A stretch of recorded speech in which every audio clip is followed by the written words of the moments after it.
The Opie and Anthony Show on XM 202, featuring Opie, Anthony, and James Norton. As daylight breaks, creeping through the shadows, an unstoppable force lays in wait, ready to strike.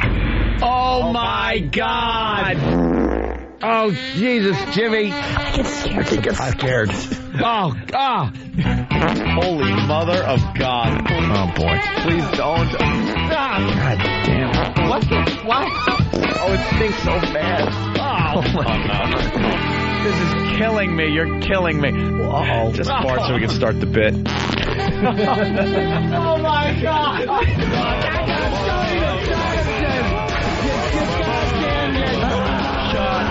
Shut up.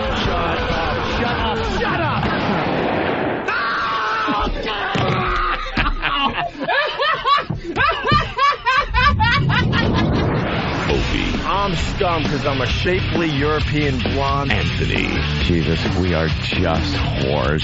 James Norton. Look at this face. How do you not love it and want to kiss it? E-Rock. Sex Bagel here on the radio with you. It's the Opie and Anthony Show. And Sex Bagel gets hit with poker chips. But enough of this palaver. Let's get the show on the road. Look at all those phones a-ringing. Ring. Ring-a-ding-ding. I hope it's not just people reminding us. Oh, yeah, it is. The phones have exploded. It can only mean one thing. Yeah. Good morning and welcome to Stepfather Day on the Opie and Anthony Show. Stepfather Day. Stepfather Day, E-Rock! Waking up all the stepdads this morning. Hi, stepdad. Good morning, all you stepfathers out there. Good morning to you. And, in particular, the stepfathers with hot stepdaughters. That's right. You just heard that. Right. Yeah. Or stepdaughters that have hot friends. That's what we're gunning for today. We're waking up all the stepfathers with very hot stepdaughters. Yeah. You know how it is. Well, maybe you've been married for many years to the woman. Maybe your stepdaughter was an infant or a toddler when you first came into the family, and you feel about her the same way you do if it was your own daughter. That's, But in the darkness of night, something happens, doesn't it? You kind of know it's not really flesh and blood. You know there's no real blood thing going on. But in that circumstance, it would be a little odd. We're kind of looking for the stepdad that just came into the family, started dating the mom, and then they hit it off really well. They get married. Well, no, the mom goes, one other thing. I need you to meet my daughter. Meet my daughter? Okay. And you went over to the house for dinner. And, wow. Thank Poison Ivy. Right. Thank God. Oh, Poison Ivy on the piano bench. Now, a lot of you are out there going, you sick Fs, Opie and Anthony and little Jimmy Norton. You guys are sick Fs. We're not looking for the stories of actually doing something about it. No. We're just looking for the stepfathers out there that will admit today that, oh, my God, the woman's daughter is beyond hot. I will never touch her or anything, but my God. You came over the house, and when you were introduced, honestly, you had to cover up like what you were thinking. You had to just say, hi, how are you? But what were you thinking in your head when you first laid eyes on that daughter? As the stepdad, when she got a little more comfortable and maybe is walking around the house with the little panties on, or a little nightie or something like that. What's going through your head? You know you got to keep it cool. You got to keep it on the DL. But you're looking, you're sneaking a glance, and then you got to look at mom over there and kind of feel all guilty. What's going through your head if you're a stepdad and your stepdaughter is just a babe? That's got to be a little frustrating, a little weird. It's a little confusion in that old noggin of yours. Guilt, maybe. I don't know. It would be very difficult to not say something. Well, our phone number is 1-866-313-FREE. Let's say hi to John in Jersey. John, what's up? Hey, man. I got to say, I usually don't turn the radio on until 6:05 just to avoid John and Jeff. Yeah. But this morning, I was up early. Oh, they suck, man. I got to tell you, I make fun of them every morning because I have to go do my business in that bathroom, and they got John and Jeff blasting. It makes me stay in the bathroom for a total of 30 seconds. E-Rock, how long am I in there every morning? And trust me, I'm getting a lot done. I think I'd soil myself before listening to them next. They are god-awful. His delivery on the radio is annoying. You just want to, bop them on the nose or something. Yeah. They take tough stands, though. That's the problem. They're too controversial. Oh, the subject matter they handle. Thailand to live with that little boy he's going to see all the time or something. I got to tell you, I feel for John Minnelli. He's the program director here at Free FM in New York City. He's lurking in one of these shadows. We have a huge studio. Is it that shadow today? I don't know. Where is he? We don't really see this guy. We get emails from him. And every once in a while, we'll see Scooby-Doo eyes in that in the dunking booth. He's just peering in here and taking a look at things. Yeah, we never quite know where he is. But we beat him up on a regular basis, John Minnelli. But the reality is, I do respect the guy. I really do. And I know for a fact that John Minnelli's hands are tied. Whoa, John! See, you mentioned him, and he thought you saw him, and he moved. He moves around the room like a cockroach. Oh, hey! Goes again. John! Where did you go? What? I could have sworn I saw a shadow. Yeah, he gets all his dirty work done when it's still dark outside. See, as soon as the sun comes, through this huge window we got. Yeah, he's gone. Then he's gone. He knows then that we're going to be able to see him. But now he's jotting down things on a little pad. I know for a fact that poor John Minnelli's hands are tied here at Free FM in New York City. Yeah. He has the ideal lineup for this radio station. The ideal lineup. And guess what? Can't do it. Can't do it. Can't do it. Can't do it. Can't do it. Can't do it. He wants to make some adjustments, some changes, maybe move this show to this time, and then this show to this time, maybe get rid of a show. He's got a whole master plan. Speculation! He's got a master plan, and corporate will not allow him at this time to make these changes. Oh. And he's very, very frustrated. Yes, what happened? I'm just looking at the press conference there between Vince McMahon and Donald Trump with Stone Cold Steve Austin in the shot. And isn't that the one that our own Sam went to? Yeah. Well, we'll have to talk about that a little later. So. Yeah. Anyway, John and Jeff. Yuck. Asking all the tough questions. John and Jeff, yuck. Stepfathers, good morning. Good morning. The ones with the hot stepdaughters. Those are the ones we want to talk to. And why don't we say hi to Daniel in Iowa. Daniel, what's up? Hi, guys. I love the show. Cool. Thank you, sir. I was with a lady at the time who's now my ex, and we were in bed one night, and we were making love and spooning with her in front of me. And her daughter, 15 years old, just dropped dead model material, gorgeous, came in and laid down in front of her mother and excited me so much that I finished right there. See, I know America doesn't want to hear this, but I'm telling you this is going on, unfortunately. She must have gotten scared. She had a little nightmare. Huh? I never moved when she laid down and finished. There you go. I hope Al didn't dump that. Yeah. See, that's what's going on in America. Now, here's the other thing with the stepdaughter thing. Yeah. And I'm talking to the stepfather. So you got a new woman. She's got the young daughter. The young daughter now thinks that you're daddy.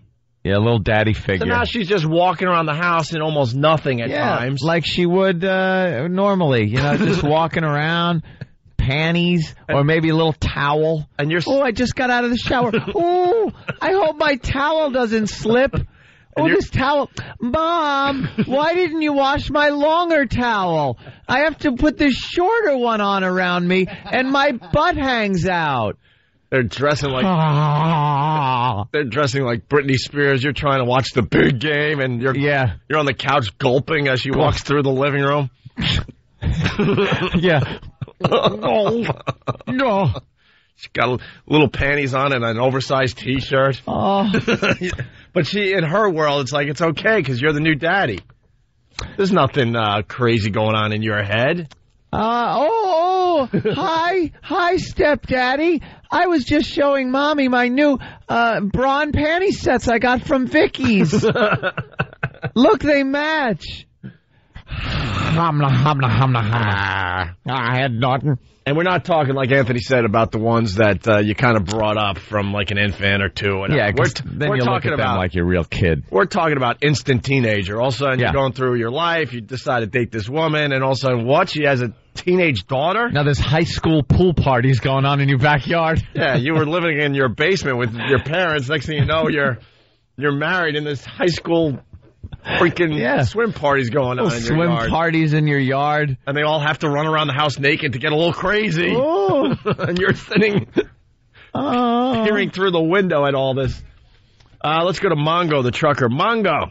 Morning, boys. Hey, good morning, Mongo. How are you? I'm just waking up. I had this girl I was dating, married into a family with a 15-year-old daughter. About 5'7", 100 pounds soaking wet, B-cups, gorgeous, brunette.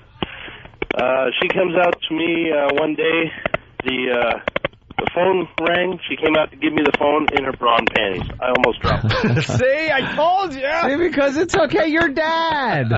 It's just Dad. He doesn't think of me like that. Yeah, she's innocent, and she's like, oh, phone's for him. He's my new dad. I just happen to be in my bra and panties getting ready to whatever, take a shower. Dude, what's your first name? What did she call you? She just called me Doug. Doug? So it's like, Doug, the phone, Doug. And Doug's just going, oh, Jesus Christ. Oh, okay. I'll take that phone. Puts the pillow from the couch on his lap. Why is he always walking around the house with an overcoat over his lap? You know, just it rains in the living room. Doug, the phone's for you. Oh, I'll bring it over. Yeah. The matter is where I'm a driver, so she used to go on the road with me once in a while. So I'm living in this little tin can with this sexy, 16 at the time. Right. Living in this tin can with this sexy little 16-year-old, and she used to dress very provocatively. So fast forward about a year, I come home from being on the road. Her mother's out doing something. She's there by herself. I walk in the front door, and there she is on the couch with her boyfriend in the throes of passion. I get a complete eyeful. I don't know whether to yell at her or help her. Grab the camcorder. Yell at her. What are you going to yell? Hey, you, that's terrific. Hey.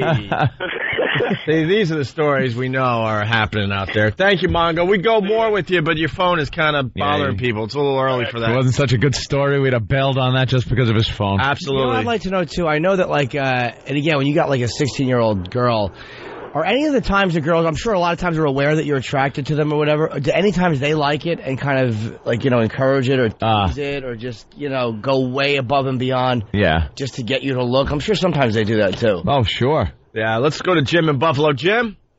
Hey, how's it going, guys? What's up? Hey, I've been listening to your show since you've been on in Buffalo. Yep. On my morning drive home. Yep. And it seems like you guys get censored quite a bit. What do you mean censored? Now, who's censoring us? They better not be censoring out there in Buffalo because we got Al down the hall that takes care of all the edgy stuff. Not the edgy stuff, but the stuff that'll get us in trouble, I guess, with the FCC. It seems like your callers are getting cut off quite a bit and stuff. I don't know if that's... Well, the first call was a little questionable. I don't know if they allowed all that to go through, but obviously the guy got way turned on when his stepdaughter entered the room. I know what he's talking about. What you're talking about, sir, it's an FCC thing, a safety thing. It's called Opie. It's just hang up on people. It could be that's another thing. He thinks we're being censored. No, that's just it's a regulatory board called Opie's right finger. You know what, Jim? We're going to look into this. I want Steve to call call the station, the Edge in Buffalo, and see if they're censoring on their end. Opie. No station should be censoring on their end. We got Al down the hall. He makes a very good living to make sure everything is safe. We should know, by the way, what is going through and what isn't. Didn't you take your test last night?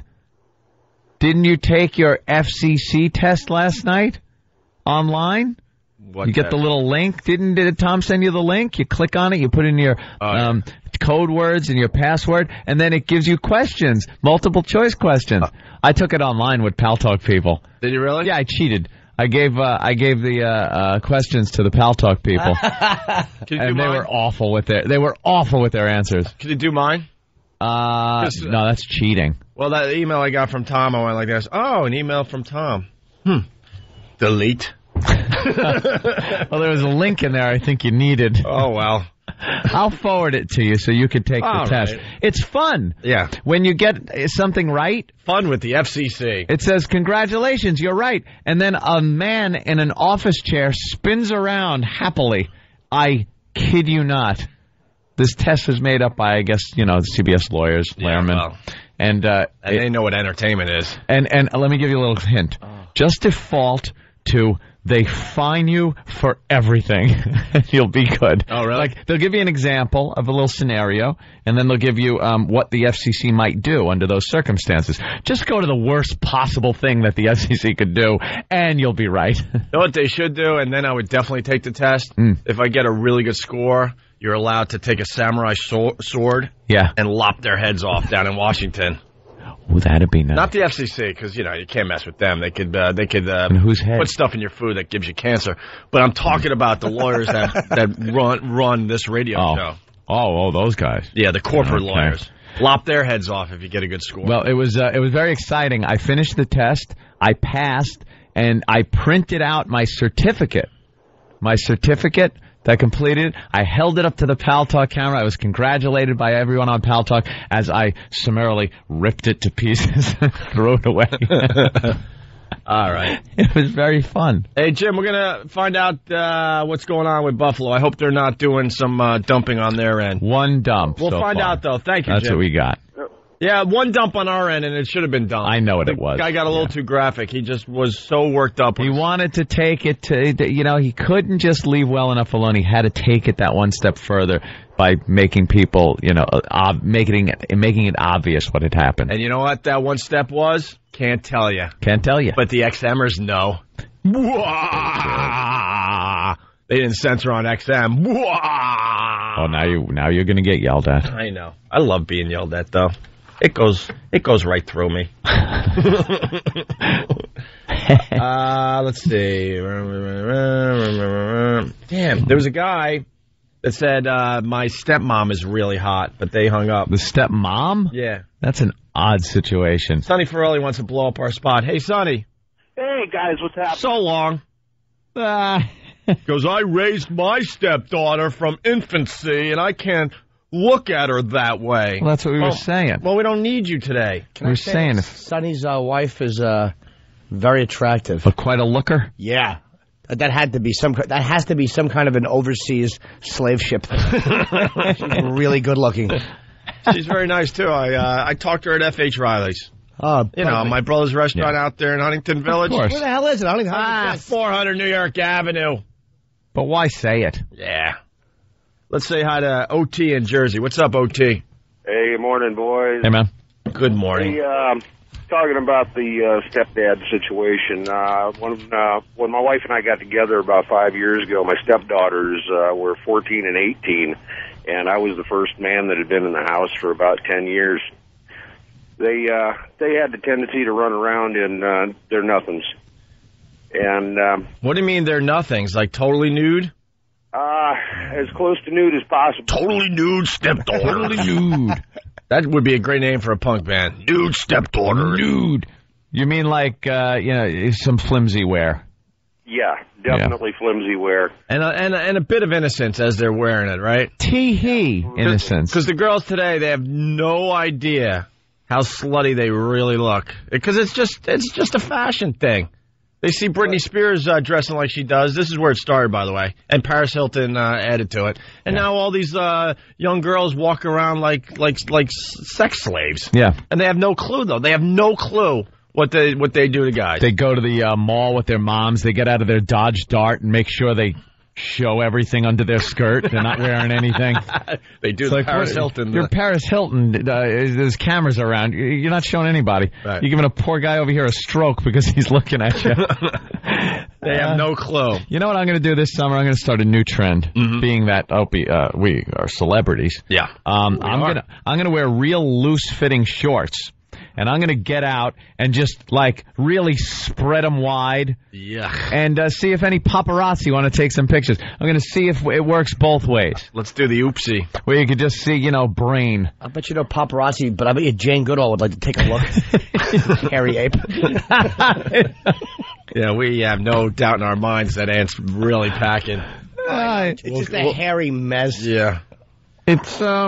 It's not a hairy mess. Maybe not a mess. I'm not like Middle Eastern. Yeah. Or anything like that. Like my chest is very indicative of how hairy my body is. It's not very.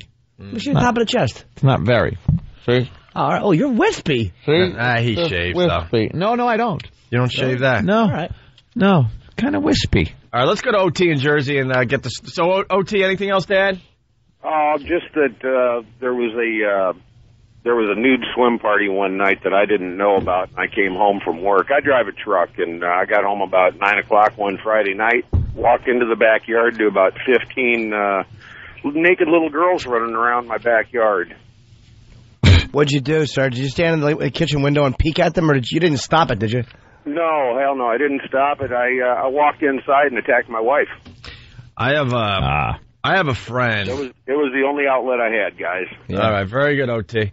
It reminds me, and I kind of mentioned it a little earlier, I have a friend who has, a young daughter, and it's his own, around that age of 15 or 16. Mm-hmm. And that happened. She decided to have some friends over for a pool party. A sleepover, a pool party. And they thought it would be a lot of fun. That the backyard is filled with 15 or 16-year-olds. And this guy's daughter is one of them. Mm-hmm. And they all decided it'd be really crazy and fun to run completely around the house naked. That's a goof. They're kids. And this friend of mine, and I wish I could blow up his spot. I'll call and see if I can. Because you know the guy. Was just losing his mind. He's in the living room just watching, like, naked girls run around his house, and he's running from room to room to try to keep up with them. I'd have had cameras set up like a Bruckheimer film. But there's like 20 cameras around the house. But to the girls, it was just fun, To him, it was like, I was thinking things that I probably shouldn't think. He's standing there repainting the baseboards.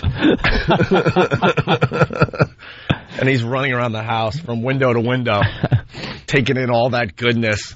Just running around inside the house like a hamster.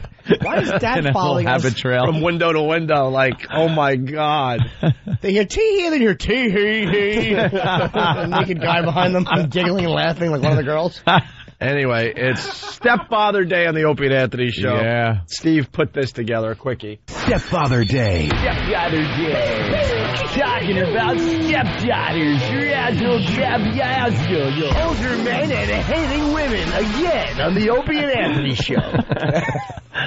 Stupid Steve. I love Steve. He's a buffoon. He is a clod. You want one more before we take a break? Let's go to Jeff in Jersey. Jeff, what's up? Hey, what's going on, fellas? Hey, Jeff. Hey, how you guys doing? Hey. Yeah, well, actually, I'm not married to her, but I've been with her for about two and a half years, and actually, I'm her daughter's godfather, and her dad, her real dad, is in prison right now. Now, this all makes perfect sense. Yeah.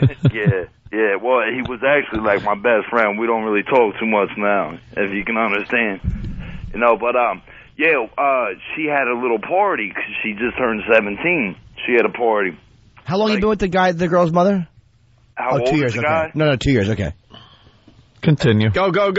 Oh, yeah. No, well, she was having a party, right? So she had all her girlfriends over there, about 16, 17, around that age and everything. Well, they're all getting in the pool, and this one girl jumps off the diving board, Whole top comes off. She's got areolas the size of silver dollars, and I'm loving it. I'm sitting there like, oh, yeah. I'm like, yeah, tell your friends to come over all the time. She's like, why? I'm like, what? Hey, all right, fellas. All right, good. Man. Wow, how fantastic. Apparently she had her friend jumped in the pool and her top came off and she had very attractive breasts. Let's just keep it at that. What he was saying. You can't say that. Who knows? Who knows, Jimmy? Term. They can't I took the test last night. I know. You got to be really careful. I know. It could be a little too descriptive. All right. And Coke Logic sent this in. Ping, ping, ping! Stepfather Day. Look out, stepdaughters. It's Stepfather's Day. Stepfather Day. Talking about stepdaughters. That's right. Infectious. Listeners getting involved with their own little sweepers for Stepfather Day. People seem to have enjoyed the Steve. Steve impression. We got a party. Top Steve. We got a party pooper on the line. Mike in Queens, what's up? First of all, I'm not a party pooper. You're a party pooper. What's the matter, Mike? You guys written me a new one. Right, when good. Hanson was on and I called you, I was the last guy that called. Calling me an idiot, I'm going to see me on the show and this and that and everything. But come on now, you guys are like laughing it up, and these are pervs calling, aren't they? They're all looking at 15-year-olds, 16-year-olds. No. Let me tell you something. So you didn't it's listen. Not perv. You didn't listen to the intro to Stepfather Day. This is basic. I heard it from the beginning. Yeah, but Mike, you don't understand. This is basic human nature. 15-year-old areolas and stuff, and you guys are laughing it up. These guys are pervs. This is basic human nature we're talking about. It's a guy coming into a relationship. Don't let me talk then. Mike is basically saying you guys are phonies promoting Stepfather. Don't let me talk then. Don't let me talk. Will you let Anthony talk? Because I could explain this to you if you would just listen for a moment. We're talking about basic human nature. This is a guy coming into a relationship that is brand new. He doesn't know this girl from a hole in the wall. We're not talking about girls that are 16 and 17-year-olds that look like they're 12. We're talking about developed women that, girls that are developed, that look attractive, that look like models. And this guy is walking into this relationship with the mother, and he's not supposed to be a human being, a man, and look at that and go, oh, my God, is she beautiful? We're not talking about touching them. These decoys saying on the computer to those guys. This is totally different. 14-year-olds. Totally different. They're not acting on it, you nut. Yeah, we're not talking about the pervs out there that are actually, acting on their impulse and stuff. But we're saying this. Shut up, dude! Jesus, shut your mouth. Mike. Goodbye. Mike's a little too. Let me tell you about Mike. Mike's a little too maybe close to this situation. Maybe this is upsetting Mike a little bit. Maybe Mike's getting a little turned on by this whole thing.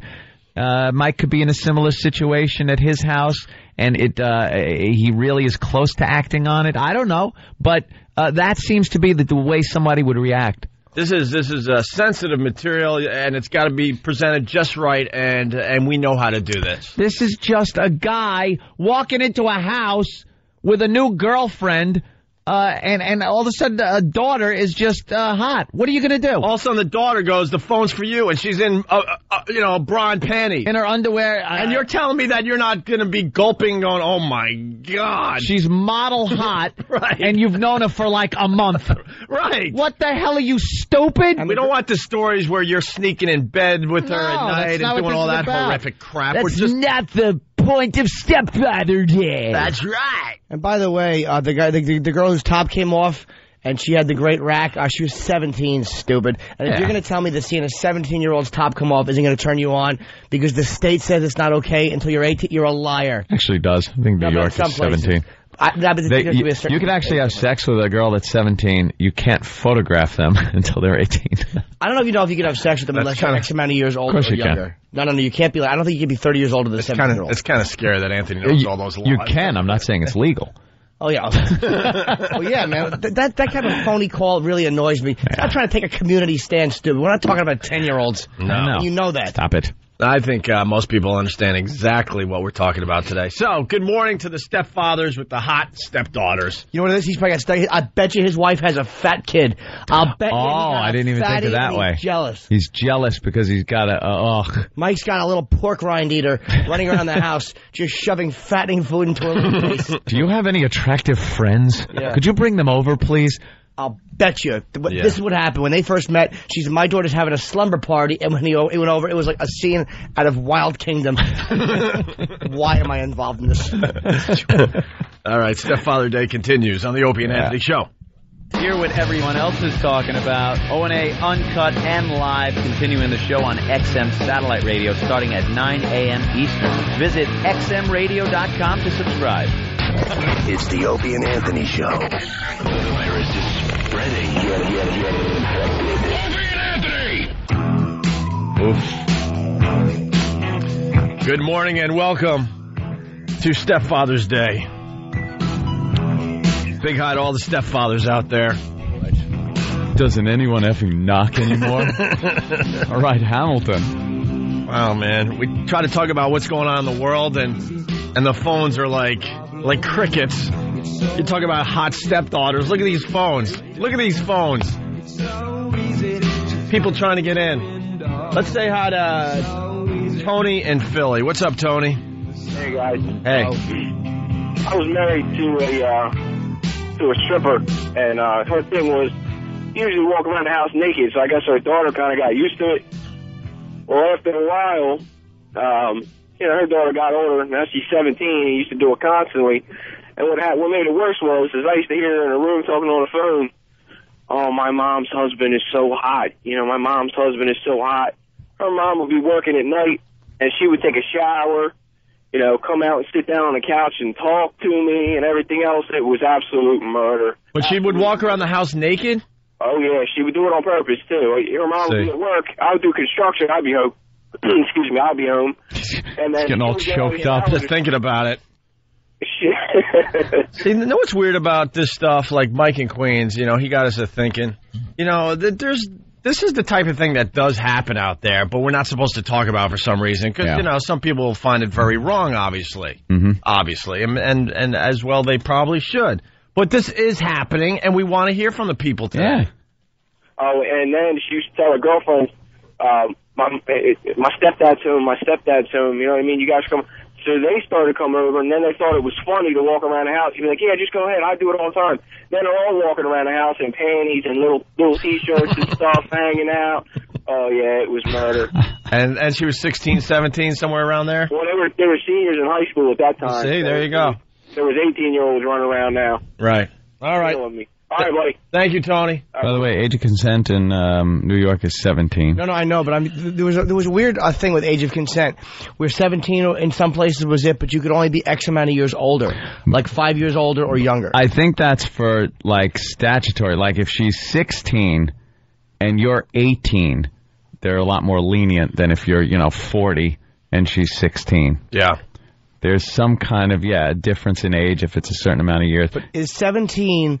Is it legal for a 30-year-old to hook up with a 17-year-old in New York State? Yes, that's the age of consent, 17. Okay. All right. And then in Jersey, it's 16. It's scary that Ann knows all this stuff. I think he's wrong. I don't think that a 40-year-old can have sex with a 16-year-old. I'm telling you, I think that there's some kind of an age thing there, where you have to be X amount of years older or younger. Like, there could be a 5 or 6 year difference until you're 18.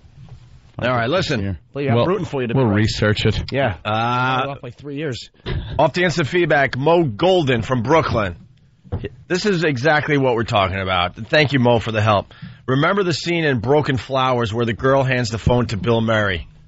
Bill Murray's dating this teenage girl's mom, obviously. The mom's not home.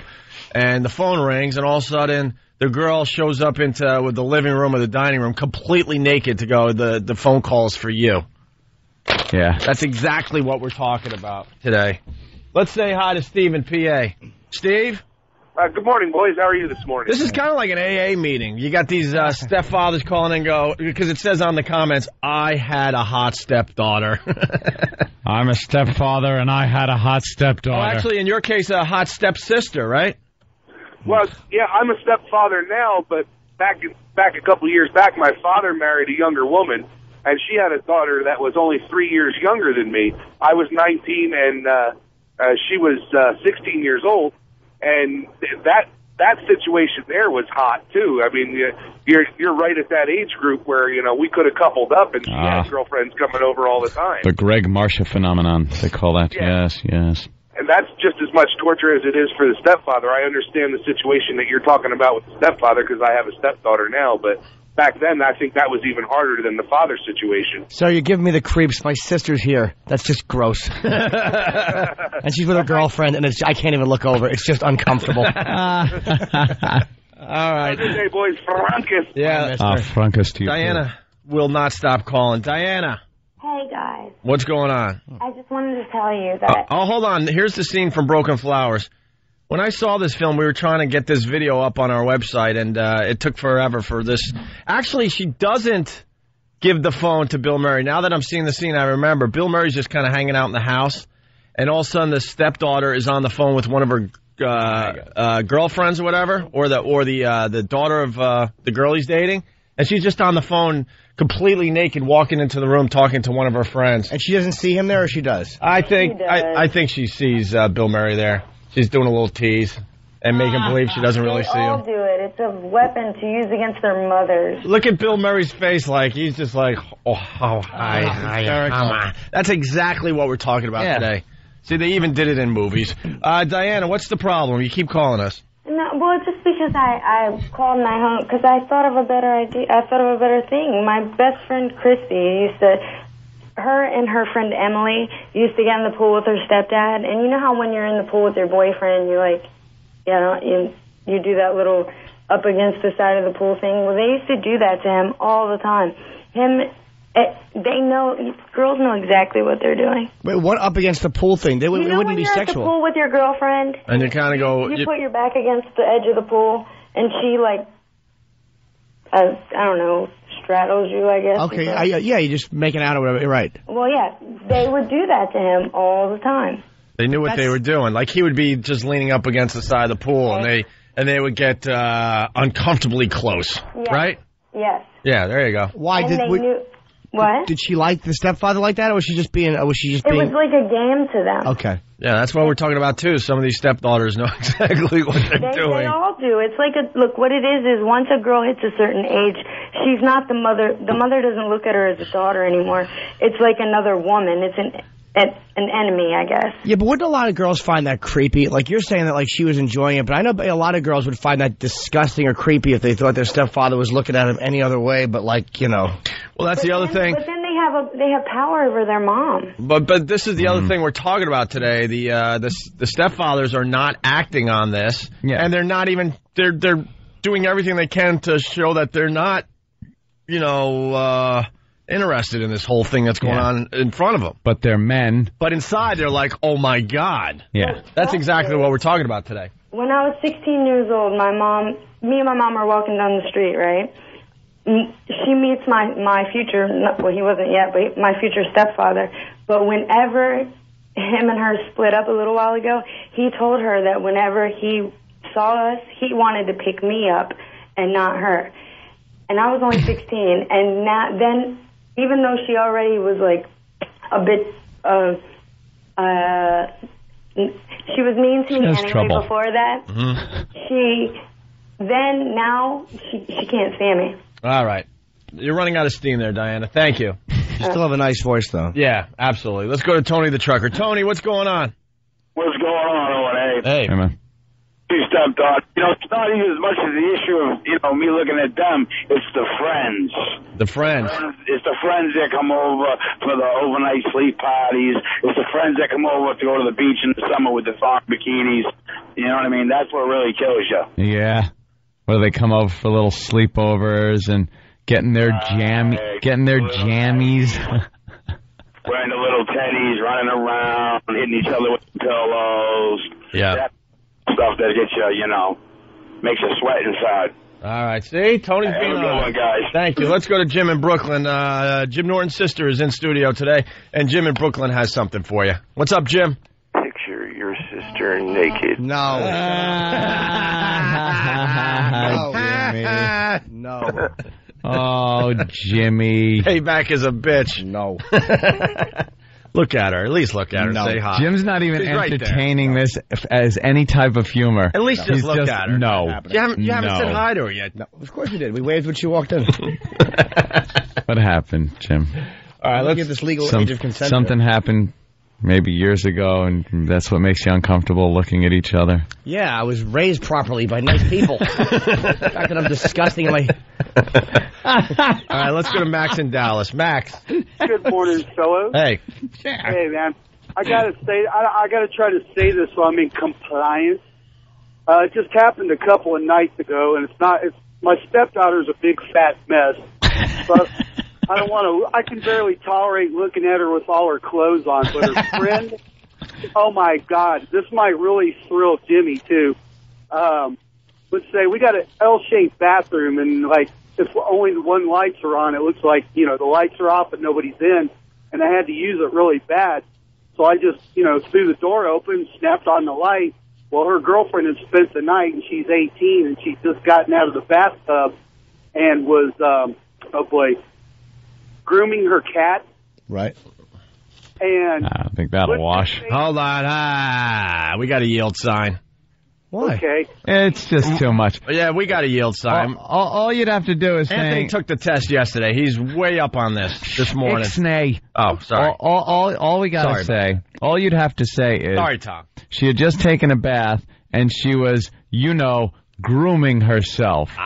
That's it. That can mean anything. She could be brushing her hair. She could be brushing her teeth. And she could be doing her nails, doing a little clip job. And the part is like, that's the kicker. That's right. And she was, grooming herself. It's not like, and she was grooming herself. Then you picture her in front of the mirror brushing her hair or something. When you say I'm thinking cleaning out the ears. Right, Q-tips. That's the that I'm thinking. You might be thinking something else, but keep it right there, Max. So you walked in on this. Yeah, and she shared a similar physical attribute that Jimmy likes, not unlike China Doll. Yes. All right, stop right there. Wow. Another yield. Slow down. All right, okay. And you walked in on all this. Yes, and let's say about 2 hours later, I was like Brad on Fast Time. I don't blame you.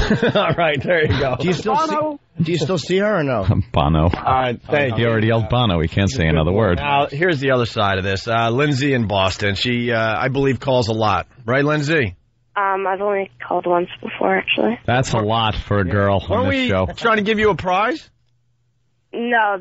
That was another one. All right. Oh. All right, what's going on today? You're 17. You got a creepy stepfather. Yeah, like really creepy. He used to, when I was like 14 or 15, he used to like open my bedroom door in the middle of the night and just like watch me. Oh, creep. He was concerned you had apnea. And I used to be like, can I help you? And he wouldn't say anything. Yeah. He would leave. And this happened a couple of weeks ago, actually. We got new doors, and they all have locks, thank God. And I was in the shower. It was just me and him home, and I was in the shower, and I had locked the bathroom door, and he came, like, knocking on the door, and I'm like, can I help you? And he's like, are you in the shower? And I was like, yeah. Why do you have the door locked? Because I'm in the shower. And I'm scared of you? And he's like, what if there's a fire and I need to get you out? Ew. I'm like, I think you're in water. What better place could you be for a fire? Yeah, no kidding. Just be standing there, burnt building around you, firemen holding their helmets over their laps. That's only fair if you have a room full of shredded paper and you're in there and he says, well, there's a fire. Like, could you leave me alone? I'm putting the cap on the gas can. And he's always telling me, like, you look very beautiful today. And I'm like, see, these are the stories that are going to wreck Stepfather's Creep. I just made it. No, it's going to wreck Stepfather's Day because we're trying not to go down the creepy road. But does Mommy know there, Lindsay? Yeah, I told her, and she's like, I'll talk to him. And then he goes like, oh, I didn't know I reacted like that. Oh, how old are you? Did he call you a little rat? Called you a little rat. Little rat slut, didn't he? I don't know. He's creepy. You should walk around in a parka all day. Well, good luck to you. Yeah, really. Yep. All right. Tell me you have a VD or something. That's what you ought to do. Good, so do I. Seriously, you ought to come home and go like, I got herpes or whatever. Yeah, but then he's going to tell Mom and so what? Then explain to Mom what happened. Yeah. All right. We'll take another break. We got to catch up a little bit. We're going to talk about other things as we continue Stepfather's Day. Mm-hmm. You got Bush there. He's a stand-up comedian now. Bush is hysterical. We'll do it after the break. Every year, the president gets to tell some jokes at the radio and television correspondence dinner. Yeah. It just seems a little weird when we're at war. It should definitely be. He shouldn't attend. is what it is during this time. Yeah, we'll get into that. Also, Sanjaya made it through on American Idol last night. It's all these dumb radio shows that think they have something to do with it. You don't. Yeah, stop. You don't. He's on the front page of the paper today. He's getting massive attention from all walks of life, all over America. Everybody's talking about Sanjaya.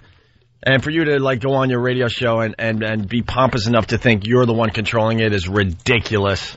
Completely ridiculous. Yep. Sanjaya is controlling it himself. You go on national TV with that whacked out mohawk, of course you're staying on the show. Yeah. Because that's what everyone's going to talk about. The guy's making more news than any other contestant ever has. He's smart. A marketing company should hire him as soon as he gets booted off eventually. Yeah. Because he knows what he's doing. That kid knows what he's doing. What do you think, all the way? You think he's going to go? No. Eventually. I mean, with another man. Has he been all the way? Now, eventually he gets voted off.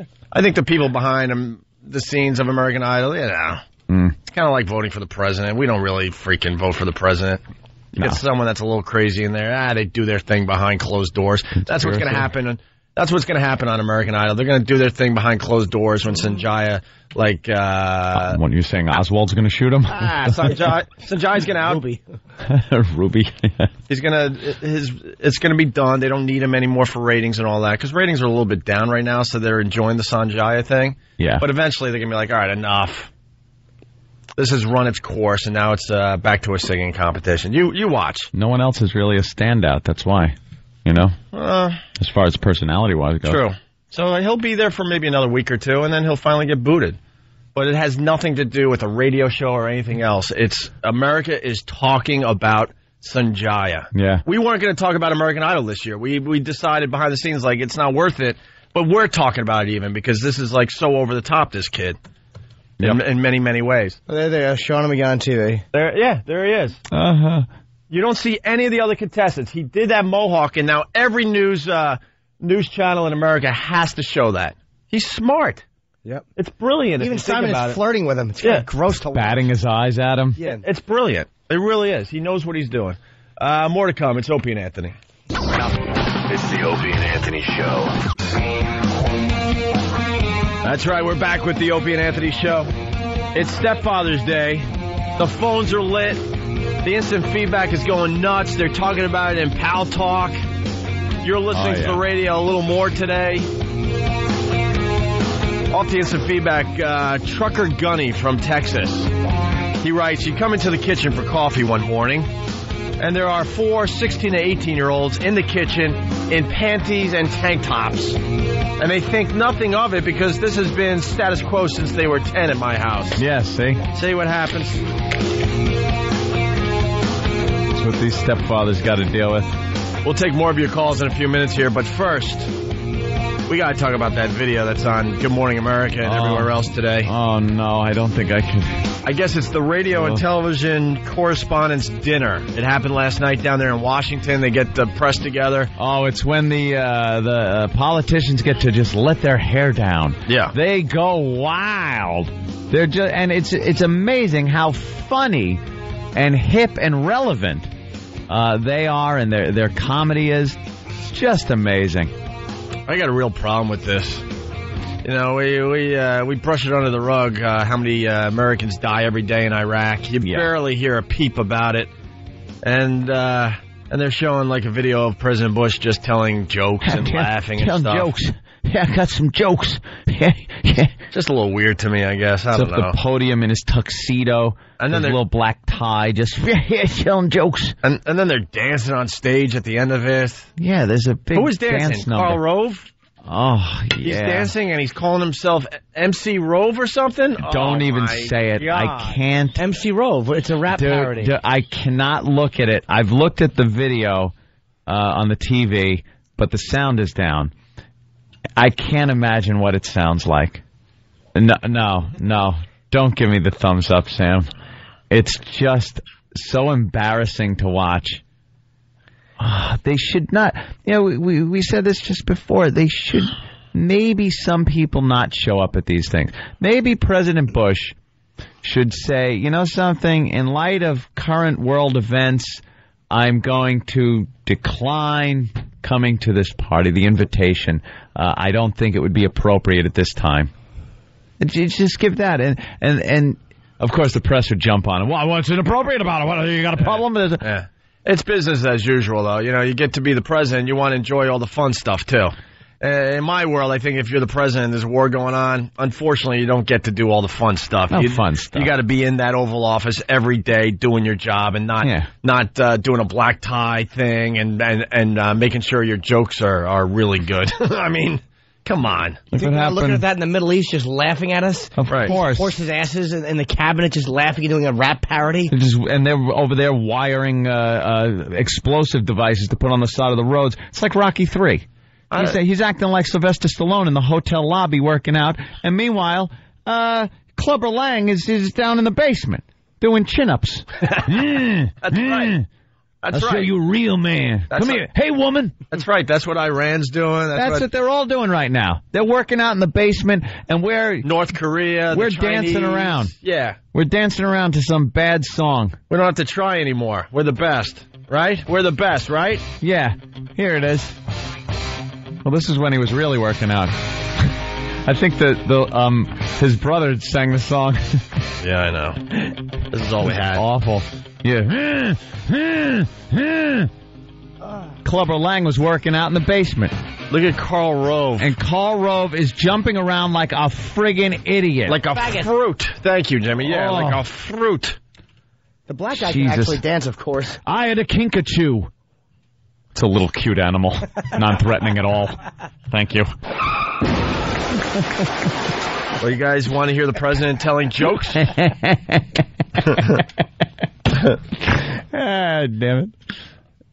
it. You want to hear the president telling jokes? Please. All right, here he is. By the way, George Bush will be on the virus tour with us. He's hysterical. Might as well. Well, where should I start? A year ago, my approval rating was in the 30s. My nominee for the Supreme Court had just withdrawn. And my vice president had shot someone. Those were the good old days.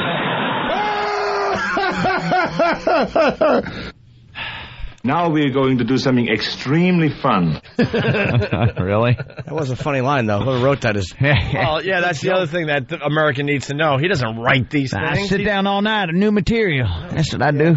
He's got writers that hand him this stuff, knowing it's going to be good. I'd like to thank my writer, Rich Voss. Want to buy a tank door?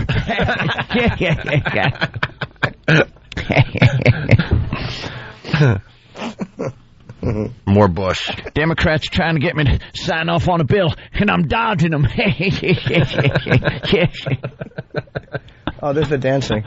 Oh, no, stop with the dancing. He's doing kind of like He's trying to do an old school, like, Run DMC kind of dance. But it looks like... He's swinging his arms around. He's jumping like an idiot.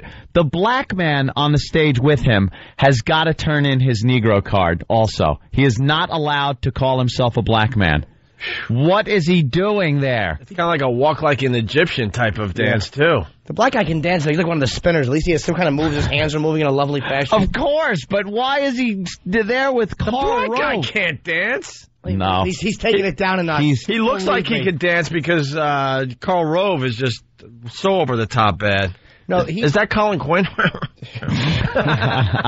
No, the black guy is actually not dancing well on purpose because he always gets the move. He's just embarrassed because he doesn't want everybody going, of course, Right. The black guy has rhythm, but Karl Rove, he's having a seizure. The black guy realizes that he's in the white man's world, so he's I gotta dance like a whitey. Yeah. If I dance like I know how to dance, they're gonna kick me out of this club. Oh, no, they're rapping. MC Rove. Look, do we have audio of this? Is the white guy that has the mic now, because there's a white guy that has a mic, is he rapping? Dude, we got the clip. Oh, let's move on here. But I have to know, we have to identify the people. Like, Karl Rove who's is dancing rapping? and someone else is rapping about him, right? But then he hands the mic over to Karl as we're Karl gonna find says out. his name. He's going to say something. Oh, God. But first, more jokes from the President of the United States of America. Got a joke.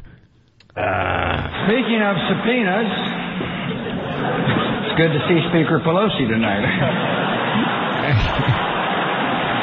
Killing. You know, some have wondered how the two of us would get along. Some say she's bossy, she's opinionated, she's not to be crossed. Hey, I get along with my mother. He's cracking him up. Okay, terrific.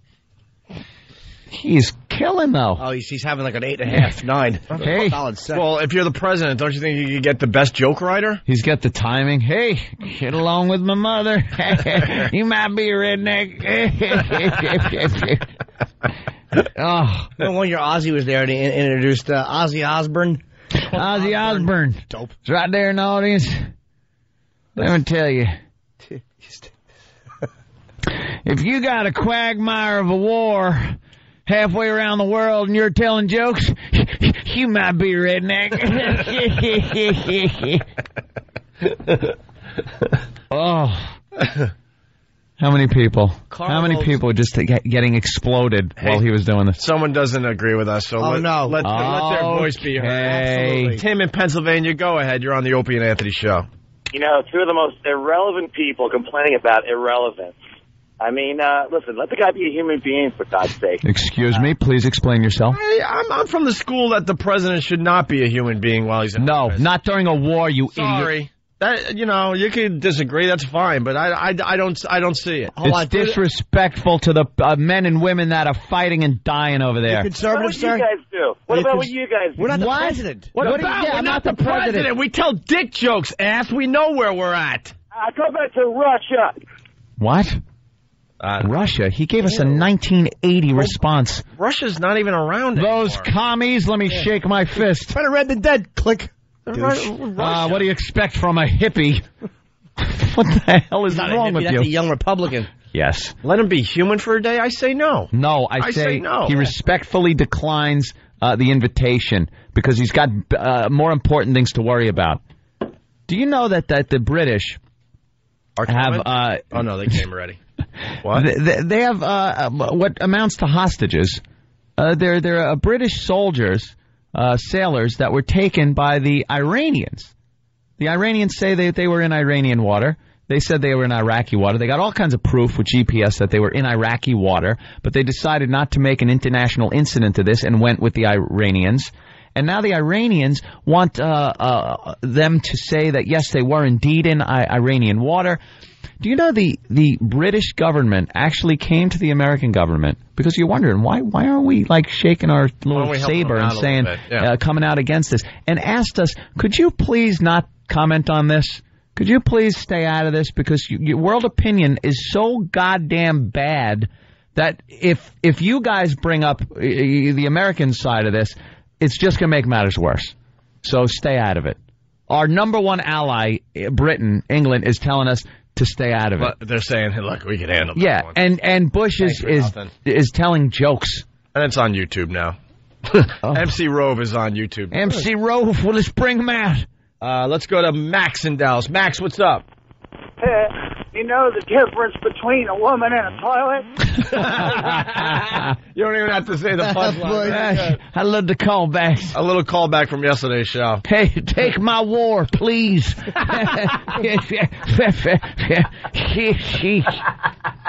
that's pretty funny. Let's go to Eric in Colorado, because I was thinking about this. I was thinking about the presidents from yesteryear. Yeah. And I was wondering if they did the same thing, where they kind of like being a human being for a day. Well, and I was thinking that FDR, didn't do anything crazy while the big war was going on. The big one. But Eric reminds me of something here. Eric in Colorado, go ahead. Yeah, morning, boys. Hey. During World War II, FDR was banging a couple of broads on the side. Was he? Oh, yeah, it's been widely talked about. In fact, he died in the arms of one of his mistresses. No one's saying that you're not going to do stuff like that.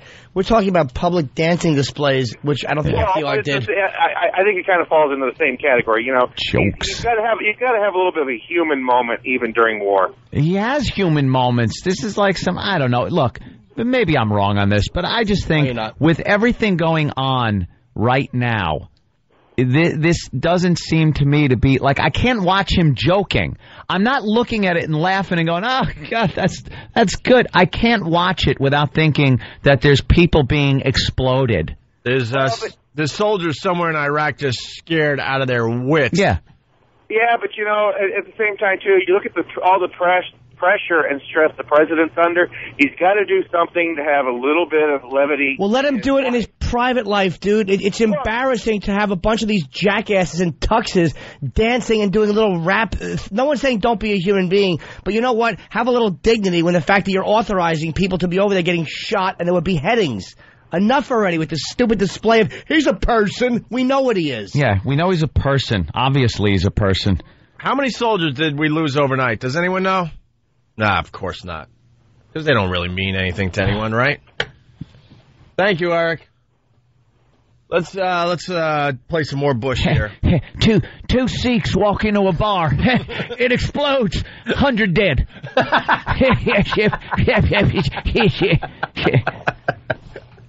Jackass. Enough. But between the Congress and the press, there is a lot of scrutiny on this job. Not a day goes by that I don't get scrutineered one way or the other. I'm considering what's next. President Clinton, of course, wrote a very successful presidential memoirs with 10,000 pages or something. I'm thinking of something really fun and creative for mine. Maybe a pop-up book. Consider a number of titles. Which do you like? How W got his groove back?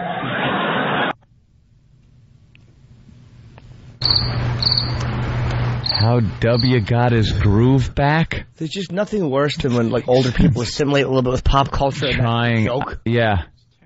Yeah, that movie. How old is that? Yeah. Stupid. And that's the beauty of it. They're so out of touch, they think they're being relevant by doing a 10-year reference, something that was 10 years ago.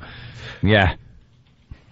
Wow. Well, all right. Pop-up book. Well, we got Vicky in Detroit. She's mad, too. Vicky. All right. Vic, please. Be heard, Vicky. Be heard. Your husband's name is Jake. Vicky from Detroit. You're on, Vicky. Be heard. Hey, you guys. What's on your mind this afternoon? Hey, why are you guys bashing Bush this morning? We just find it a little creepy. Why not? That a bunch of older white men are down in Washington in tuxes and doing little rap songs and telling silly jokes that someone else wrote for them. Vicky, can I ask you something, honestly? And give me an honest answer. Do you think everything Bush does is beyond bashing? No. Okay. Listen, it's all true that his parents should certainly ask the university that he went to for their money back. Oh,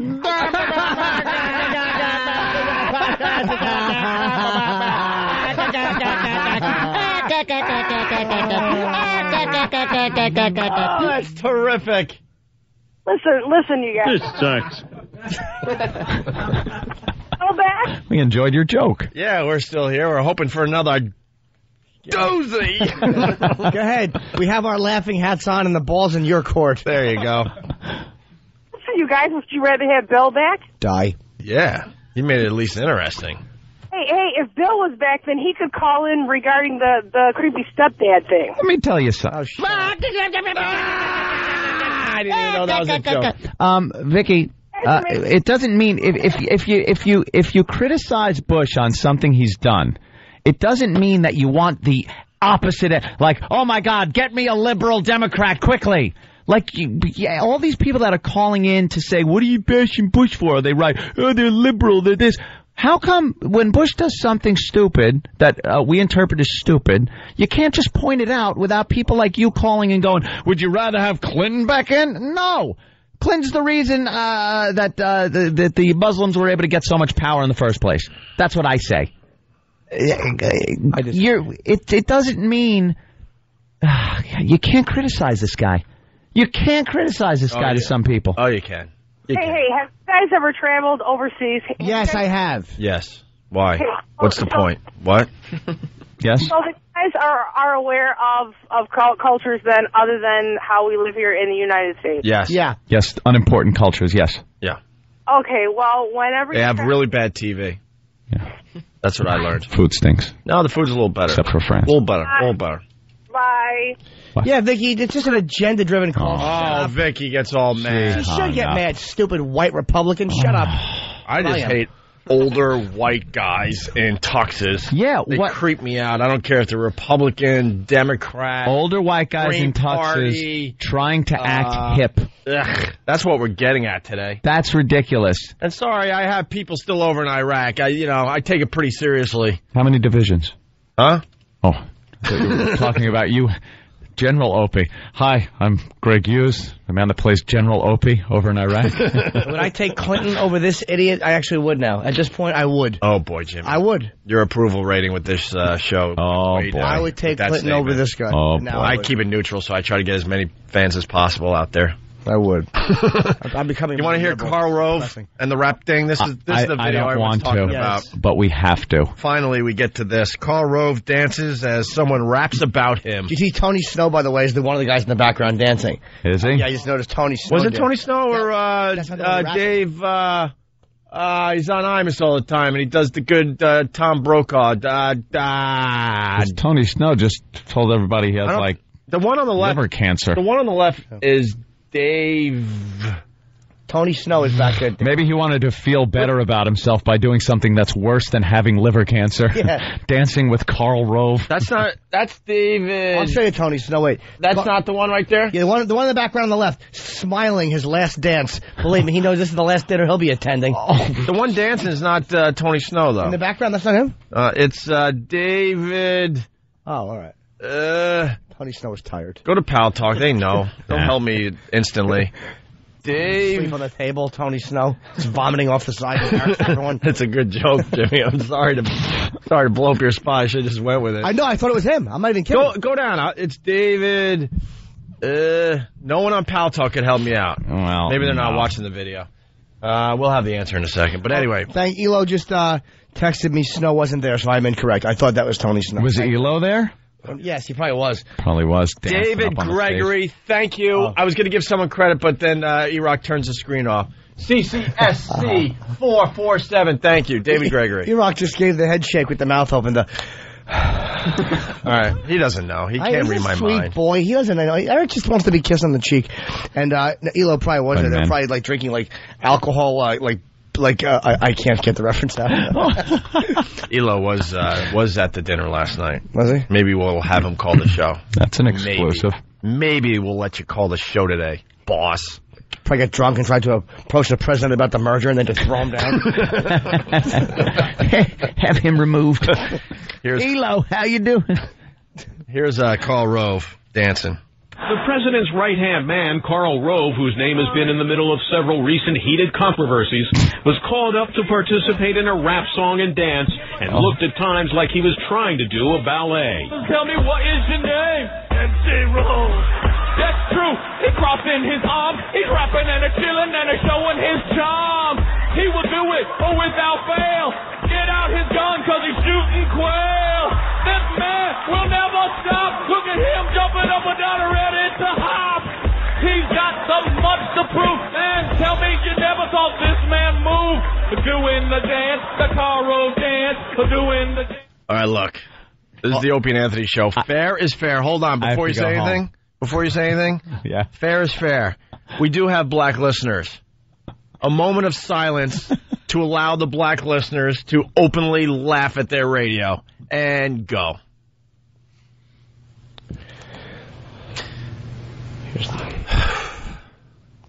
The guy was a good rapper. I mean, lyrically. Yeah, if it was 1980. Shut up, Jimmy. 88. I can't appreciate a guy who knows No, you can't. I know you're just full of crap. That guy was good. They just doing the Karl Rove. You know how stupid. God, I can't sit here. You know how stupid Whitey looks right now? I know. We're busy doing with computers, and we're not good at their awful dancing. Stupid non-art form.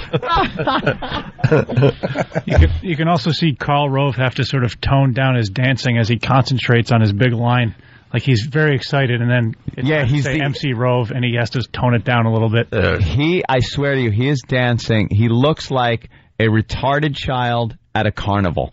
Like you can't keep him still. He's trying to run off to something.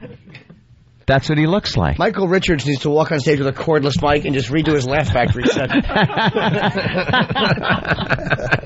Imagine if Bush got heckled and he goes into Michael Richards mode. That's right, I said it. And that one black guy on the stage dancing, that one black Republican up there yucking it up. And believe me, black people, you should hate him. Absolutely. You know that guy could dance, but he's not going to show any of his talents up there. That's right. Up on stage, he's a... Go ahead, that's right, I said it. He's a... Get him out of here. Get that out of here. Imagine Bush did a really tasteless joke. Like a C-bomb reference in it. Pelosi. Right, calling it. If it smells like fish, a tasty dish. Let's say hi to Danny in New York. Danny, what's up? Hey, what's going on, guys? What's going on, man? You got a new listener here from Staten Island. How you doing, all right? Pretty good. We don't know much about Staten Island. I think they do human experiments My over there. 5th favorite borough. That's right. What's going on, bro? Anyway, listen, man. I think Bush got his jokes from the funny department over there at Steve Harvey's place. Yeah, you can't beat him in the funny department. Thank you, Danny. All right, guys. You have a good one, all right? We love callbacks on the show. All right. I thought the jokes were good, but just... yeah, but he didn't write them, and I don't know. No. Look, man, you don't have to agree with us. I just find it a little creepy. Yeah. All right, Stepfather's Day continues. Oh, of course. And we'll get into other things. J-Lo. Now our listeners Jenny from the block. Our listeners might be thinking J-Lo, who gives a crap? But she went back to the Bronx. She's Jenny from the block. And she went back to the Bronx yesterday. Of course, she goes back and gives back. Because she's just like you and me. She was hanging with her peeps. Yeah, sure. Is what she was doing. Didn't you see it on the news? All the people that showed up, there were a lot of people there, and she was hanging with her peeps. Yeah, just like you and I. Yeah. Going back to the old neighborhood, right? Going back, kicking back with your the people in your old neighborhood. Let's put it this way. Bush had no security yesterday in Washington because they gave it to J-Lo yesterday. That's going back to your neighborhood, just like you and I. They might have actually seen her had they had binoculars. You got to ignore the rock she got. She's Jenny from the block. Right. And that song is on your iPod, admit it. As it should be. It's on my outgoing answering machine message. Picture your sister naked, Jimmy. No. What? No. Just take a look at her. She's here today. No, she's not. Say hi. No. Give her a hug. I'm not looking at Sam naked. Give her a hug. She's right there. Come on. No. Picture your sister naked. Oh, it was all fun when you made fun of All the Way May and grandmas out there. Did you ever wake up with a breathe right strip on her thigh?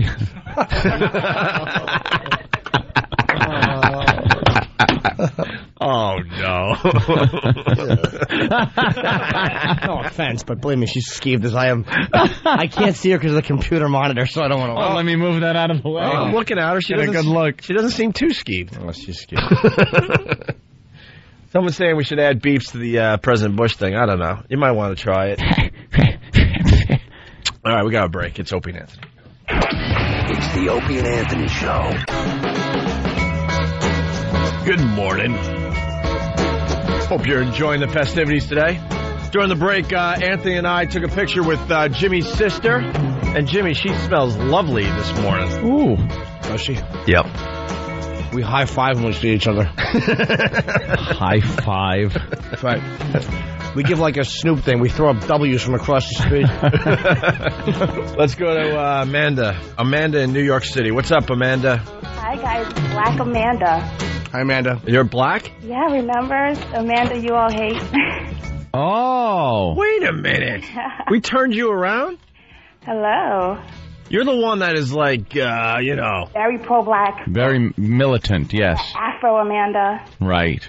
Well, we have a problem. Okay, what's the problem? I'm enjoying your show. Oh. Very funny. If we turned you around, then we're on to something. What did Amanda call? I know. She's the one like, like an animal when we talk about the black people. But you said it's funny today. Because we were goofing on stupid Whitey. Exactly. See, we throw it around, Amanda. We don't concentrate on one thing. Amanda, who is the black guy dancing? Do you know who he is? I have no idea, but he does need his Negro card revoked. Is he awful? Awful. Dancing around with a bunch of stupid old white guys. So black people, when white people recognize that a black guy is kind of being an embarrassing sellout, you really have to be bad. Oh, yeah, you bad. That's Sorry. bad. That whole scene is bad when it happens in movies. When, like, the black guy gets all the stupid white Republicans to dance around the White House or something and rap, and the old woman is rapping and things like that. When it's real life, when you're watching it on the news and, oh, my God, this is really happening, these are our leaders, it is so embarrassing. It looked like the final scene from Steve Martin's last 3 movies. Stupid hack. You know what? This is why your listeners are upset. A black woman's agreeing with you today. Yeah, I kind of like when a man is going for our throats.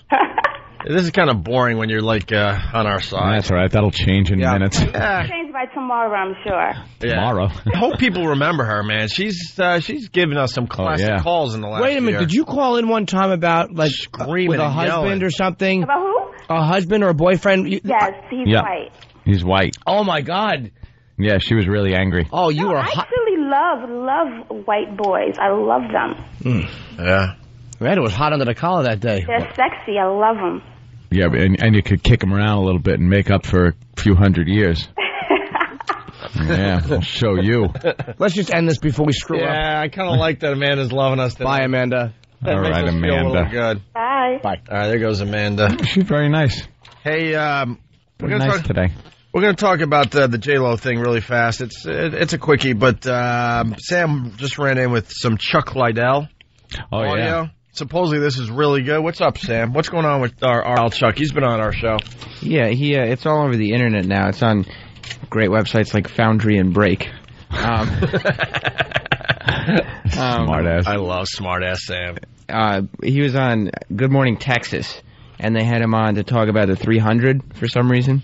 And well, they fight in it. Yeah. Can I interrupt you because it is Stepfather's Day? Just hold on a minute. We need to get this on the air somehow, some way. It's Mike in Pennsylvania. Mike, it's Stepfather's Day. Good morning.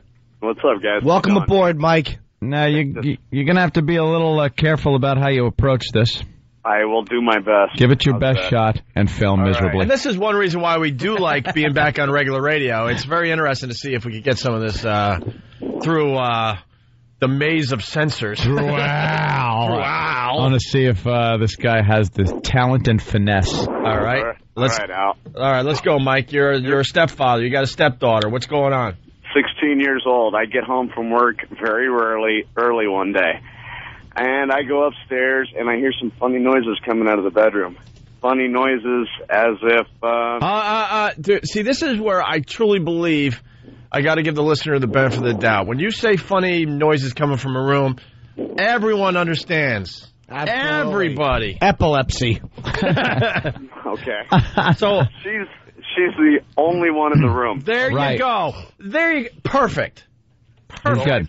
She's the only one in the room. There are funny noises coming from the room. What type of funny noise would you say? But we know funny groans. Okay, that's good. That's good. That's fine. She could be practicing dentistry in her room. But I think the subject at hand, we just know funny, of course, exactly what funny noises mean. I think our listeners are smarter than we give them credit for. So what did just the opposite? Yeah, really. What did you do now? I stopped in my tracks at the door. Yeah. Curiosity wasn't the best part, but the noises were. So I stopped. And all of a sudden I heard footsteps and the door opened. Well, she was standing there with no top on in her panties. And I don't know how to say this clean. Can I try my best?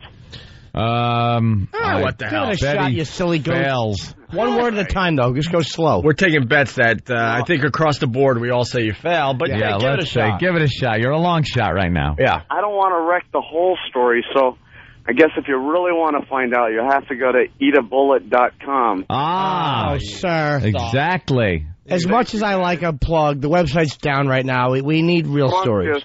Goodbye, sir. All right, well, that was not a real story. Guys, I feel like I kind of brought that on to us, and my apologies. You did. I've unleashed that. Picture your sister naked. Who? Sam, Chuck Liddell. Yeah. By the way, his manager emailed me yesterday and invited us to a match that Chuck is doing, and Chuck is a fan of the show. Cool. Yes. Very cool. It's good to know someone like him is on our side. Well, Chuck and I have had our differences, and we settled it like men. Him with his pants down, and me performing a service.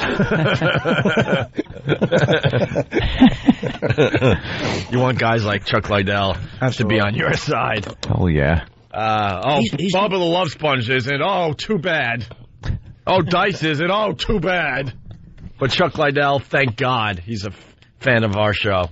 Go ahead, Sam. Yeah, so he was on Good Morning Texas, and he wasn't. He didn't appear to be quite as lucid as he was when he was on our show. How did anyone see it? If it was on Good Morning Texas, it's become a viral video. So see, that's the beauty of the internet, man. Yeah. You get these little dopey, tiny little shows, and something crazy happens. Back in the day, no one saw it. Unless you had a big VHS copy that you start trading with your friends. But now it's on the internet. Everyone gets to enjoy it. Yep. That's why I love living during these times. So we got the audio. What's the deal? Was he under the influence or something? He appeared to be. I mean, I don't want to... He didn't publicly say that he was, but he appeared to be... I mean, he was probably on some kind of painkillers from training or something. Sure. Oh, Dr. Sam is giving a diagnosis from a video clip? All right. Yeah. All right, Dr. Sam. That I saw. Let's get into this. So the host tries to ask Chuck about the UFC, and this is what happened. Say hello to Ultimate Fight champion Chuck Liddell. Nice to see you, Chuck. Nice. Good to see you. Welcome to Dallas. You been to Dallas much before? I've been here quite a few times, yeah. Okay. I want to talk about Ultimate Fight Championships because that's something that most of us will never, ever experience in our lives. None of us, most of us walking around the planet, have the chops of what it takes to get in the ring and do that. How long have you been doing this, and how'd you get started in this? I was 12. Yeah? I was in Kung Fu Theater, and then that was in between the clips. Right. And I really got interested in the clips and started teaching our books. My mom got me in a karate class. I love Chuck Liddell. Wow. That could be the greatest clip I've ever heard. Wow. Now, we've had Chuck on the show, and he's a great guy. He is completely with it. Yeah. Completely. Like sharp as a tack when he's on our show. Funny, articulate. Absolutely. And that right there is... It's early in the morning. He might have been up all night. Don't care early in the morning. Yeah, but man, someone like him, and you got to think he's taking stuff to sleep because all the pains and aches he's got going on. I'm going to go out on a limb and say Chuck was probably drunk because the option. Jim Norton said that. Jim Norton said that. Because the other option is that his brains fell out. I'm going to give Chuck the benefit of the doubt by saying he probably just didn't get to bed. I'm going with sleeping pill. This is normal. A lot of people do the sleeping pill. Mm-hmm. And he had to get up really early, and the effects didn't wear off yet. All right, okay. I'm going to just play it safe and say it was methamphetamines that he stole from an underage girl he had sex with. All right. That's Jimmy's opinion? Just a guess. Jim Norton's opinion. Yeah. I went with the safe answer. I think it was from too many carbs. All right, here we go. I'm going to go with the host of Good Morning Texas. Yes. Yeah. Is so god-awful and boring, he lulled him to sleep. Did you hear that question? Yeah, it went and forever. The delivery? That's why that guy is in Texas somewhere doing Good Morning Texas. Wow. We show Chuck talking, just show it to Yeah, well, we got Chris from Texas. Let's not forget it's Stepfather's Day, Jimmy. It's Stepfather's Day. We got the stingers and the promos and the sweepers running like crazy here this morning. Oh, boy. This guy ain't going to be able to even do this. Chris. Yes, sir. And you know what? You guys got to help out the show. We ask nicely every once in a while. You know that little bit we just did with that fake caller, and it led to a Jim Norton plug, which we had no problem with. But that bit today is done. So if this story isn't real, please just hang up. Okay, I'm not going to hang up because this is not a Deer Penthouse story. All right, and you're not going to be plugging one of Jim Norton's dates because seriously, a lot of people have some interesting stories. We want to hear the real stuff. All right, here we go. Chris in Texas has a stepdaughter. Go ahead, Chris. She's exactly 10 years younger than I am. How old are you?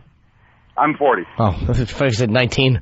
Wait a minute. Your stepdaughter's nothing? Is 30? I didn't hear you, Jimmy. I'm sorry. I was too busy looking at your sister. Oh no. I was silly me. I was listening to the caller. Oh, what the hell am I doing? Sometimes I forget we're actually doing a radio show. He said she's 10 years younger. How old are you? 40? I said it would be funny if he was 19. Okay. I've been with her wife. I've been with my wife for 20 years. Okay, so this story is from the past. Well, it is from the past, but we had a really great relationship. I got the stepdaughter when she was 13. Okay, yeah, because you scared me when you said, because I know what you're going to say here, and if your stepdaughter's 30 and she's asking this question, my question would have to be, she's a what? Is she retarded? Yeah, exactly. No. All right, go ahead, Chris. So this happened a while ago. How old was she when she came to you with this? Well, she was actually 18 when she came to me with this, but it began with, if you're going to drink here. If you're going to smoke pot here. If you're going to party here. I didn't want her out and about doing the things that teenagers do. Uh-huh. I was trying to be the really super cool dad. So she got around to the point of asking me one day, I'm trying to figure out how to edit this for you. Yeah, that's the fun part for us, is watching you guys squirm trying to figure this out. Yeah. Go ahead. Let's see. She said, third base. How would I know if I was doing that right? Is that officially third base? In my neighborhood, I think it was different. I don't know. First base is kissing. Yeah. Second base is up the shirt. Third base. No. Third base is don't handle my food. Dude, third base, I think third base may have changed over the years. That's what I'm thinking. In my but third base in my day... It was all of this. Was, all about the mitt. Huh? Opie, remember when you said you spoke to a teacher recently and they said that certain things weren't qualified as fact anymore? Okay, no, I think Bill Clinton. Yeah. Monica Lewinsky. All right, so she asked you about that? Yeah, she said, how would I know if I was doing it right? And I said, well, what kind of reaction are you getting? And she said, could you show me? And I picked me out. I didn't really realize what it was that she was asking. And she clarified, and she said, if I got a piece of fruit shaped... Oh, my God. You're lying. Okay, whatever. You don't have to believe it. Well, she wanted to know if you could watch her do this to a piece of fruit and then critique her and say you're doing it right or wrong, or critique it and coach it. And so what I did was I let her watch some. I had a better idea. I picked a particular adult type DVD and let her watch it. Maybe, I don't know. Maybe. How old was she when you did this, though? This is creepy. 18. She was 18. And you were 28. Maybe, I mean... Now, I will tell you this, guys. There has been tensions between her and I ever since she became legal. It's been there. It's obvious. We both recognize it. We just don't talk about it. And you're 40 now. She's 30.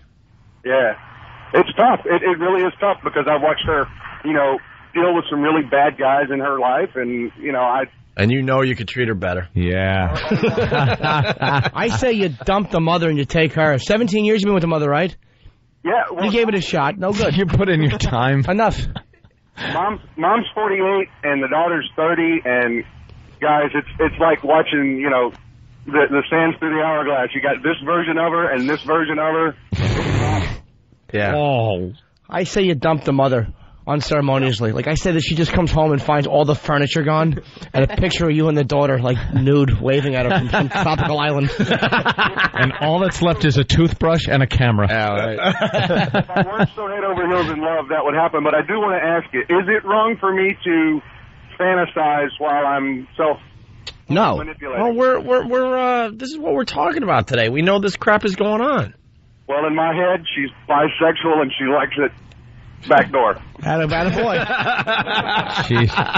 Wow, good girl. What, that didn't make it? I wouldn't think it did, but... Oh. He's still been fantasizing inappropriately about her. Yeah, he fantasized about her. Look, you know what? We got to give XM a little extra today anyway. There you go, XM. More Chuck Liddell, whatever. In this clip, he passes out in the middle of... Did he really? Middle of an answer. Oh, no. Yeah, and so, remember the first time you stepped in the ring to fight like this? Because it's different than college wrestling. Oh, yeah, it's a little different. It's a little louder, a little stressing. Okay, the movie 300, you've seen it, and you're out to promote the film right now, right? You okay, Chuck? Yeah, I'm okay. All right. You all right? All right. Doing all right. Okay. Oh, wow. He actually did lull him to sleep. He just dozed off. You could see his eyes fade that whole series of questioning, and so he asks him the question and realizes that Chuck Liddell's sitting there with his head in his hand, his eyes are shut, and he's like, you okay? Yeah. Okay. He just got woken up. By the way, the last caller is being called a liar because he said that he showed her a DVD 12 years ago. He might have. 12 years ago? 12 years ago. DVDs 12 years ago. Or dude, it might just be common speak like, hey man, give me I was watching this sexy tape. Like, you know what I mean? It might just be the way you say something. Actually, wait, 1995? Yeah, DVDs were around. There were DVDs. All right. I act like it was 1710. Let's go to Nolan in Dallas. We don't say hi to Dallas much for some reason. What's up, Dallas? Hey, that Chuck Liddell video that was on Good Morning Texas. Yeah. He was actually hungover because he was out partying late, promoting 300 here in Dallas and everything, and hit up a whole bunch of clubs and stuff like that. And he also came on the Jagger show here in Dallas, too, and he was pretty hungover. And after he left the show, they were talking about how he was in the bathroom throwing up a whole bunch of Oh, man. Oh, see, I can relate. Good for Chuck. He kicks ass. He's an animal. That's the way he's supposed to behave. Yeah, let him have a little fun. All right, thank you, Nolan. The host mentions that the Spartans wrestled nude for no apparent reason, then compare them to the UFC. He's calling him a homo. I love the guys that gather some of these clips. Their writing skills are terrific. I mean, these guys all fought like crazy. They're real guys that really did exist. I know they fought in the nude back then in the day. You know, in the movie they don't do that, but they were kind of the ultimate fighting machine, which is probably the connection with why you were on tour talking about this movie. Well, they had no fear of fighting. They fought for what they believed in, and I think at all times they thought they could win, but they were also willing to give up their life to win what they thought they should win. They win what they thought they should win. Wow, Chuck. And you know Chuck can still stand up and knock your teeth out. Oh, yeah, no even kidding. in that state. No kidding. And then the final clip, the host sounds a bit concerned. Oh. Now, when do you fight next, Chuck? Probably in the May. That's when we're... I would have loved it if he says in a half hour. What time is it? Or now, and then just punch him. Yeah. Now, when do you fight next, Chuck? Probably in the May. That's what we're working on. Do you know who you're going to fight? Don't deal yet. Who do you want to fight? Murder White, I wouldn't mind fighting. Tommy Morrison. Yeah. Wow. Yeah, because he's back. Wow. There's quite a few guys out there I wouldn't mind getting throwing punches with. Well, hang in there. May the force be with you. All right, the movie 300, based on Frank Miller's graphic novel starring Gerard Butler from Phantom of the Opera, actually opens in Texas theaters on Friday, March the 9th. And you hang in there today, okay? Take care of yourself. Thank you very much, man. All right, Chuck. Hang in there. Hang in there. Hang in there. May the force be with you. He's a Jedi. I didn't know the host was a Jedi. Now I get an excuse. He's a little asleep. I would love Chuck to be on a show like that. To make him sound stupid. Oh, we would love that. Drunk Chuck? He was sitting there breathing. You could hear him breathing because he's probably his nose broken a bunch of times. Yeah. Like a ball. He's a real force, man. All right, we got to step aside. Jeez, that was really bad. Mackenzie. Yes. You're hot under the collar, right? What? What's the matter? You're hot under the collar? No, not at all. We'll talk to you next. Just stay there. Can you hold? Right. We want to make sure you don't go anywhere. We go to you next, okay? Okay, thank you. She doesn't, she's a little confused about Stepfather's Day. I kind of agree with her. It's Opie and Anthony. Hear what everyone else is talking about. O&A Uncut and Live, continuing the show on XM Satellite Radio starting at 9 a.m. Eastern. Visit xmradio.com to subscribe. It's the Opie and Anthony Show. The Opie and Anthony virus. And let's go right to the phones. Phone number 1-866-313-FREE. It's the Opie and Anthony Show. We got Mackenzie in Dub Bronx. Mackenzie. Yes. First off, did you see J-Lo yesterday?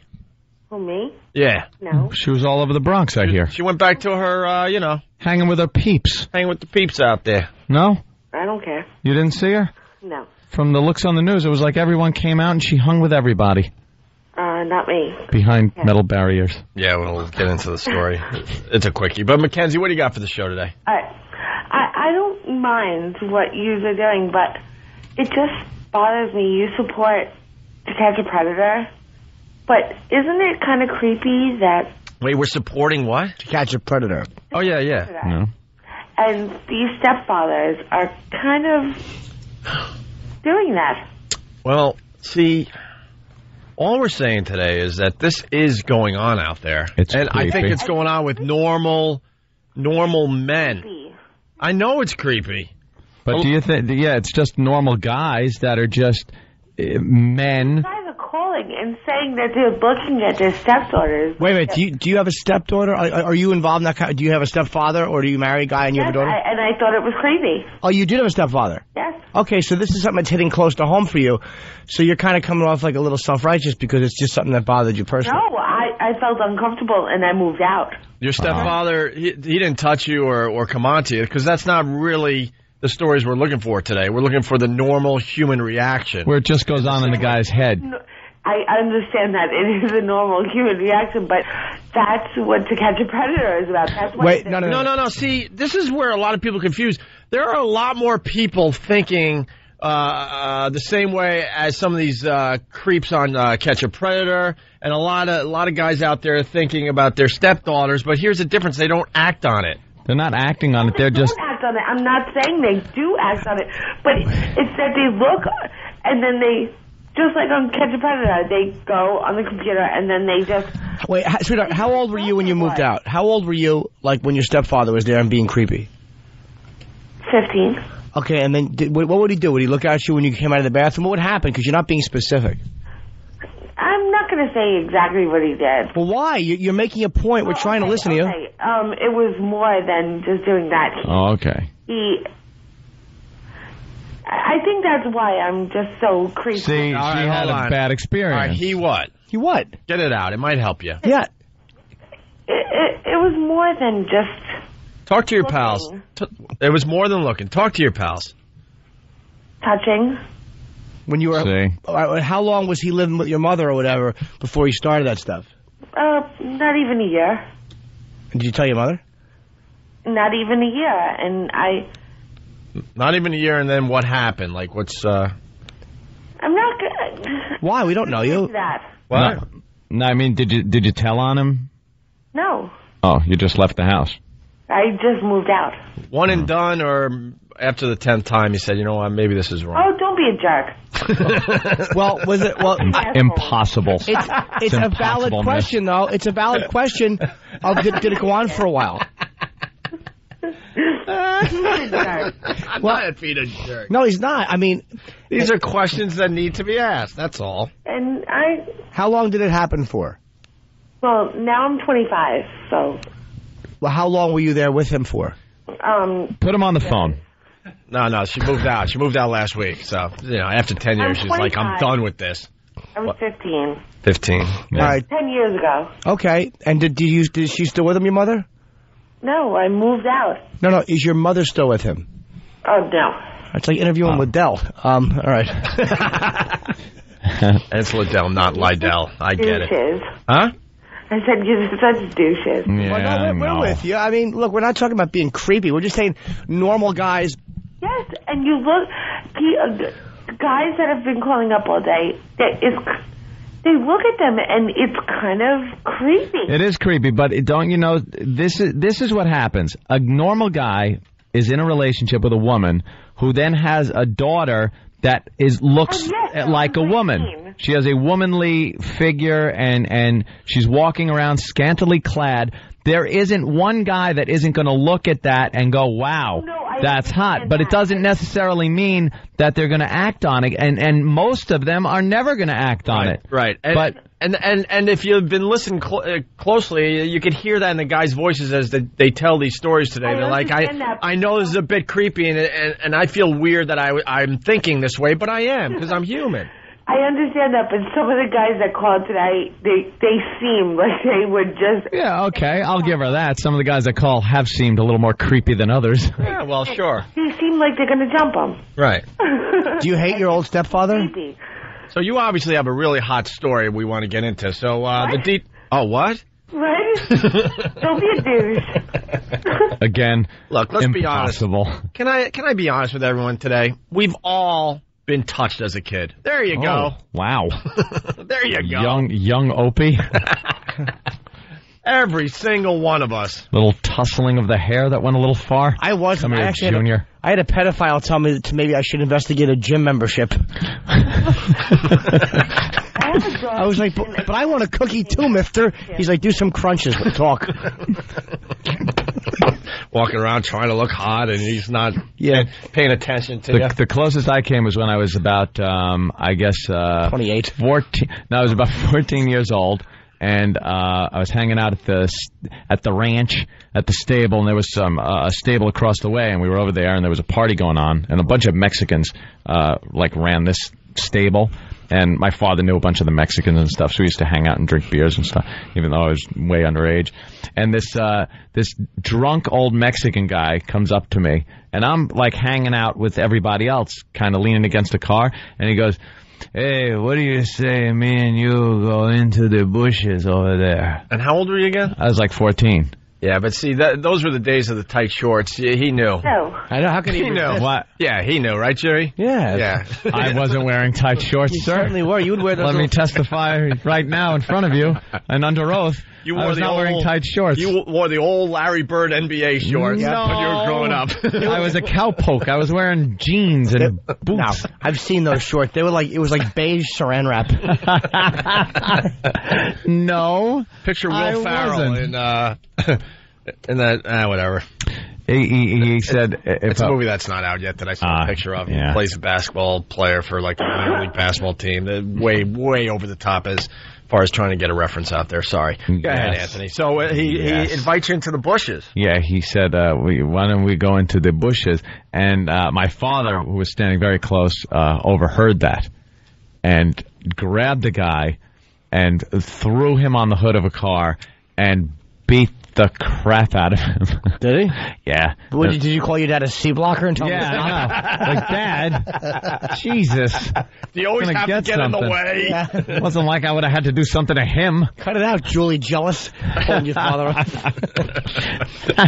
No, the old Mexican would have wanted to kiss you. I bet you he would have wanted to kiss you. He would have chew in his mouth. Sexy. It's Dad. Unwrap that burrito.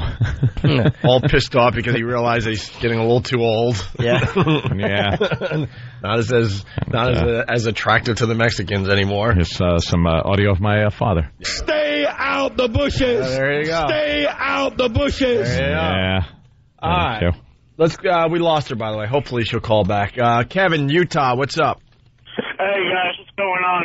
Hey. Hi. Morning, little Jimmy. Love you, bud. Thank you. Hey, give you a little catch up. I'm only 28. My wife is 48. Yeah, I've already heard all the jokes. My wife has a daughter. I like how he preempted us from making a joke. Yeah. Yeah, I've already heard the jokes. Like what? Like, what jokes did you hear? Like two Jews walk into a bar. You married a cadaver. Yeah, I think we have a few. Hold on. Maybe we have a few jokes you haven't heard of yet. Exactly. How many Polacks does it take to change a light bulb, sir? I'll do his part. 3. No, 2, but one has to be 28 years older than her stupid husband. Get it? Or 20 years. No, he's 48. Like she's 48, he's 28. Oh, right? Yeah. I did bad math. All right, I wrecked a bit. No, you didn't. Think of another one. I like this. Wait, now, sir, how long you been married to this? Octogenarian? I've been married with her for 6 years. All right, so you were 22 and she was 42? Yes. Where did you meet? In the adult diapers section of the supermarket? Hey, man, they say 40 is the new 20, Jimmy. Exactly, then 20 is the new 10. Where did you meet this old bag? Was she one of your teachers? No, I'm teasing, man. I don't mean disrespect. Where'd you guys meet?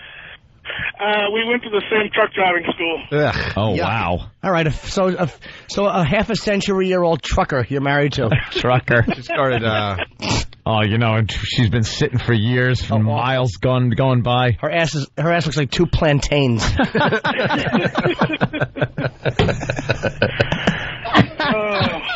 Boy, she must be a catch, meeting her at trucker school. Oh, my God. She's a catch. In a wedding photo, he's actually holding him with his right arm up. And she smells like that. All right, what's up, Kevin? She has a daughter.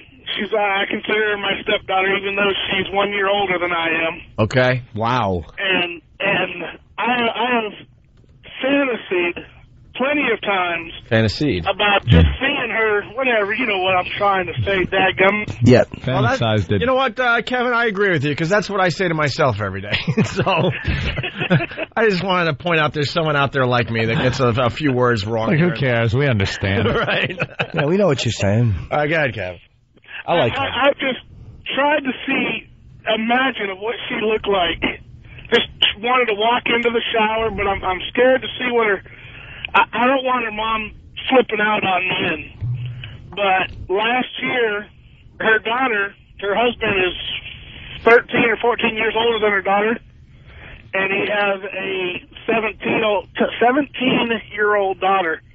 She moved in with us. We live all on the same property. Oh, my God. It's like a WB show. Oh, my God. I literally... When she comes home, I look, I just shake my head, and I say, well, hon, love you, gotta go. I get back in my truck, and I leave. BJ and the barely living. I was going to go with barely legal, because the grand. Wow. He's going with his old wife. That's brilliant. Smokey and the old Baghdad.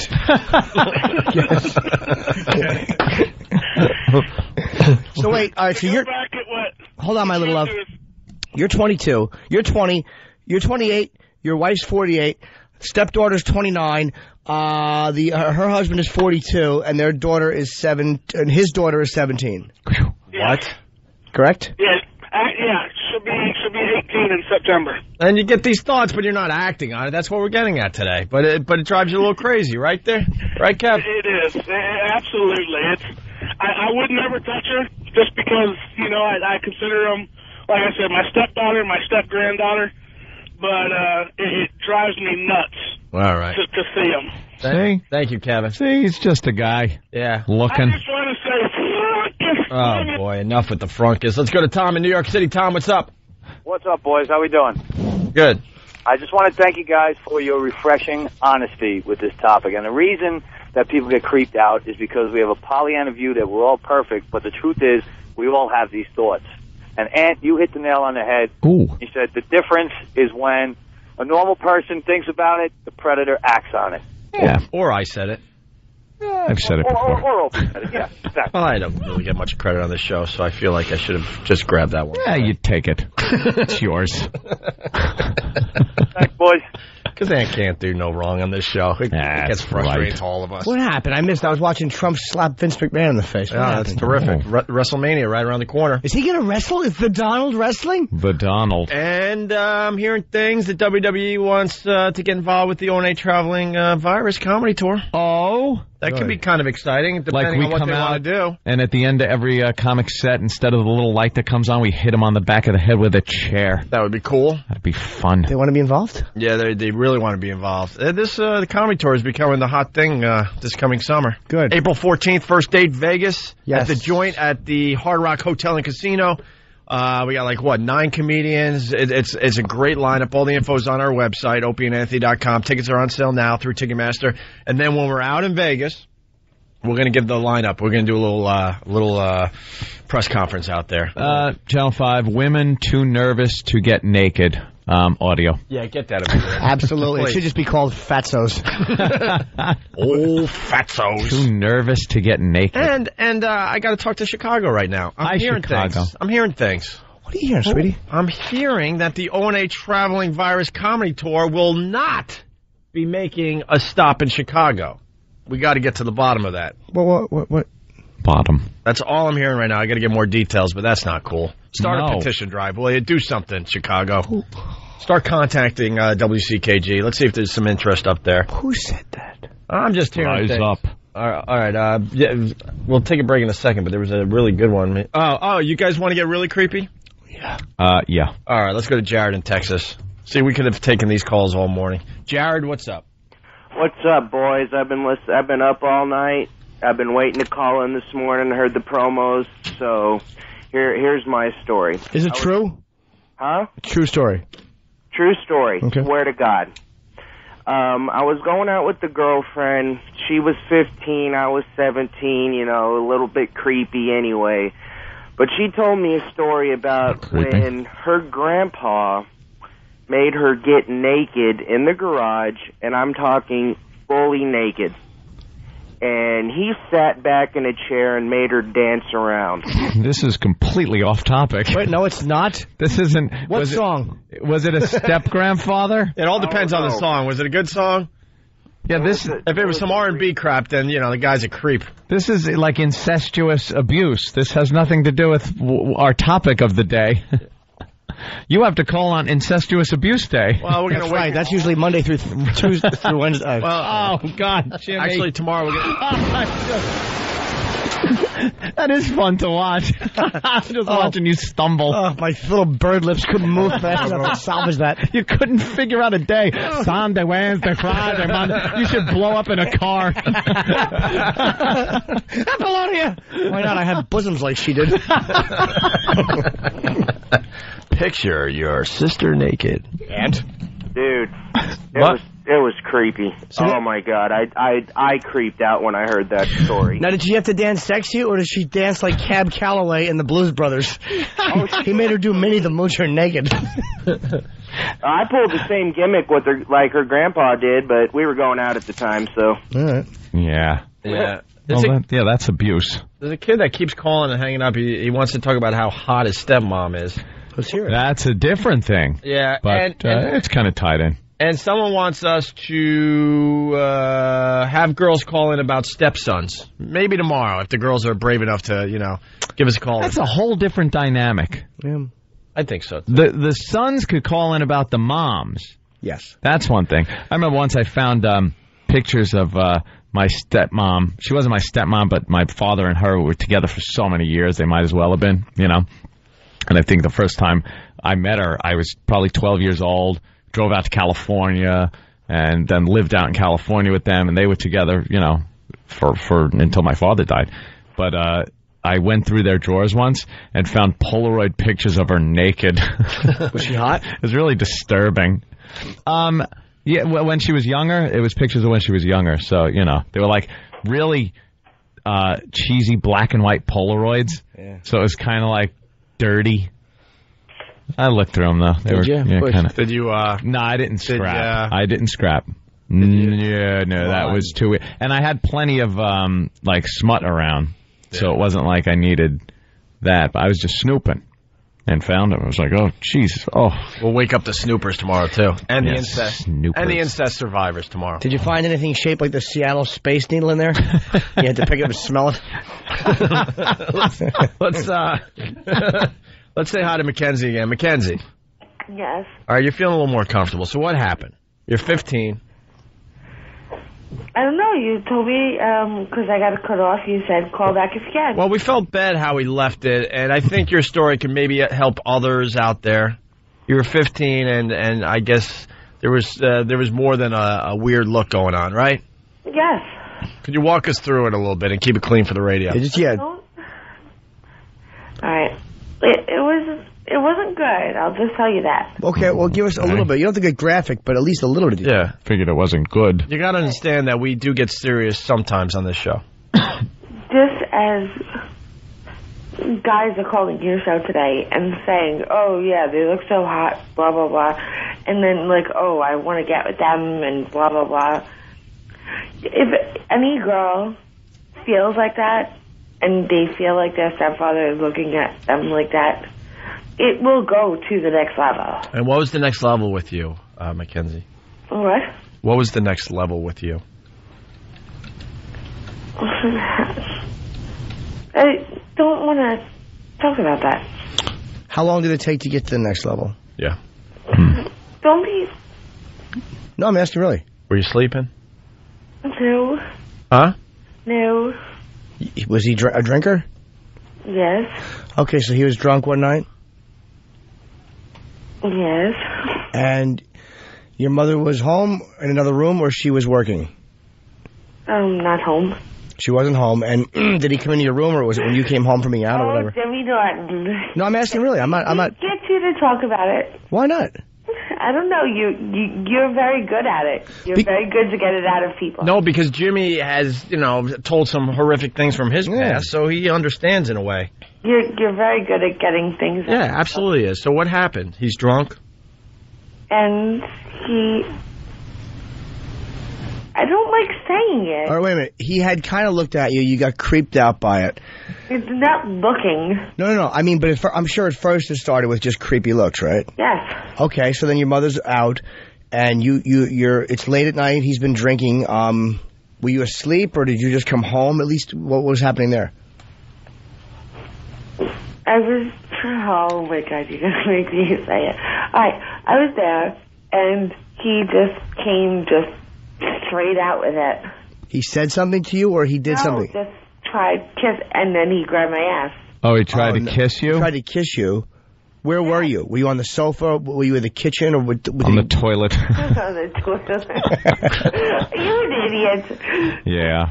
I know. All right. So he tried to kiss you, and what did you do? I kicked him, and then I left, and I never went back.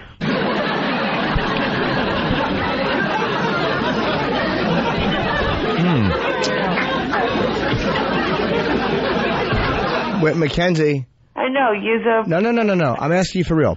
I think that you're leaving something out. No way, as awful as that would be and creepy, I don't believe that only... No, the look started as creepy, and then it went further and further. Wait, one time he tried to... You said the first time he tried to be physical was he just tried to kiss you, and then he grabbed your ass... No, it was the looks are... The way he started was the looks are creepy, and then it started progressing from there. And it went from the kissing and the trying to grab your ass to what? No, because he was a drunk guy. He just went from looking to just trying to grab. Oh. Okay, how long did he try to grab for? That obviously wasn't once. How long did that happen for?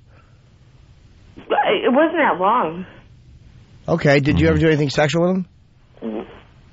No. That's a kind of a hesitation. I moved out immediately when he tried anything with me, and my mother didn't believe me. Please don't kill the messenger, but Douche Nozzle from Whackbag, he writes this morning on Instant Feedback, could this little slut speed it up and get to the good stuff? Oh, God, you people are the worst. That's Douche Nozzle, that's not us. Douche Nozzle has always been his own entity. And Douche Nozzle. That's right, we don't know very him. Appropriate name. Right, see, he's a douche, and he's nozzling. And quite a nozzle. He's just a nozzle, it's not even the bag. He hasn't even worked his way up to the bag yet. I would love if people who said that had something like this happen to them. I can certainly understand that. I mean, because I've dated... I don't mind. Like, it's all about you. Go ahead. Yeah. I find... Go ahead, continue, like you know my pain. Go ahead, I'm trying to explain something to you, but you jump right in. Go right, go ahead. I find their stories funny. I've been where you are. Talking about their daughters, but... Yeah, no. Wait, listen. You see, you're being very rude and crass and interrupting. I've been kind of where you are. Yeah. I find it... All right, go ahead. You talk. I mean, there's no reason for me to contribute. It's all about you, apparently. Go ahead. Oh, me. What was me? I know. Funny. But some of the stories are kind of creepy and... Well, how do you think I felt? In that situation? How do you think I felt? Yeah. That stepdaughter running around the house and my girlfriend at the time getting fat. What's a man supposed to do? Give me those ribs, you. Don't be a dick. How many years ago did this happen? You're an idiot. How many years ago? What? I'm 25. It was 10 years. Oh, God, get over it by now. What? Nothing. What? Are you... He said, are you over it? He said, are you over it by now? You tell me I should be over it. No, he asked, are you over it? Yeah, I asked. Bailed you out. Wait, are you over it? I should be over it by now? Well... It's been 10 years. I mean. And he only tried to kiss you. It's not like he did anything awful. Like, that's bad, but I mean, maybe... I wish... You should suffer... We heard your story and we're experts. Just like... We're experts. You were in prison and then guys are just trying to fuck you in the ass. Oh, hey! Now you're talking to me. Now you're talking to me, Mom. Certainly. It's like what it's. Hey. You're a potty mouth. That's like what. We heard your story.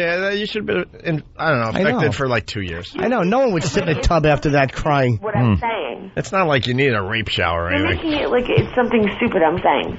No, it's not Guys stupid. could know what it was like. What? If guys could know what it was like, that's what it would be like. We do know what it's like. No, you don't. Okay. All right, Mackenzie. I'm sorry. Okay. You know what it's like to be hit on and try to do good. Yes, have you seen me? Who doesn't want to touch me in some way, shape, or form? I'm mushy. You should be flattered. It's obvious you're not a fatso. Knows like what it's like to be wanted touched. All right, Mackenzie. We really got to do our show. Yeah, we got to get back to the show, but I didn't see. Are you a pretty girl? I didn't see your name on the door when we came in here. Yeah, right? it's not Mackenzie in the morning. Right. It's still Opie and Anthony with old Jimmy Norton. Yeah, it's not the Mackenzie and Silly Goose Stepfather show. I don't see Mackenzie in the morning billboards all over the subways. Absolutely. All right? I'm saying, I found a lot of the stories when the guys were calling were funny. Blah blah blah blah blah blah. Oh, shut up. What time did you start drinking this morning? You sound like you've been tipping a few back, Chuck. Mackenzie? All right, Mackenzie. Thanks for sharing. Take care of yourself. Yeah. Take care. You all right? You all right? Take care. Well, now she's got to listen to her. Take care of yourself. All right, she's gone. Oh, no. All right, it's... May the force be with you. It's the Mackenzie show. We got an update on the dude that's got to pay his ex-wife that became a dude. Did the judge make a decision? Because that's what he was suing for. We got the update. We're going to do it next. An update. I love updates. We love updates on the Opie and Anthony show. It's the Opie and Anthony show. The Opie and Anthony virus. You're infected.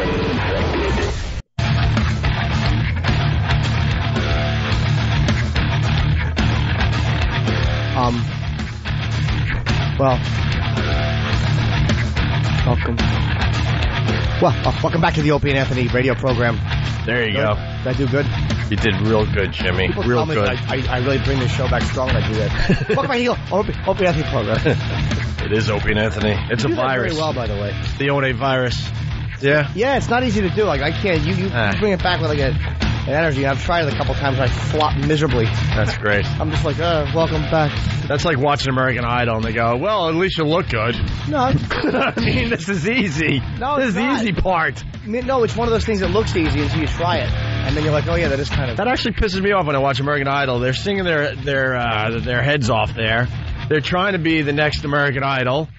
And the best the judges could do is go, well, you look great up there. You're such a beautiful girl. Yeah. They don't want to hear that crap. Haven't heard that your whole life. Well, right. The looks are not part of the performance. Bringing back the show is a part of the show. Yeah, or is it? Yeah. Monkey could do this. I know. I'm not stupid. Well, on certain stations. Well, see? And there's your strength. And I applaud you today, little Jimmy Norton. All right. Hey, in case you missed it, we had this story yesterday. A Clearwater man is fighting to stop his alimony payments because his ex-wife is now a man. Lawrence Roach asked a Clearwater judge to end the monthly payments of $1,250. He divorced his wife Julia in 2004 after 18 years of marriage. But since that time, Julia had a sex change and is now Julio. Attorneys for the ex-wife say that the operation doesn't change the couple's alimony agreement. Roach agreed to make the payments until his ex-wife dies or remarries, according to his attorney. The judge is still considering the argument. That was, I believe, yesterday. Oh. Would this drive you nuts, Anthony? Oh, my God. Can you just imagine? Stories. You thought your situation was bad, and it is bad, Anthony. We all know that. Is. But could you imagine this? No. Would you just lose your mind? Imagine that. You got to send a check to a guy, a transsexual gender guy, post-op thing. Because you know that every time a woman becomes a man, I don't even know what that operation's all about. They take skin and muscle tissue from somewhere and try to build something that resembles male anatomy, and then they give them the hormones. Their breasts go away. Their hips go away, and they always grow facial hair. Every time you see a transsexual that went from a female to a male, they'll always have the big beard Because, like, that's how they have to show that they're now a man. Yeah. And you're just writing a check to some dude that you were married to. You would hang yourself. How embarrassing. First of all, it's embarrassing. It's embarrassing to you, your entire family, your friends. Oh, jeez. Oh, don't say anything. There's my ex at the table over there. What, the guy? Yeah, Grizzly Adams. Over there at the table. Spending my money. Look at that. Oh, would that be embarrassing? Well, guess what? We have an update. Ex still due alimony when she becomes he. Oh, no. A woman's sex change operation does not free her ex-husband from his alimony obligation, a judge said Wednesday. Judge stupid.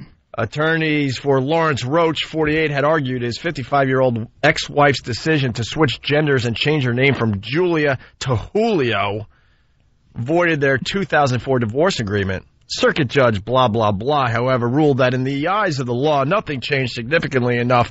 Nothing changed significantly enough. Wow. To free Roach from his $1,250 a month obligation. The judge said since Florida courts have ruled sex change surgery cannot legally change a person's birth gender, Roach technically is not paying alimony to a man. Wow. Oh, my God. And where did the money come from for this sex change? Huh? He probably had to pay for it. Bought and paid for that wiener. You know how you had to pay for, like, the ex's house there? Yeah. Just imagine you had to pay for, like, a sex change. See, it could always be worse, Ed. People say that to try to make you feel better. It could always be worse. Believe me, I'm looking. It says Roach pays $1,250 a month. Yeah. I wouldn't care if she stapled one on her forehead. If that's all you had to pay? If that's what I had to pay, I wouldn't care if she got 3 of them and put them all over her body. If she got a hula skirt made out of schlongs, I wouldn't care. For $1,250 a month? Yeah. She got off easy. His last name's Roach. Yeah, this is Roach. How appropriate. Let's go to Mike. He's got an obvious question here. Mike, what's up? Hey, doesn't the fact that the wife got the sex change operation mean that she was the reason for the divorce because she wasn't into the husband? Who knows? You would think that would kind of like he's not at null and void the marriage in general. Doesn't matter what the reason they got divorced is. That's too bad. The reason could be, she can't stand him. She's into women. She wants to become a man. Doesn't matter. Still helpless poor woman that can't afford anything and can't get a job and has to be supported by a man. That's how the courts think. Well, she's not a helpless woman anymore. Yeah, she's all man. That's right. She's Chuck Connors. Yeah, right. Hey, we got a little laugh from Sue on Long Island. Sue, what's up? Hey, how's it going, guys? Hi, Sue. Hi, Sue. I just wanted to talk about the caller Mackenzie that you had mentioned earlier in the show that girls are too shy to call up and talk to you about certain things. And so you get this girl on the line and she's all sensitive and vulnerable, and then you tear her apart. I know. I told him that, too, in the break. Yeah, I got a scolding, too. I just think it's a little ironic. I mean, don't get me wrong. I love it. I think it's great. I was laughing my ass off on my way to school, but... But, Sue, how many times did you look at your radio and just say to yourself, oh, just get over it already? Oh, all the time. But, Sue, what you're saying is that we always complain that women won't open up. Why? Did you have a story like hers? Oh, no, not at all. All right. I was just... We're hoping to get you to open up so we can humiliate you, too. Yeah. Well, Sue, this is what I do today. Watch this. You like Bob Saget? Yeah, Bob Saget's cool. Have you ever seen him do stand-up? No, I haven't. You have no idea what you're in for because we're going to give you a pair of tickets to see Bob Saget, our pal, our buddy. Ooh. He's a filthy mouth when he's doing his stand-up, you know. Where is he going to be? Well, Anthony's going to be at the North Fork Theater in Westbury. That's the old Westbury Music Fair. That's right, Anthony. And Bob Saget will be there on April 20th. Doors open at 6:30. Like that matters to anybody out there, but it's on the sheet. Show starts at 8. Sue, would you accept this pair of tickets from me, Opie, from the Opie and Anthony Show? Hey. Oh, yeah. Anthony's giving them out, too. Yeah, I'm sorry. That here. sounds great. We're all giving them to her. Jimmy doesn't give them. No, I don't. I love the fact that we don't give them to the girl who was abused and almost crying on the phone. We give it to the chick who gave us a titter when she called in. Points out that we were scum to her. We want to be unpredictable. What can I tell you? How about human? Can we be human? That'll take a little more work. We're trying, Jimmy. We show it every once in a while. Sue, all right? Hold on the line. You get the tickets? All right, great. How's your day going? Everything all right? Pretty good. Yeah? All right, hang in there. All right. Thank you. Thank you. May the force be with you. Give Sue the tickets. I'm just going to give the Good Morning Texas answer to everybody today. Yeah. Hang in there. Hang in there. Hang in there. You all right? Frank in Stanford. Frank? Hey, O&A. Yeah. Listen, about that sex change operation. Didn't the judge say that the only way that they can get out is through death or if they get married? Now the guy's really screwed because I don't think she could ever get married now, can she? Now, if the law says that you can't change the gender, she could get married to a man, but that is probably what she's not looking for. If she's changed to a guy, then she probably wants a woman. So she couldn't get married to a woman because technically she's still a woman. So it takes the marriage angle out of the mix for him to get off the alimony payment. Let's look at the positive side of this story, by the way. You can now go toe-to-toe with your ex-wife. Oh, yeah, fight. And you're not going to get in trouble for it. You know you could beat her up, too. Because you're beating up another dude. But it is taking a bit of a gamble. Why? If you get your ass handed to you. Oof. Hopefully she's passive-aggressive, though, and got a hog put on that was bigger than his. You know that's probably what happened. Of course. You know, just make sure it's like an eighth of an inch bigger. By a nose. By a nose, right. And you can go for the groin kick during the fight. Yeah. Now. Mm-hmm. I don't know what they use down there. No, it's awful. It's nothing. Two fuzzy dice from Puerto Rican's mirror. Frank from Stanford, anything else there? And I guess that was about it. But let me tell you, I almost rolled off the street when I heard that Ant was going to make his wife have a hula hoop skirt. I wouldn't care for $1,200 a month. Squid, man. Yeah. $1,250 a month. Nice. It comes down to money in the end. You guys are the best, man. Yeah, we know. All right, let's say hi to Rob on Long Island. Rob? Yeah, I just got a quick question about the line you guys are drawing between a stepfather that would act upon it and one that wouldn't. That would what? Oh. So, in other words, like that show with the pedophiles, you know, the guy goes to the house. If he didn't have anything on the website about I want to have sex with an underage girl, he just showed up there. Could they have arrested that guy? Here's the difference, dude. I think we all know the difference between a guy who is actively seeking out a youngster for sex and being a predator with a stranger, and somebody who's just in a situation where, as a human being, you look at a woman who, like, yeah, it's not right because she's 16, but, like, human emotion takes over and you look a little more inappropriate than you should. I mean, I think that we all know there's a common sense line of what is disgusting and predatorial and what is just kind of a human reaction for a guy to have in that situation. It's as simple as walking down the sidewalk. You see an attractive girl and you crane your neck, you turn around, you look at her, and then you continue walking. Yeah. Or you go to your friend, you go, wow, how about that? And you don't just run after her and stick your hands up her skirt and start, throwing it down on the sidewalk. There's a difference between just appreciating the beauty in something and, attacking it. And your question about if you didn't type in stuff on the internet and went over to the girl's house, I think if you didn't show intent, you're actually okay. But then they wouldn't. Your computer's got pictures of a 16-year-old stepdaughter naked on your computer. What is that? That's a crime. That's different. That's a crime. Yeah. You can talk in circles as you want. We're explaining what the difference is, though, and you're saying that your common sense doesn't dictate the difference between a predator and a pedophile and a guy who just looks at a 16-year-old daughter. You see no difference in those things? You can honestly say that? Yes, I can see the difference. Okay, then what's your point? Yeah. That's my point. Is you say it's okay to look and think, but it's not okay to touch. And if you look and think in a picture... I'm not even sure that we actually came out and said it's okay to look and think. I did. We're just basically saying this is what happens, and with humans. I think we all, the majority of the people listening to us right now, have some pretty crazy thoughts in their heads on a daily basis, and you think to yourself, God, thank God people can't read my mind, because I'm thinking some crazy stuff here, but I'm not acting on it, and I go about my life, and I never act on these thoughts. Dude, it's okay at times to think about pulling somebody off the road for driving badly and punching him in the face. It's a big difference if you do it. Yeah. What if you make a picture of it? You have a picture of an underage girl. That's illegal, that's dude. a crime. That's There's the a crime. difference. That is the difference there. And with that, Rob, we gotta go. I mean, if you want to continue, we're here tomorrow. You know that. Thank you. Different. The guy's talking about like, you ever imagine robbing a bank and then actually going in and robbing a bank? It's different. But what if you have a joint? The picture of the girl makes it illegal, so thinking is not illegal. Yet. Yeah, but if it's your own daughter, it's creepy. It is. And again, people know the difference when we're talking about. If you raise her from a child, you're a creep. Mike Jersey, we end with you. What's up? Oh, shoot. Mike, what's up? Mike? What's up? What's up?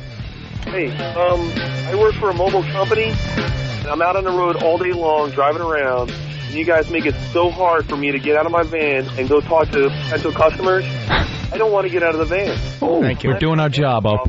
Oh, thank you, Mike. You ever help a girl load a couch into that van? We're you. Thanks, Mike. We got to go. My arm's broken. We'll see you guys over at XM. If not, beat her with a cast. Screw yous. It's the Opie and Anthony Show.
Let's roll.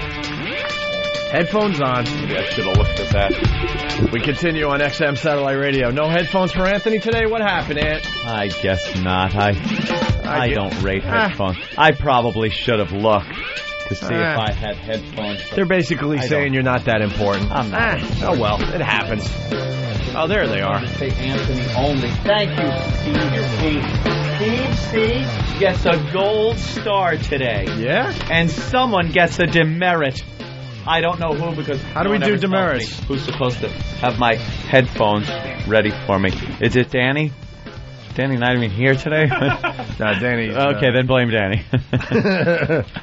There you go. Ah, now that sounds better. It's more like me. Let's. If I don't have headphones on, then I'm just talking. It's like real life.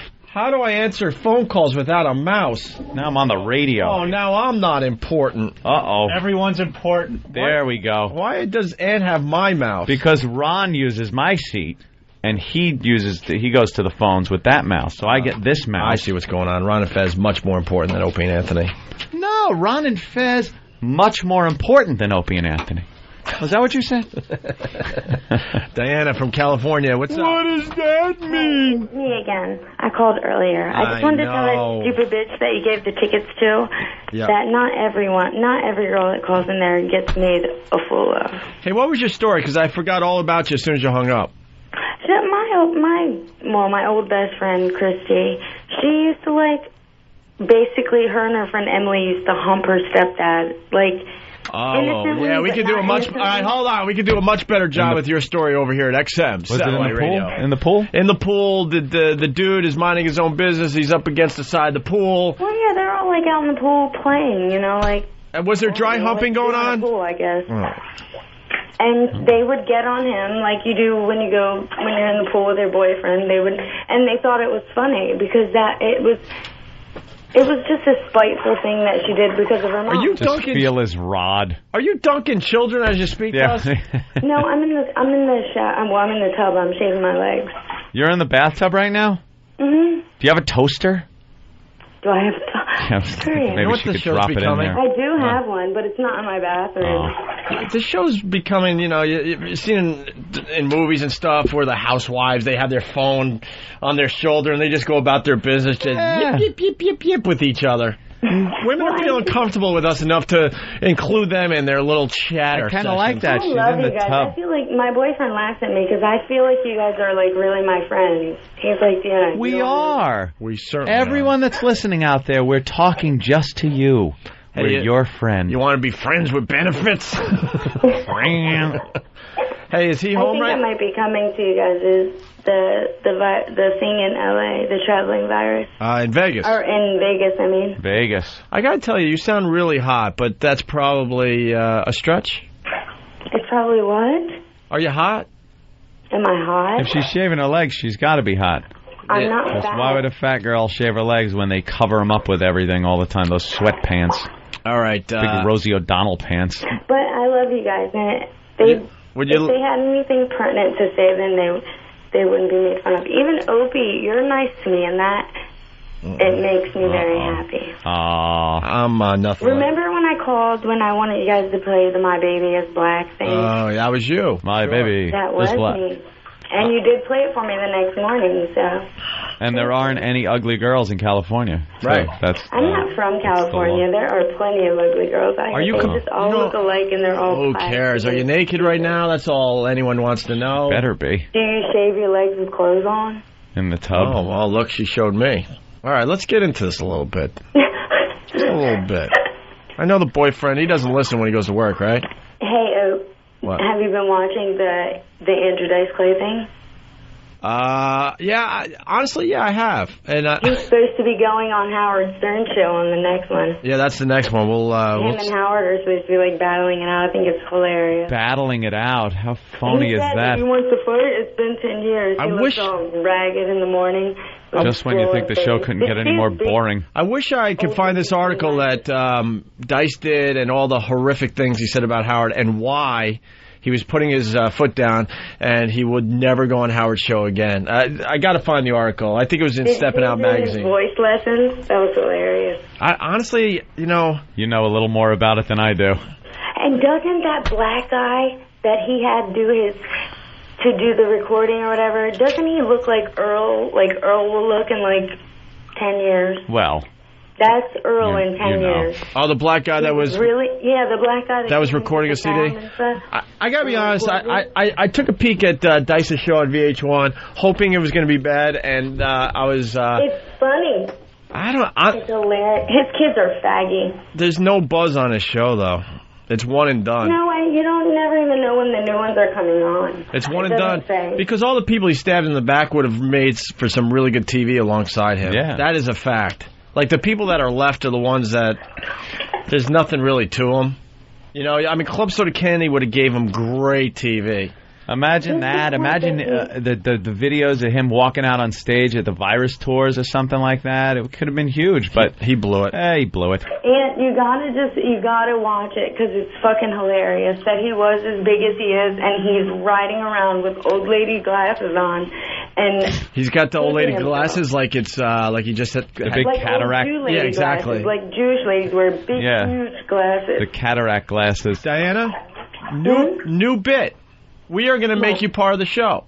We want you, when it's time to shave your legs, to just call the show and do some of this just chatter with us. I like the echo from the bathroom, the water that you hear. That's kind of cool. Yeah, this is the type of thing women do when the men aren't around. They pick up the phone, they're smoking and just hanging out and just shooting the shit. Yeah. Just chewing the fat. Nothing really important going on, but just interesting enough to kind of keep it going. What are you using? One of them Lady Bics? Actually, I'm using one of the new Gillette Fusion. Oh, Gillette Fusion. What kind of cream you got on your legs? I just use Dove soap. Just soap? You got to cream them up with something. If I use cream, it irritates my legs. Does it? Irritates your legs, huh? Yeah, it makes my skin icky. Now, Diana, if you're going to be part of the show, we got to know about you. So you're shaving, you're completely nude. How tall are you? This could, by the way, ruin the vid. I am, I think like 5'1" or 5'2". 5'2". I'm not exactly sure. Hey? What, are you stretched out in that bathtub? No, I don't know. I mean, I don't know. I don't keep track. I'm like all right. 5'1" or 5'2". It depends on what kind of shoes I have on. You're petite. All right. 5'2". How much you weigh? I weigh 108. Oh, okay. So far, so good. You passed the second. That's good. 2 questions done, and you've reached the third plateau. Yes.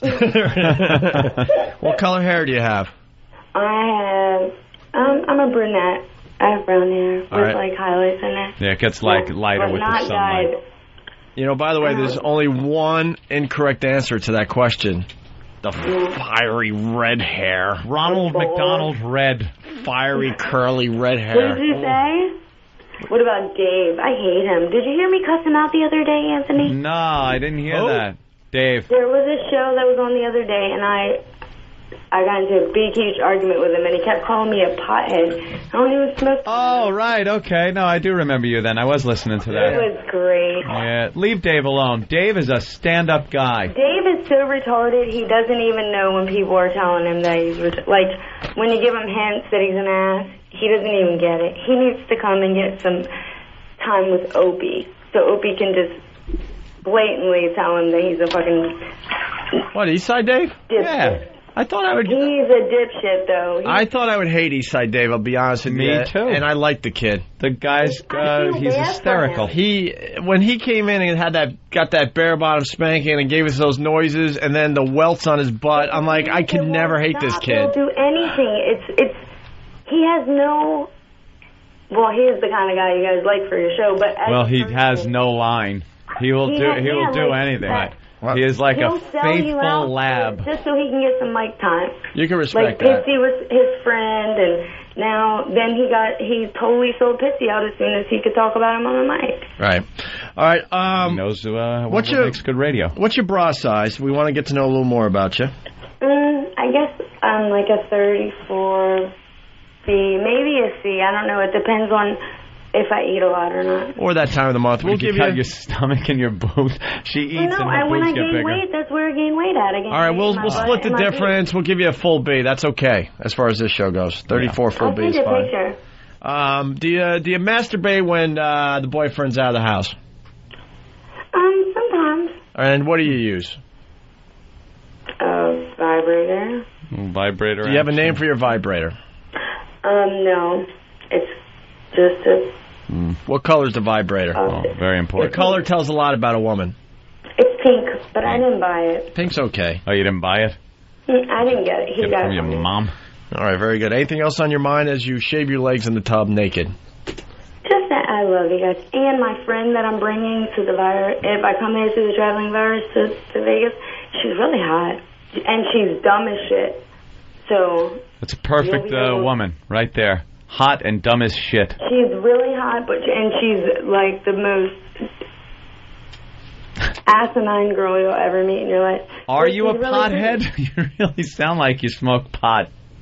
Do I? No. No? I used to. What's your thoughts on American Idol? A lot of chatter on that today with I Son. don't really watch it. I watch that guy, though, that Sanjay guy. See, that's what we're getting at. That's it. Everyone is watching because of him. He knows how to market himself. Did you see? What is up with all these people? They're fucking freaks, man.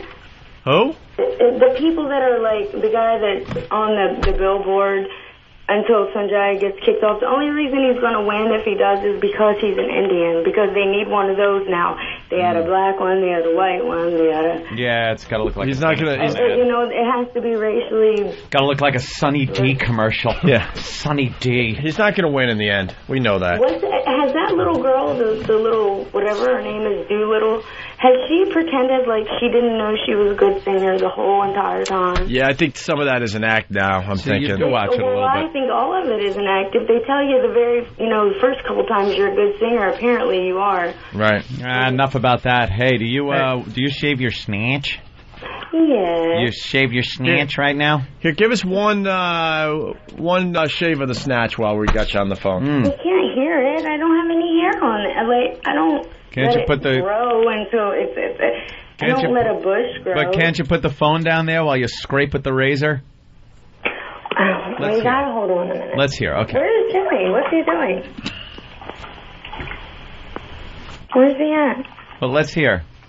Hold on 1 second. I have to lather it up, and then I can do it. You got the part about how we saved his career, too? I don't want to get a razor burn. Okay. Okay, hold on a second. Okay. Here we go.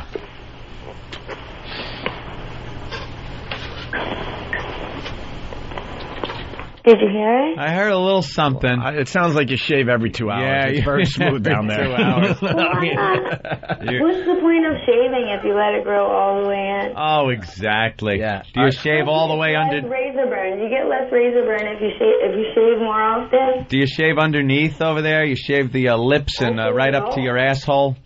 I don't want my butt to have hair on it. No. It looks gross. I used to dance, and there were girls who would come in and they'd dance, and they pull their panties down, and their butthole was really hairy. And they got hairy little asshole? And I think it's gross. Oh, no, see, I want all this. All right, listen. Diana, because you brought it up, talking about Dice, and we got a massive feud going on with him, and we honestly have no idea where it came from. Mm-hmm. No clue. And when Dice was doing our show back in the day when we were at NEW, which really isn't that long ago, he said some horrific things about Howard and praised us and said how we saved his career. And here's an actual. With the hat. He had the hat. Here's an actual. The hat. Here's an actual article from Stepping Out magazine. So it's in the words of Andrew Dice Clay, okay? Just in case people think we're making shit up here. In this week's Stepping Out magazine, Andrew Dice Clay said the following to Chauncey Hayden about his long battle with Howard Stern and how Opie and Anthony saved his career. And then Chauncey, because he doesn't like us, has to put in parentheses how sad that we actually saved his career. Let's see. The last time we spoke, it had to be 5 years. You want to do the Dice part, and I'll do Chauncey? Oh, okay. All right. I'll be Chauncey Hayden. The last time we spoke, it had to be... Can I suck your cock? They didn't highlight all the good stuff, so we're going to start right from the beginning here, Mr. Dice Clay. The last time we spoke, it had to be 5 years ago. You got in hot water with Howard Stern for saying that you didn't think he was funny anymore. We know what that escalated into. I got more lines? I don't know. All right, maybe not. Okay, what followed was months of daily verbal assaults directed toward you from Stern. I don't think I ever heard Howard sound so angry at anyone before or since. Maybe hurt is a better word than angry. Did you think Howard felt betrayed by you? I don't know if he was hurt or betrayed. I just think he snapped. I don't think I said anything that bad about him during that interview I did with you. But sometimes you put a mirror in somebody's face, they get angry. Especially me. I got black hair and gray sideburns. And big stupid cataract glasses. And I'm a fat jackass. I remember what I said to you, and it wasn't that bad. But he was lazy about it when it came to confronting me on the air. He went right to the phones. And I remember sitting there and saying, what are you doing? We didn't even talk yet. To be honest, I felt he was very weak about the whole situation. Rather than just doing another great radio show with me. But my argument with Stern started way before that. In fact, there were more arguments off the air than on the air. Oh! So you were fighting with Howard off the air as well during that time. Suck my cock! What about? What were you fighting about there, Dice? There were things that used to bug me about him. And I would call him at home about it. Then that would transfer me to being on the air. So it didn't matter what we were talking about on air, because his real problem was with what I said to him off the air. That thing I said there. What is Dice talking about? Right now, I just feel the guy's going through a very confused time of his life. What did Howard do that provoked you to call him off the air and confront him about it? We were having ass sex together, me and him, and I'm fucking him in the ass hard.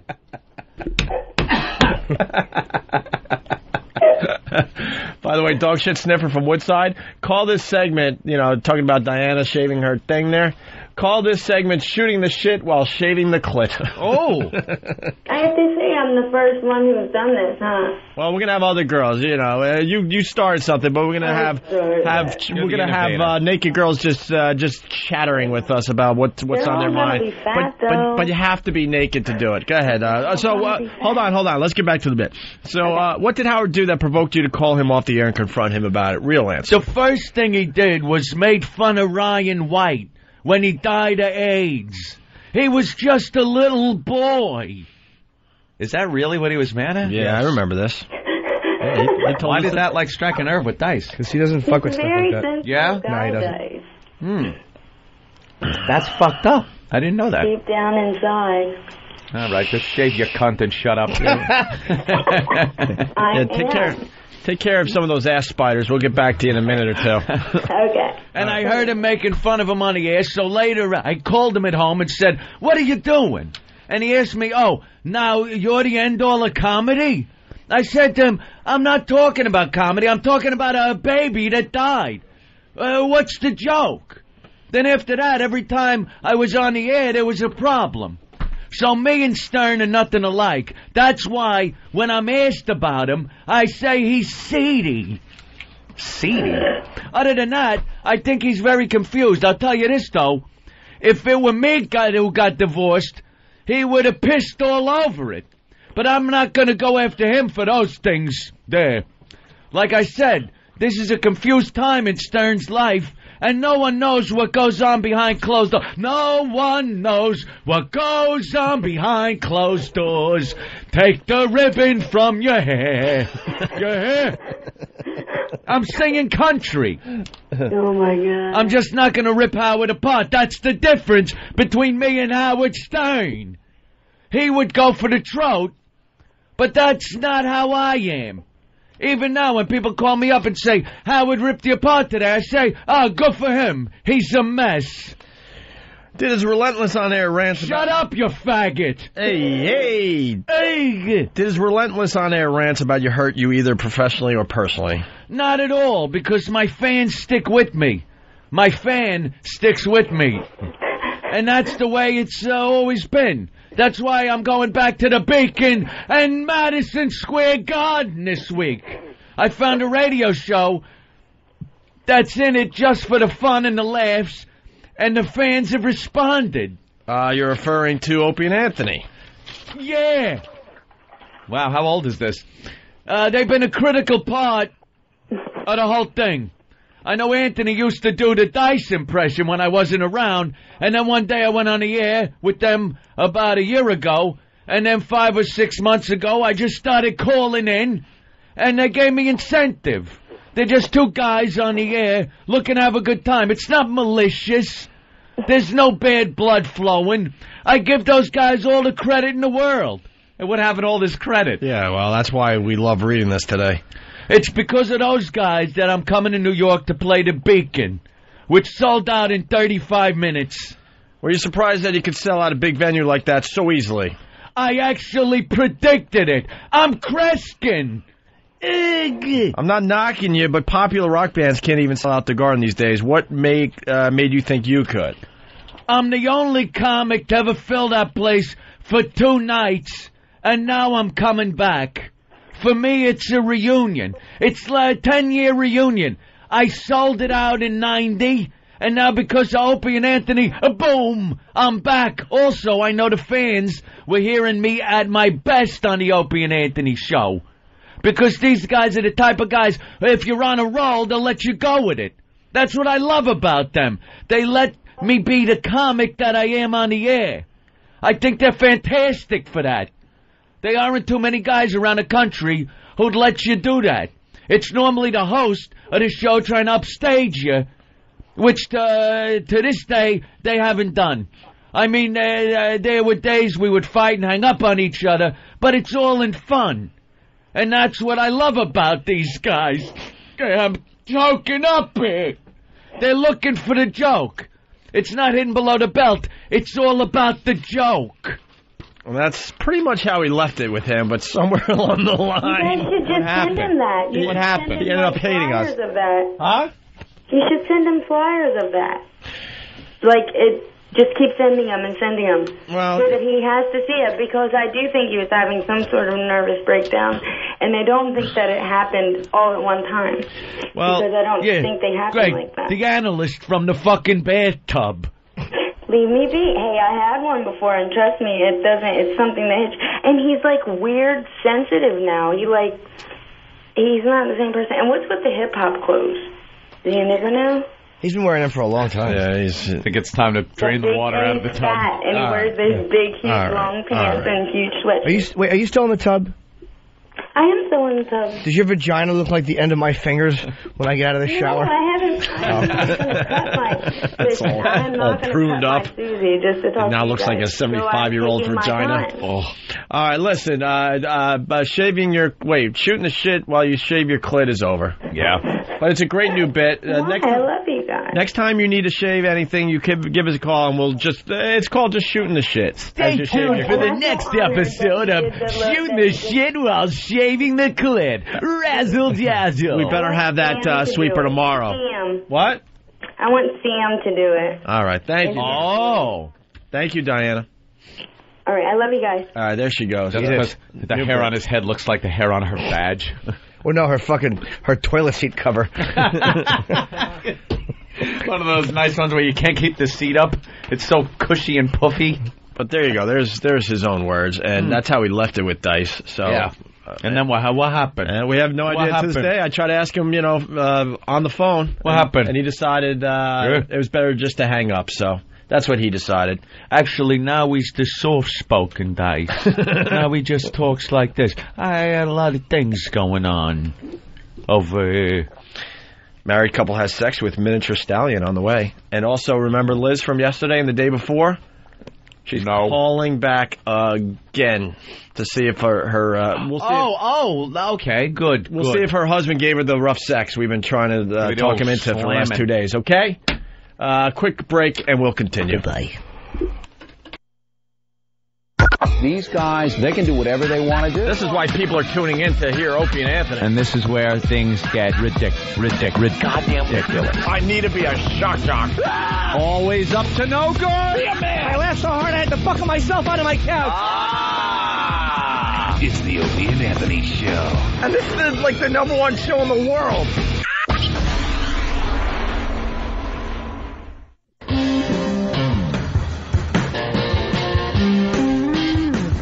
right, Liz is going to have to hold on for a second. Travis, sit back down. All right. Oh, fuck. Who brought this to our attention? Mancow is spewing his BS. Where? His bullshit. Yeah, where? Where, first of all? On a podcast or a blog? The guy's got no fucking stations. He's a fucking failure. Look, and we'll do it right to your face. A message for Dice. You call our show, we talk to you right away, we drop everything, and we'll discuss the problem you have with us. And the same with Man Douche. Call up any time. Yeah, and we'll discuss careers. I don't call our radio shows like yours. Shut up. I guess it was on Inside Radio. There was a little blurb that Mancow is starting this responsibility in broadcasting bit or Foundation for Responsible Radio. God. And so here's a guy that made millions of dollars being a shock jock. This is what happened. Here's the bottom line. So Mancow makes millions of dollars, has a mansion, and he's set for life. Okay, he did very well for himself doing the shock jock thing. Janet Jackson did what she did, and I hate to say it, and we did what we did. That brought a lot of attention to the shock jock world. And what happened was shock jocks in general were shut down. Yep. So many shows were let go or fired, okay? So after the Janet Jackson thing, you had to kind of reinvent yourself, or you were fucked. You were literally fucked. Mancow could not reinvent himself to the point his hometown station, even though he's officially not from Chicago, but as far as radio goes, that's where he really made his name, right? His hometown, he has no major markets. That's what I'm getting at. His hometown station in Chicago dumped his ass. So now he's syndicated in a bunch of very, very small, you could barely call them cities across America. Yeah, he's in towns. He's in big towns, basically. He's in towns. He's in none of the majors. He's not in New York. He's not in Philly. He's not in Washington. Got thrown out of L.A. He's not in Boston. He's not in Dallas. He's not in San Francisco. He's not in Chicago. These are all cities we are heard in. Yeah. Okay, and we could go on from there. Then we drop down to cities that are not as big as those, but still very still impressive. Bigger than any city he's in, like Vegas. Yeah, Buffalo, New York, Cleveland. Yep. It goes on and on. Mancow stations. This is really it. Okay. All right. We just and we're also one of the top-rated shows on all of satellite radio, including the Little Doggy Company. Okay. This is Mancow's fucking stations. Atlantic City, Cape May. Oof. Salisbury, Ocean City, Maryland. Holy shit, North this guy's Fork. talking. Why is this guy even fucking being acknowledged by any industry insider publication or website? Knoxville, Tennessee. Indianapolis. Oh, well, all right, that's almost a big one. Exactly. Otsego? Oswego? Otsego in Minneapolis, Minnesota. But not Minneapolis, Minnesota somewhere. Wausau, Wisconsin. Champaign, Illinois instead of Chicago. Des Moines, but I think he lost that one, and that was a biggie. Joplin, MS. Joplin, Missouri. Warrensburg, MS. Jamestown, North Dakota. Holy shit. Rapid City, South Dakota. Hey, I've been there once. There's 100 people living there, right? Just saying that. Oh, all right. Drove through it. Missoula, Montana, Medford, Oregon, and Stockton, California. Wow. Holy motherfucking irrelevant piece of shit, do nothing, fuckhead. And with that, so we noticed that he's doing this Foundation for Responsible Broadcasting thing and made InsideRadio.com. So I go, Travis, why don't we take a look at this, see what's going on with this douche. And we find out that there's all sorts of quotes about us. And why don't you read what you just read to us there, Travis? All right. Hang on. All right. Reading, Travis. No, I got it. I'm a good reader. Embattled former CBS radio chairman/CEO Joel Hollander, who was ousted this past Monday and replaced by Dan Mason, particularly draws Mancow's ire. This is Mancow's quote now. This guy was the NAB point man for bringing back terrestrial radio and controlled a tremendous amount of radio time in America. What did he do? He brought in and promoted satellite radio shows. That is disgraceful. The government needs to wake up and bust satellite radio monopolies. Can I tell you something? The reason he's saying that, he's jealous. Neither company wanted Mancow. So what do you do if someone doesn't want you? You trash them. Here's what happened also. When Howard went to Sirius, Mancow was crowing how he was going to be taking over Howard's stations. Remember that one? Yep. David Lee Roth was brought in. It bombed horribly. When they were talking about a replacement for David Lee Roth, Mancow again perked up and talked about how he was going to be taking over. No one at CBS would even entertain his fucking phone calls. Rover got those stations in the Midwest that he would have got. He wanted. Yeah, they gave him to Rover. He said he was going to get them nationwide. He assumed, this man cunt assumed he was going to get all these stations, not realizing he's an irrelevant, preaching douchebag that no one wants to fucking hear. We wound up getting the East Coast stations, some of the Midwest stations, and Mancow got kicked out of Chicago, is on, you just heard his markets, you just heard, we didn't make that shit up. The guy is nowhere.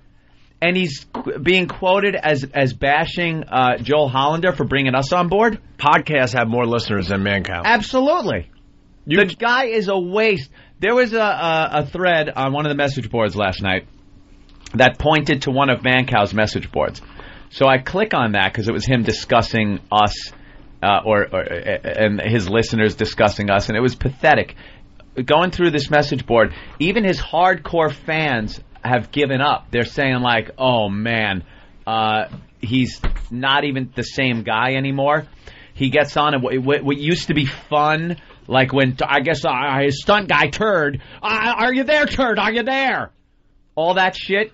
The listeners were saying was all fake.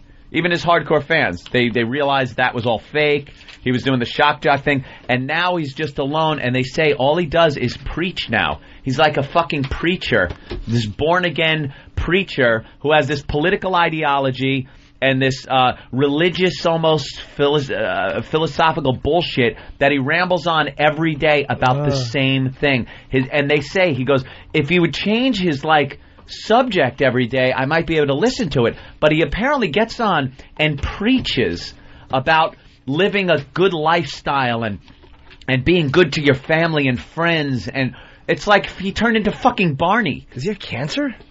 That's what it sounds like. It sounds like some guy who's like ready to die, that's trying to make peace in the world after being a horrible human being, and he's just a fucking phony that they all know. When they brought up the We for the We, where the woman died, and that brought his whole responsibility and fucking whatever thing that he's trying to do, people started pointing out, hey, he was a shock jock. He used to do stuff that put people in danger.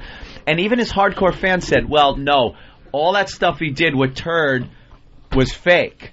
Like, and a couple of people said, I was in studio when he pulled it off, and he made it sound a lot different on the air than what was happening in the studio. So what they're doing is pretty much calling him out for being the phony he was when he was a shock jock, and now he's even more of a phony. If he wants to make a statement, why don't you make this statement, Mancow? Why don't you get this statement to Mancow? Why don't you give all the money back, and even donate to there you go. a fine charity? All the money you made being a shock jock, that would be making a statement. That is a hell of a statement to Instead make. of like typing out shit from a mansion somewhere in Chicago.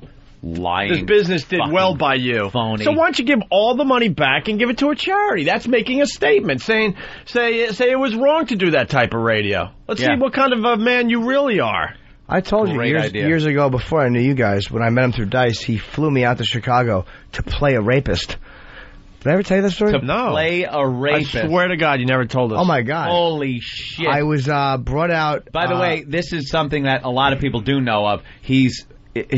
all his phone calls, those phony phone calls and everything, all set up and fake. I didn't know you were... Oh, yeah, this is way back, man. This might be 99 or whatever it was. I had hardly done any radio. And he liked me as a comic, but he said, I want to bring you out, not as Jim Norton, but to play a rapist on my show. So he brought me out, and they filmed it, and he made me wear, like, these really weird glasses and this face covering, like I was a rapist who he was trying to, yell at for the community. And, oh my God! And then he had I knew it was it was fake, obviously, but I knew it was really weird when he's like, I don't want you in here to even look at him, like to his female sidekick or whoever she was, but she wasn't there.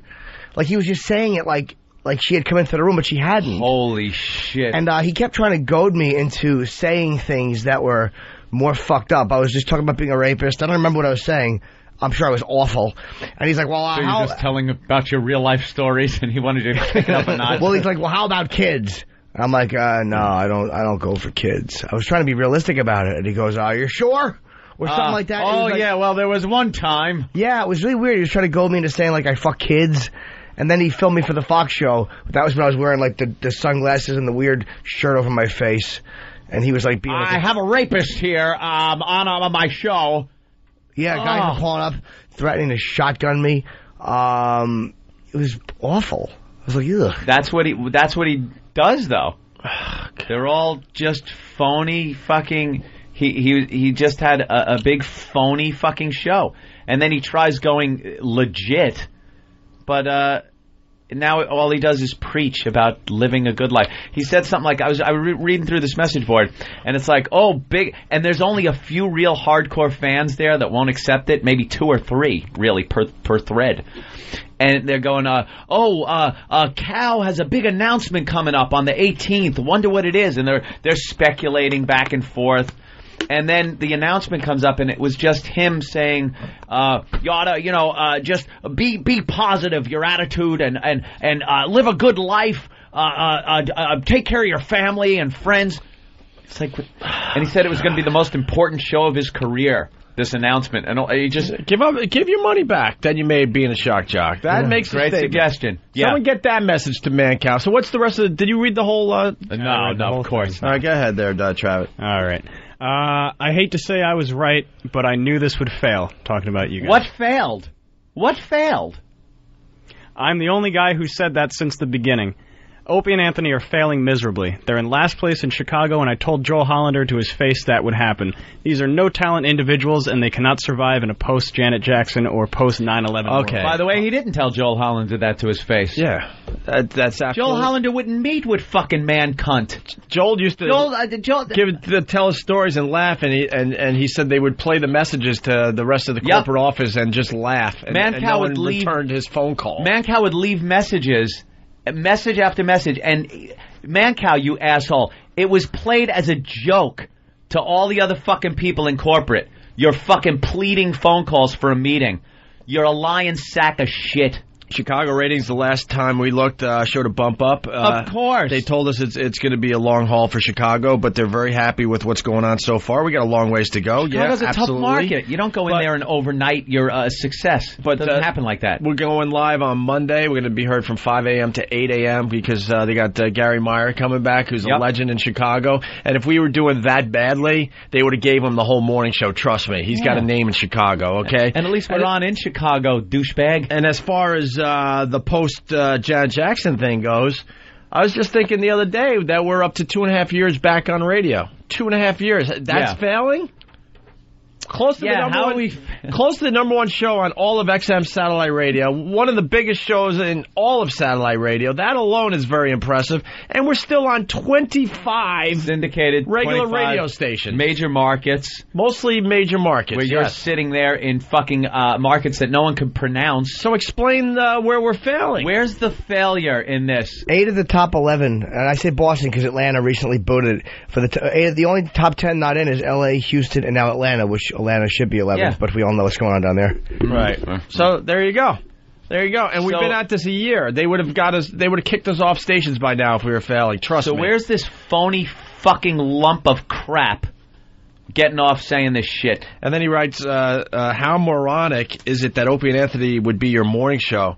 Look at people like former Stern replacement David Lee Roth, Westwood One's Dennis Miller, and Clear Channel Premier's Whoopi Goldberg. Can we stop? There are radio people who can do this job because we know this art form. Hey, asshole, how are we in the same category as people that... We've been doing radio for fucking years and been successful at it at every turn. We have never been fucking thrown off the air because of our shitty ratings or shitty attitude. Top of our game, we fucking hit the wall. James Dean, motherfucker. That's how we went out. How did you go out? With a whimper because your fucking bosses couldn't stand you. And you got thrown out of your own fucking city, Chicago. And now you're in shitty little fucking markets. You got rid of your whole fucking staff because you think you could just pontificate all day about your bullshit beliefs and people are going to listen. You're a has-been, fucking man cunt. You're done. And why don't we stick to the facts? When we were off the air, we were so successful that Mancow actually called our staff. Yep. Wanted to fly into Chicago and interview them to maybe run his show behind the scenes. That his is show. a fact. How about when he called our agent when we were sharing agents before he gave Bob the fucking boot and asked Bob that he wanted to get together and have a meeting with us. He was going to pay for first-class tickets to Chicago and a steak dinner. So we could hang out and meet and become like pals, I guess. Because he wanted us to help him get a foothold in New York so we could get him into New York. And we said, tell him to go fuck himself.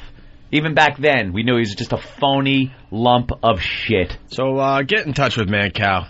Open invite to call our show. We'll discuss this in front of a real audience. I'll be entertained to hear you fucking lie on the phone. You're such a phony, lying sack of shit. The guy, I've never heard an honest word come out of that fucking douchebag's mouth. And once again, give up the money you made being a shock jock. That would make a statement. Yeah, there's a challenge. That's a huge statement that you would make. You want to fucking talk about shock jock radio and you've changed after 9/11 and the birth of your fucking kids or whatever the fuck it is that turned your head around? Make a statement. Take all the money you made over all the years of being a shock jock and give it to a charity and start over. Start over in your fucking shit markets and see how well you do. All right, hold on a minute. I got a communicate thing going on here. From who? Oh, is that guy a cunt? Mancow was dropped from Des Moines 2 weeks ago. Yeah, there you go. More success in Mancow's fucking... This guy's calling us a failure. How do you spin that? Right. How does a fucking guy spin that? A failure. I will go on record as saying Mancow more hated and more of a douchebag to me, personally, than Howard Stern is. Mancow, bigger fucking douchebag, more hated by me than Howard. And that's a tough nut to crack. I still, number one with me? Number one douchebag in radio. Ron Bennington, still, to this day. It'll never change with me. Never. Never. I wasn't even going to go there. We have to work with these people, that's why. Oh. Yeah. What about whiny Fez Watley? Ugh. Enough already. Okay, we get it. Enough already. We get it. You got fucking issues. Get over it. And hit send. All right. I think we'll make a little... I think we're going to make a radio website today. Well, I hope so, because I really need a fucking response to this. The big thing, the points I want to get across, Opie's point on him giving back his shock jock money. Yeah, if he's got this fucking holy roller viewpoint now. It's dirty money, so give it back. Yeah. Filthy Give dick. every penny back you made for being a shock jock. And how does this fucking idiot get off calling us a failure when we are right now the biggest fucking things in radio? We're syndicated and on satellite. We're covering both mediums. We're in major markets, and this fucking idiot is losing shit markets and calling us a failure? No one heard him call us a failure unless it was in print. Unless fucking Travis had to instigate it and bring it in. What blog was that on? That fan found it. I'm passing the buck. Useless asshole. I hope they got our quotes right, because I sent a little communique. So we want to put out the challenge. We encourage him to give all the money back that he made being a shock jock, and that would make a real statement.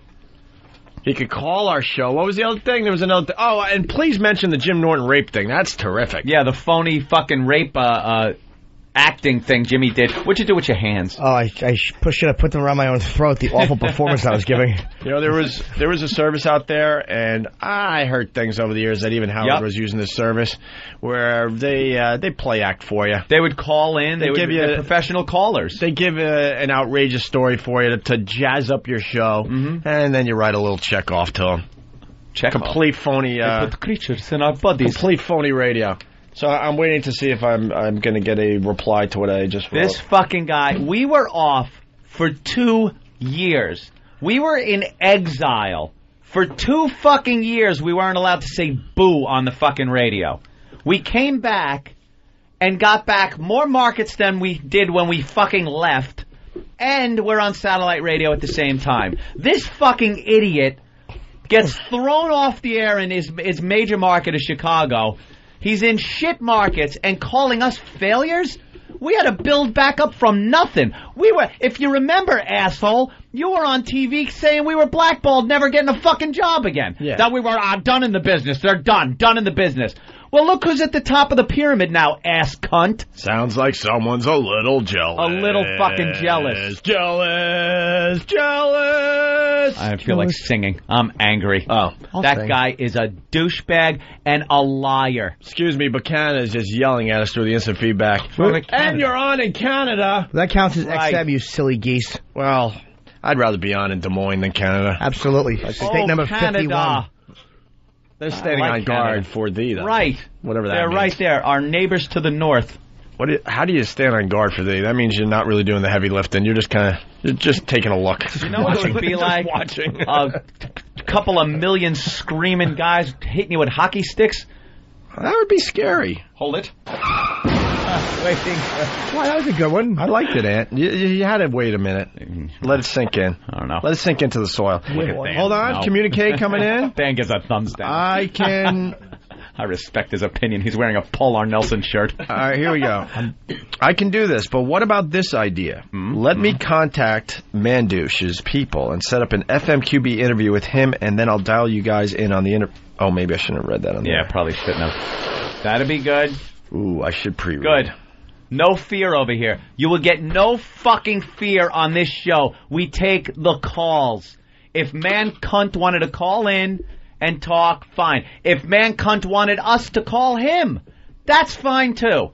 Whatever the fucking situation, this lying sack wants to talk, because he'll be exposed as the liar that he is, as the phony that he is, and the has-been. The thing that bugs him the most. You're a has-been. You had your moment. I'm getting info on Otsego. Otsego. One of his markets. Matt in Minnesota. What's up? How's it going, guys? Hey. I'm a courier. I actually drive through Otsego, and it's a shitbox town with nothing but fucking Amish people. Wow. He's on in an Amish community? And we're failures? And we're failures? I see the little horse and buggies that drive around. Oh, that must explain it. They hear Man Cow and think it's a relationship show. Very good. Thank you. Oh, God, is that good? See, if you want to hear, like, real serious political talk or responsible talk, like Rush Limbaugh and Hannity, I mean, those guys do it really, like, that's what they do, so whether why you like wouldn't you them, listen to them? Whether you like their opinions or you hate them, that's the way it's done. Yeah. Hannity has made a very lucrative career with political talk. The guy, he knows what he's doing. Mike Savage. Man Cow doesn't. You don't go from shock jockery to fucking this holy roller. You're born again. Fucking 9/11 affected you so much. The birth of my kids that you're gonna start being this guy, because first of all, he's stupid. He's not an intelligent guy. That's another thing. He's not one of these guys. Hannity is intelligent. The guy can carry on a conversation. He's educated. When you talk to him about a subject, he'll give you an educated opinion or an educated synopsis of a situation that you're talking about. Mancow's a dummy. The guy talks about stuff. He's talking out his ass. Well, that's why the delivery. Yeah, he's got to have the big shock jock voice still. When you have that type of delivery, that means you have nothing really to say, and you're distracting people with this delivery. Yeah, with the delivery, I have absolutely nothing on this. I'm stupid. I'm an idiot. He doesn't know what he's fucking talking about. But he thinks he can make that transition. Well, and his core audience told him to go fuck himself. Well, listen to this quote. Ironically, though, the mega personality, Now Invading America, that's the name of his show, Now Invading America. NIA? Yeah, okay. Now Invading America. Right? Is he doing it old school with, like, those wagons, those covered wagons. A Conestoga wagon. Right. Is that how he's invading America? Slowly but surely? Yeah, very slowly.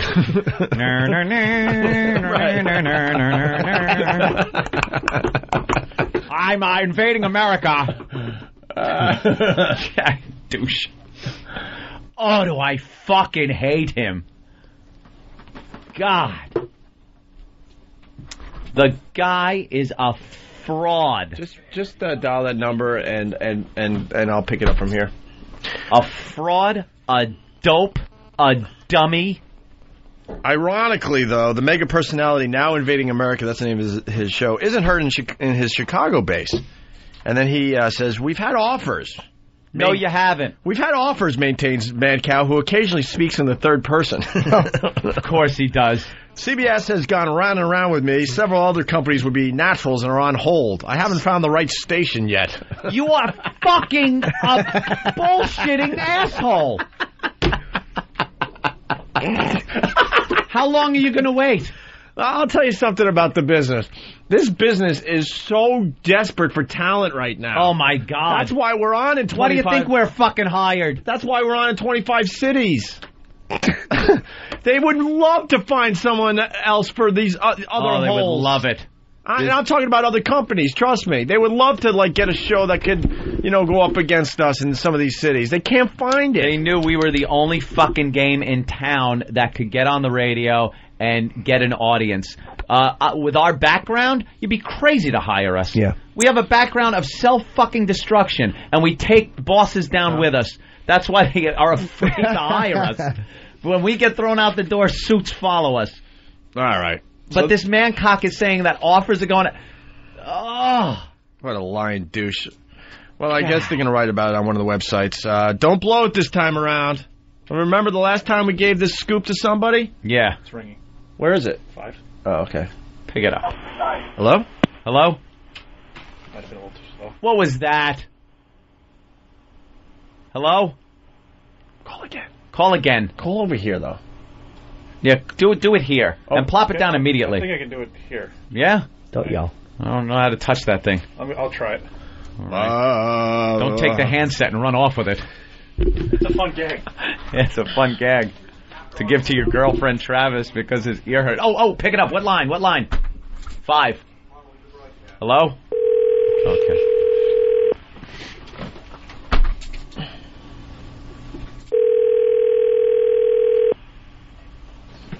Different voice.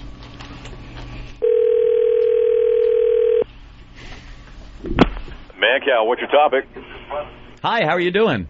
I'm great. What do you want to say to Mancow? Want to talk to the cow today? A little bit about the situation with Britain and the sailors.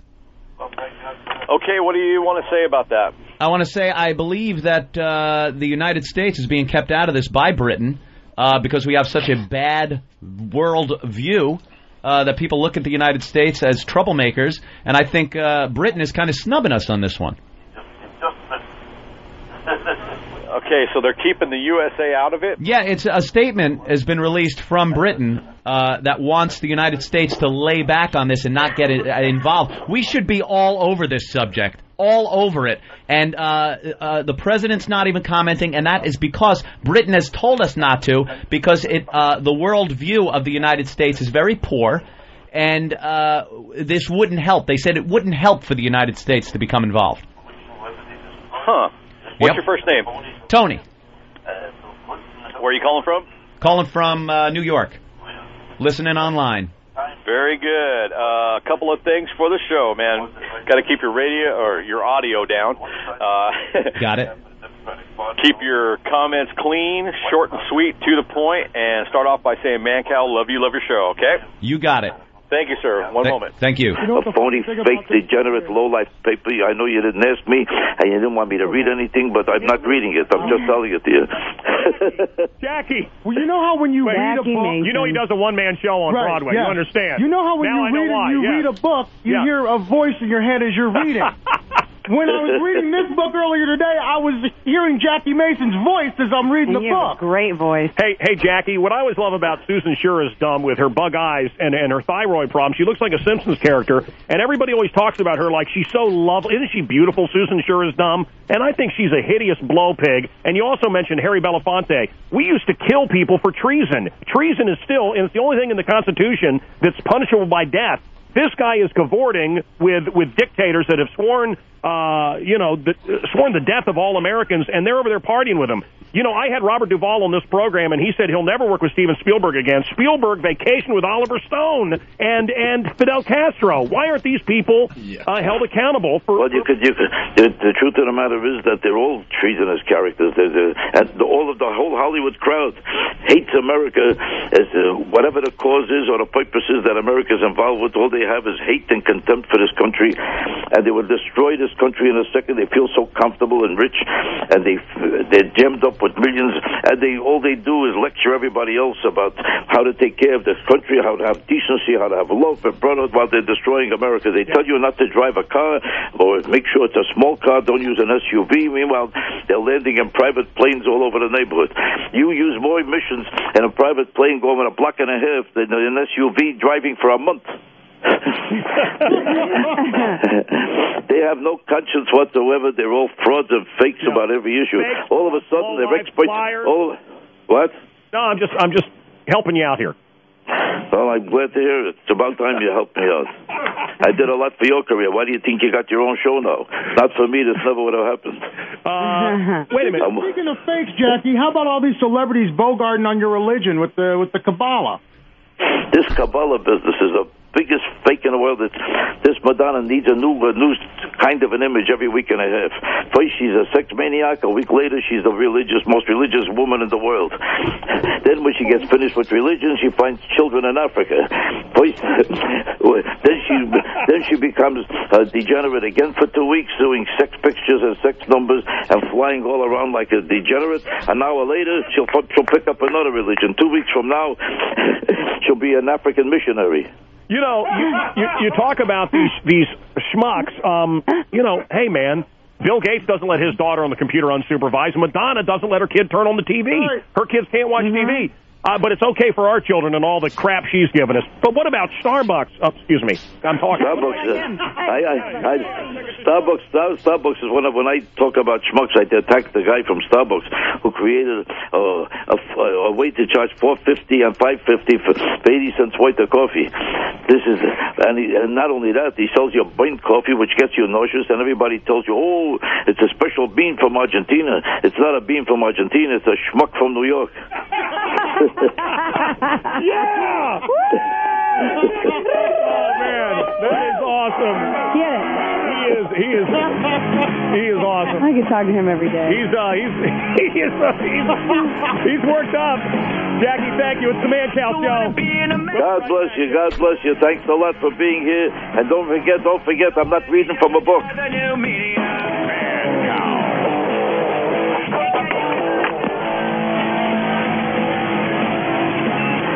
Morning Madhouse on the Free Speech Radio Network.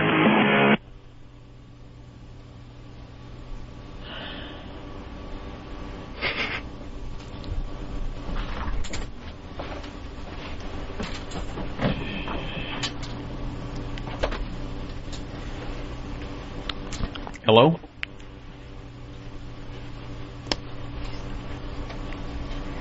I guess I'm still on hold.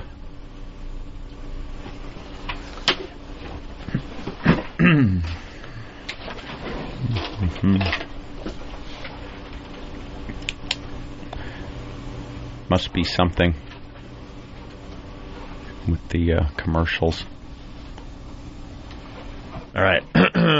Anyway, so we're here. What did you just do? Huh? What'd you just do? Travis has it, so we could talk.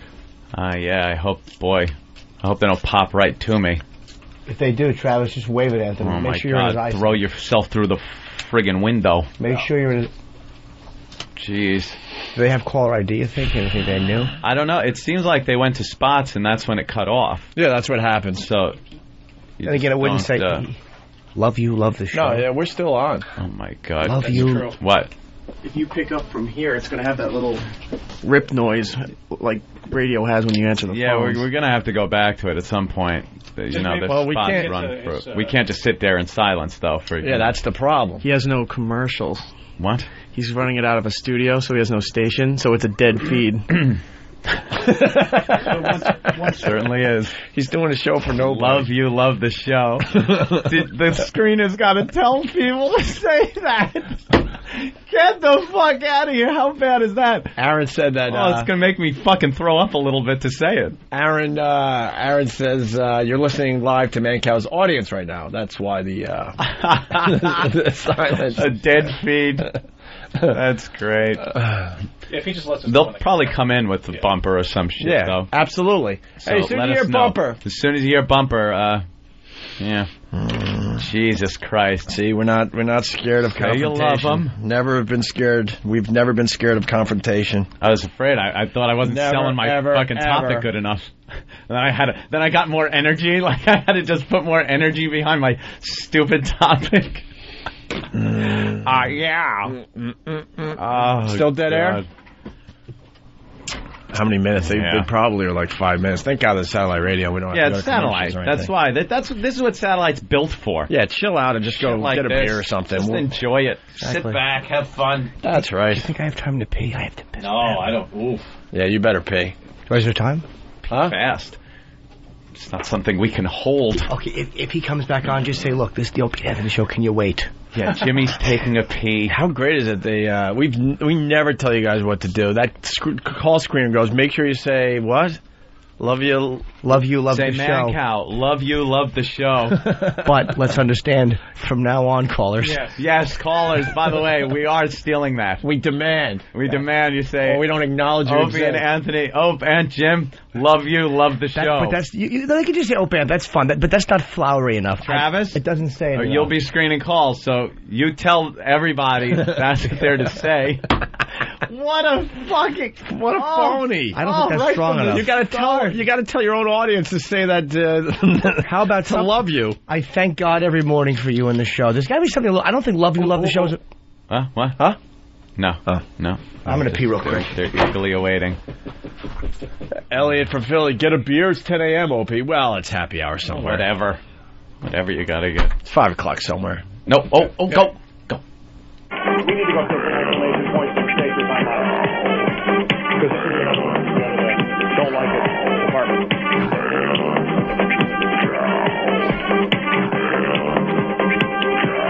I find that listening to the show with tinfoil wrapped around my head gives me the amazing ability to understand. It's Craptacular Thursday.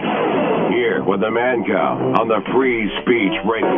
Hey, it's Faith, Mancow's intern with the Word on the Street. Oh, hey, Faith. I'm out here finding out what people think of American Idol Sanjaya. I don't even know because I haven't been watching. Do you watch American Idol? No. I don't care one way or the other. I really am not familiar with it. I do not watch TV. I speak a little, not too much English. Well, I think he should be gone. Yeah, he should. He should be gone. Are you worried that he's going to win? No, I don't think he's going to win. He can't sing. He sounds horrible. And I think it's just a popularity contest. And I've been watching American Idol since, like, they first started. Are you afraid he might win? Yeah, that's the scary part. And he can't sing because they like the way he looks. He is a nice-looking young man. Do you watch American Idol? No. This has been Faith with the Word on the Street. Thanks, Cal. Back to you in the studio. Don't set this place on fire. Sanjaya, Sanjaya. Don't set this place on fire. Sanjaya, Sanjaya. Matt, hello, welcome to the program. Mancow, love you, love your show. Thank you, sir. I was just about the topic on with the Reverend, or the pastor, whatever he is. That's okay. But I applaud him for having the balls to get up and do something that nobody else will do, and taking some of these dirty, nasty people up off the streets of ours. We get the point, and we get the sentiment. All right, so Sam Childers, you can go on the Internet and find him. They have done hours of TV on this guy, and he sees really brutal stuff in Uganda. There is a, what is this guy's name? Joseph Boney. Uh-huh. And what does he do? I mean, what does he do and why is he doing it? See, actually, what makes him one of the world's worst terrorists is he don't have an agenda. He just likes killing. He's just out there killing. Why do people follow him? Why don't people turn on him? It has a lot to do, with witchcraft. And he takes the children, brainwashes them. The people, he brainwashes them, and ends up turning them into killers. How many kids has he converted to killers? It's like you see in the movie Blood Diamond. This Leonardo DiCaprio movie, I think the ads were horrible for it. I think it's a great movie. About 100,000 children right now. He's converted. Yeah. So how old are the kids who are going and killing other people? I have one child on our orphanage right now that we rescued, 11 years old, that killed over 30 people. How are you able to get in and get out? Wait, before we get to that, and they always have them kill their own parents, right? Yeah. Wow. Yeah. And how do you get them? Why aren't you dead? You've been able to rescue well, I'm not dead because of Jesus Christ. But most of these children, when they see me coming, they'll actually throw their guns down. I have never had to lift my gun ever on a child. Marie, hello. Throw their gun. Hey, man, Cal, love you. Love your show. Hi, what's up? I just wanted to say that the preacher man is awesome, and he's completely justified in what he does. Like, my uncle is a minister, and he says if you're not motivated by the 7 deadly sins, then you're good, you know? Yeah. Well, he seems to me he's got his heart in the right place, but some people take offense to it. He won't admit that he does it, but he's not going to say it on the radio, I guess. But, I mean, he's got a gun, and he goes in, and these are violent areas, and there's gunfire. Can I ask you this? Does Osama bin Laden have his heart in the right place? Yeah. He thinks he does. I don't know what that means. Well, you're saying that the pastor here has his heart in the right place. Yeah, but so does Osama bin Laden think he has his heart in the right place. But Osama doesn't want to kill children. You know, Osama... wait. He wants to kill me? No. He wants to kill you? I mean, Osama bin Laden wants to hurt people. This guy doesn't want to hurt people. He wants to help people. But he will hurt somebody if he has to. You said you've never had to raise your gun on a child. What if you're coming into that village and those children have their guns aimed at you? And it's you or them? Jew. How about if somebody started beating the snot out of you right now? What would you do? I'd fight back. Oh, okay. Dan, hello. Welcome to the program. Hey, I want to say that I really think that Sam Childers is doing a good thing. I think that if you're not supporting him, then you're supporting the terrorist that he's fighting. And if I had that man in my sights, I wouldn't have a second hesitation about pulling the trigger. I wouldn't, but I'm not a preacher. I wouldn't have a problem killing this bad guy, and I don't have a problem doing that. I really don't. Let's go to Jimmy. Jimmy, hello. Hi, man, Cal. Love you, Jimmy. your show. Love your show, man, Cal. Thank you, sir. I believe the worst thing in the world is when good men or women do nothing. That's the old saying, isn't it? When good people do nothing. Al, I think you're a symptom of this country that we sit and debate things like this. This guy, this man is cutting off babies' arms and legs and raping them and killing, and he's going in and fighting in that order. And you're debating if he's like Osama bin Laden. I mean, that's just the most asinine. But I understand it's what everybody does. How about he's a good guy? They're not. It's that simple. I believe he's a good guy, but he's saying that he would. I'm saying that he says he would kill if he has to. Yeah. But if he would kill if he has to, and if he ends up killing, then what does that make him? Does that still make him a good guy? How you doing? This is Christopher Walken. We're doing Christopher Walken theater. This could be a lot more complex. I mean, it's not just, it might not just be such a simple, you don't have an answer yet. You know. You think you know the movie. If you do, then call 1-888-2-MAN-COW. Tony in New York, hello. Mancow, love the show, man. Thank you, buddy. Hey, I want to talk a little bit about this Britain situation with the sailors that were taken hostage, as I see it.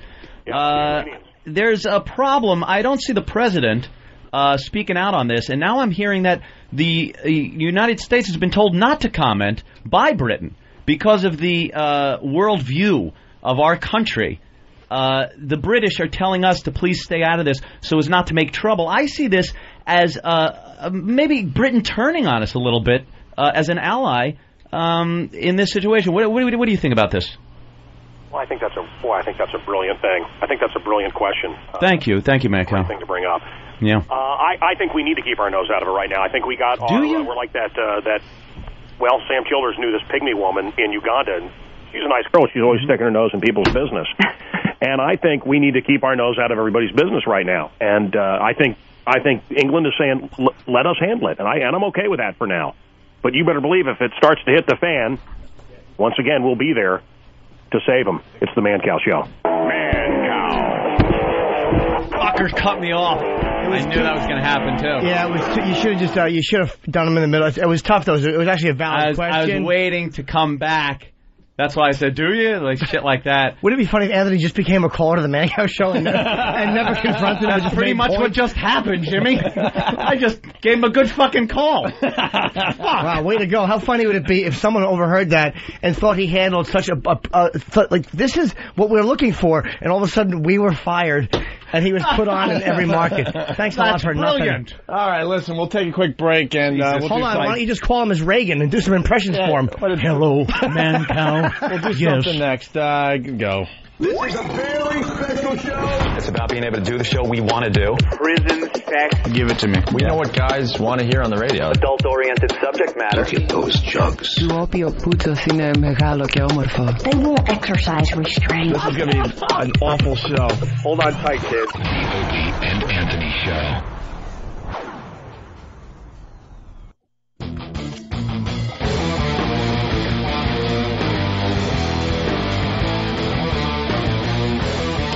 We're back with the Opie and Anthony Show. Lots going on today. We have to talk quietly. Oh. Anthony's on hold. So what else is going on, Jimmy? I'm okay. Just want to make sure we're not saying Opie and Anthony when Gerald Trainer picks up. You want to go play 2 minutes in the closet? Oh my God, I forgot that game existed. I would always play with retarded girls, and I would bring a stopwatch, and it would be 3.5 hours in the closet, but they didn't know any better. They just assumed it was 2 minutes, right? Yes. Broomstick. Yes. Yeah. I called it my sock, and they would clean it. There's a fine opportunity for you to promote upcoming gigs as we, I don't have any. No. Let's promote our in-studio guests. We have Kurt Russell tomorrow. We have Black Sabbath Monday, and we have Quentin Tarantino on Tuesday. My name's Steve from Denver, and I can't agree with Mancow on the England-America situation that we ought to keep our nose out of this. That is just preposterous. I don't understand why he would even say something like that. This is why the Muslims are ruling the globe. Anthony. Good. Put Mancow on. Put Mancow on, you fucking cocksucker. Put him on. I won't curse. I won't curse. Put him on. That phony. Put him on.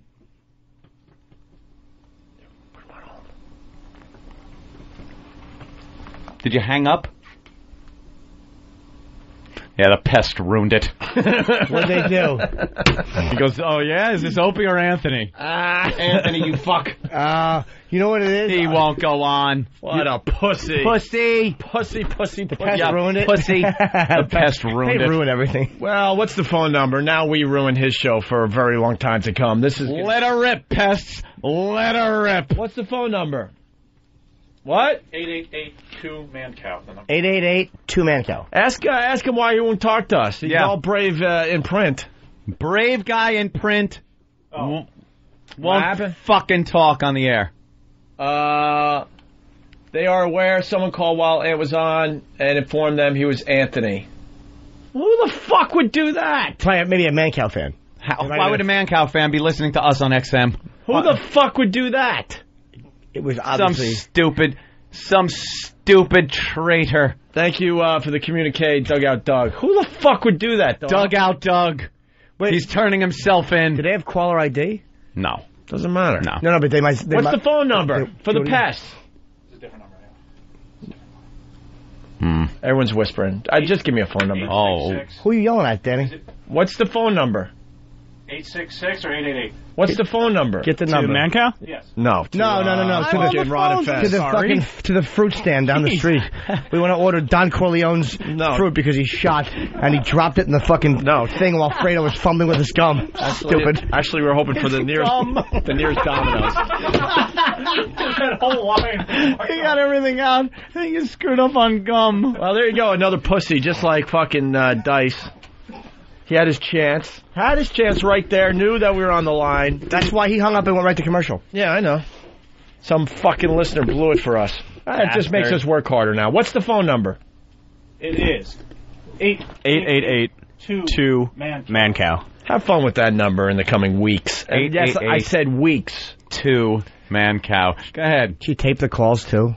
I'd like to hear them. Yeah, you got to tape the calls because he's going to be a pussy and just keep, hanging up on you. We'll just show the whole world what kind of a pussy he really is. Make sure you say, hey, Man Cow, love you, love your show. Oh, they all say it. You heard the screen, it tells you to say it. How fucking embarrassing is that? Where you got to tell the people to tell the host that you love him and love his show. Holy fuckaroni. To the Radio Insider listening to the show right now, make it very clear in your article that he had a chance and decided to back out, just like Dice. See, it's a continuation of the Dice thing. We take on all comers, and it's not the bullshit way like this douchebag says. If he was honest, he would have dropped what he was talking about, plunked the phone down, and talked to us.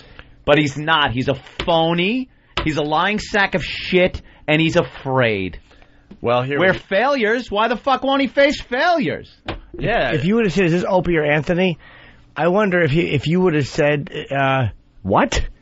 He might be saying that to everybody. Good. Let him get all paranoid. Yeah, absolutely. No, he obviously they somehow knew. Oh, you probably saw the phone number probably too. My stupid voice too. I didn't really put on much of a voice. No. I put on kind of a weird voice. And Hi. pick up that phone. Yeah. No. Hello. No. I can't hear. My headphones are on. It's Karnak. No. All right, dial. I want to see if this works. The gum. Man Cow. Dial. Okay. What do I got to dial a number to dial out? No, just dial that motherfucker. Dial direct? Yeah. What line? I got a dial tone. All right, I dial. All right, but I'm trying to find your dial tone. And then wait, what? I'm trying to find the dial tone. What? Oh no, letters. Hold on. Letters suck. By the way, Wayno from Ashland. I'm not dialing anything. Wait, how do I get... Son of a bitch. Language. Can I get in? Yes. Oh yeah, it's working. All right, we'll give you one more shot. One more shot. Yeah, of course. Bussy. Oh, you know who that is. Yeah, we That's our do. awful listeners. By the way, jackass, the traitor has been named. Who is it? Ron Bennington. That son of a bitch. Ron Bennington is the traitor. I knew it. Damn Jew. You might want to ask him his motive later today. Oh my God! I can't believe all I did was call in with an intelligent question. I know. And comment. What a fuck. God. What a bad prank caller I am. I know. Prank caller. Yeah. Hello, bowling alley. Do you have 10-pound balls? Yes. Well, I hope people enjoy your bowling alley. All of a sudden, we're not going to see Anthony. What an idiot. We're not going You to have see Prince Albert in a can? Yes, that's fine tobacco. Why don't you just go out and call this show as Bob of Bowie? You're not a good pet. I stink. Oh, do I rot? What happened? I need the instant feedback because they're very impressed with your skills. My skills. Holy shit. You know what it is? I'm the opposite of a pest. I have great skills at getting in to the call, but I can't pull off the fucking thing. The pests are good at the punchline, but 99% of them get knocked off the line because they can't set it up like it's a real call. Well, he was on to us. He knew you were on the phone, and instead of confronting us, let's make it perfectly clear here. Yeah. He put you on hold, yeah, knowing that that would be the end of that. I think the screener called me a douchebag. Did he? Yeah. You didn't. And I said, okay, love you, love your show. Do you know what that call was like? What? Maybe I can give you an example here. All right. Let's see if Jimmy could give me a... I'm just trying to make a point. All right, okay. All right. Jimmy's left the studio. He's, I think, walking into the... Here, try the number again, production. And try that number again. Studio. Oh, no redial on this thing? Redial? That phone's from like 1962. Nothing? Too visual? Yeah.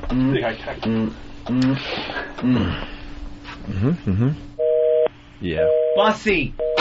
Yeah. It's engaged. We got The someone. line is fucking engaged. We got Steve on the line here. Steve. Yes, I just want to love the show. I just wanted you to know that I disagreed with your point. Yes, Steve? Ramon, you do a fine radio show. Ramon, I enjoy listening to you. Ramon, you make good points. Yeah. Your fine calling skills need a lot to be desired, my friend. I know. Oh, I suck. How did I fuck that up? I had him on the line. At any moment, I could have gone, hey, man cow, it's Opie and Anthony. Why don't you talk to us? Why don't you confront us on the... But no, yeah, good point. And he said, good point. You're like, thanks. Yeah, thank you. It was a good point. First time, long time. I got all flustered because I made a good call. I was all proud of myself. Hey, let's go to Montana. Jeremy in Montana, what's up? Love you guys. Love your show. Thank you, Jeremy. And that's how we want it said. We want it said like there's a gun to your fucking temple. All lackluster. Right. That's exactly the delivery we want. That's right. I love you. Love you. Love your show. Holding up a newspaper with the date on it. All right, what do you got? Just heard Tony on my damn FM radio here in Missoula. Oh, you heard Tony from New York? Tony from New York. Wasn't he a good caller? He made a good point. Yeah. He just blew Mad Cow away. Yeah. And I imagine that because, Mad Cow does honest and real radio, he's completely talking about what just happened, right? He's filling in his listeners what happened, right? Oh, he's awful. I was getting my tires worked on one day in a shop there in town, had their radio on inside the shop. And Mad Cow was playing, and that was right after he got fired. And he was trying to have a tribute to 9/11 back in September last year, and he was going on and on about how he was the only guy in radio that was actually even doing that. All right. Like, oh my God, shut that crap off. Thank you, sir. We got a lot of people commenting about it. Let's go to Dave. Are they complimentary comments? Oh, they're great. Dave in Connecticut, what's up? Hey, guys, love you. Love the show. Thank you. I was wondering when Tony's going to call into a Howie show and do a promo bumper. Hey, this is Anthony Cumia, and I'm listening to Howie 100. Yeah, you want to call Howard and praise maybe him? I should. Howard Stern, you're on. Hi, great show. Love what you're doing. The move to satellites, it's never been better, your show. Seems to be working for you. Thank you. Next call. What happened? I had him on the line. What did I do? When that volume change happened, you should have seen every eye just look at you like, what did you do? Oh, you dropped the ball. Dropped it. He fucking handed it to the opponent and then blocked his own people from doing defense. Oh, let's go to Justin in Detroit. What's up, guys? Love your show. A missed opportunity. I had Hitler in my crosshairs in 1935. I know. And I sneezed. Instead, you just put the gun down and snitched on a Jew. You guys are this morning. I'm swerving. Hey, I'm trying to call Man Cow, but I don't think we're going to ever get through again. Nah, that's going to be a Those tough lines one. are going to be busy forever, ever. Yeah, the pests are really tying that up. I really pray to God I never get into radio because you guys would just tear me apart just like everybody else. Thank you, sir. Do you love the show? I love the show. Do you love us? Yes. Oh, here's an interesting tidbit. T-Bone from Jersey, I just called. The screener said he's not getting fired for letting O&A on the air. So if I'm calling from the show, don't cost him his job. So the screener is paranoid. The screener's all freaked out. That they probably yelled at him. It's so it is, obviously it would have been nice to have gotten the point across that it was me on the phone, although he would have hung up instantly. Of course. But just the fact that it wasn't even a pest that got through, I fucking got through their screener and got onto his show must really annoy him. Oh, boy. Problem? What's the matter? Well, the pests are they're chiming in. Hey, Ann, some people are meant to do radio shows, and some people are meant to be pests. Yeah. Oh, boy, I from can't now wait. on, you just listen to the attacks. I can't wait to read the message boards tonight. I'm sure they're all going to have something to say. Oh, brother. Supposedly Dice is on the show right now. Yeah. I'll call in. Hey, I love your comedy. Thank you. End of call. Click. Stink. I am the worst prank caller ever. You were just... Well, you know what you did? You were helpful. I helped. Fucking... Jesus. What is wrong with me? I don't know. You had a great point. You gave him a good call. Give him a great call. He actually complimented me that was a great point. Brilliant point. He said it was brilliant. My God. No one's even talking about the fact that the United States is staying out of that when we should be involved. Absolutely. At Britain's bequest. It was a brilliant point I brought up, and I got all flustered because I was being complimented by a douchebag, but even being complimented by a douchebag is still a compliment. Oof. Oh, what are you oofing? Oh, no. Oh, wow. They're awful, aren't they? It's about time you fucked up. Look, Ant blew it. I'm just reading here. It only took 12 years. It's about time you fucked up. On Earth 2, Anthony is king of all pests. Oh, boy. Oh, wow. I can't. Not supportive? Oof. Anthony should call Howard and compliment him on for getting Sanjaya through to another round. Ant helped his lame show. Oh. Let's go to Greg on Long Island. Greg, what's up? Greg, how you doing? Hi, love you guys, love the show. Thank you, Greg. I just want to point out one little thing. Tony also kept on topic. Yeah. Something that some callers don't do. Yeah, I stayed on topic. Yeah I had my radio turned down. I did everything. I was a perfect caller. Goody and you didn't interrupt him either. I didn't interrupt. I didn't have my radio up. Keep calling the number. We'll give him one more shot to confront us before we leave. Was I a perfect caller or what? Let's go to Adam. Come on. Ant needs to go back to sheet metal. Go fuck yourself. Yes, Adam? Adam in Wisconsin. Yeah, love you, love your show. Thank you, Adam. You bet. I just tried to get a hold of Man Call, and the screener answered, who are you calling for, Opie or Anthony, and hung up. Wow, they're freaking over there. See, that's real brave right there. You're all brave when you're behind your stupid keyboard. Yeah. What's the matter? Brave in the interviews, and then has an opportunity to face us live on the air. It just shows how damn good we are. On his own show, too. It's not like we're... Yeah. People really are does. Petrified. When Dice hangs up on you, trust me, that was a compliment. You know, there's a fucking fear from these people. You could feel it. There's a fear. They don't want to confront this stupid show. Pussy, pussy, pussy boy. Pussy, pussy, pussy boy. There is one thing. I try to be modest on this program. I really do. But there is one thing that no one can beat us at. And that is ripping people to fucking shreds when they come. I thought you meant making good phone calls to other radio shows. To enemies. Well, that too. Now.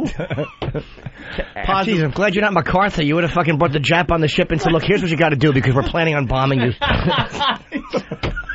Positive reinforcement. The Opie and Anthony show. That's me. Why not? Help out the other shows. But we can. People know that we're vicious when it comes to that shit. All right, Liz. And we have a certain wit about us that most people can't overcome. And they're afraid to face that. And that fucking phony will not do it. And you know what? We've never lost a battle. No. Not a one. Mancal 1, Anthony 0, coming in from Wilkes-Barre. Oh, Jesus. Yeah. There's just two friends talking about politics. What's wrong with that? Let's say hi to Liz in North Carolina. Liz. Hi, guys. How you doing? All right, Liz, finally we're going to get another update from you. We were going to do this about 2 hours ago. Liz wants rough sex from her man. She's 5'7", 175 pounds, right? Yeah. All right. Whoopi Goldberg was different. 3 kids. She came in. We said over the phone. 3 kids, right? Yes. And the husband just doesn't give it to you right. You want to be slapped a little bit. You want some of that rough sex. All right, Sarah Jessica Parker. And all right. Okay, this too. All right, this is a couple. Called names, spanked. Bastard. Are you the one that was yelling, do it harder to your husband, do it harder? Yeah. Okay, so that's right there. It's very tough to overcome. All right, so your sex life has been boring in general. We gave you a homework assignment. How did it go? Well, he did everything but spank me and call me names. What is everything besides that? Those are the 2 biggies. Yeah. Exactly. Those were the 2 you really wanted. The spanking and the the dirty words. Maybe he went way over the top. He hog-tied her and shit in her mouth and then set the bed on fire. That's disgusting. No, he handcuffed me to the top of the bed, and he tied my ankles together. He what? Wait. He handcuffed me to the headboard of the bed and tied my ankles together. Oh, that's to make your pussy tighter because you had 3 kids.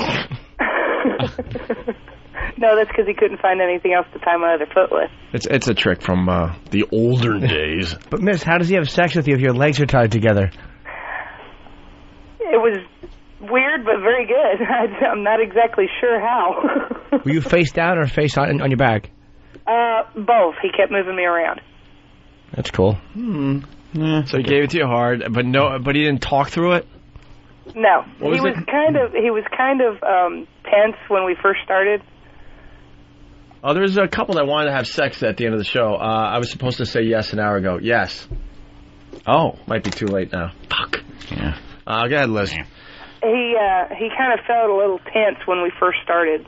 Sort of like maybe he was a little nervous. Yeah, take it all. How was his rod? Did it turn him on? Oh yes, it turned him on. And he did what Jimmy said. He said he slapped me in the face with his dick. Good. He did do that. Absolutely. He didn't take my clothes off me though. He actually told me to take them off. Wait, so he didn't do any of the stuff we told him to do? You took your own clothes off, he tied your ankles together? Yeah. And slapped your face with his penis. Was his penis flaccid or was it hard when he slapped your face with it? Ring. No, it was hard. Ring. Which? 7, 8. Hello? Oh, okay.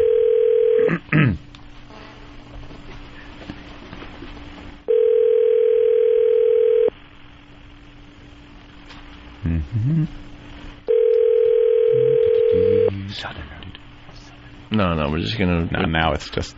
No, it is what it is. But... That's not good.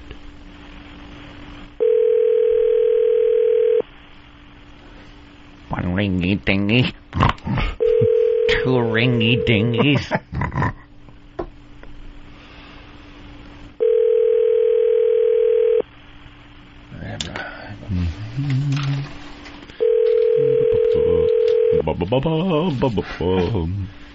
Screener went home. I got audio of Anthony fired. Mancow, what's your topic?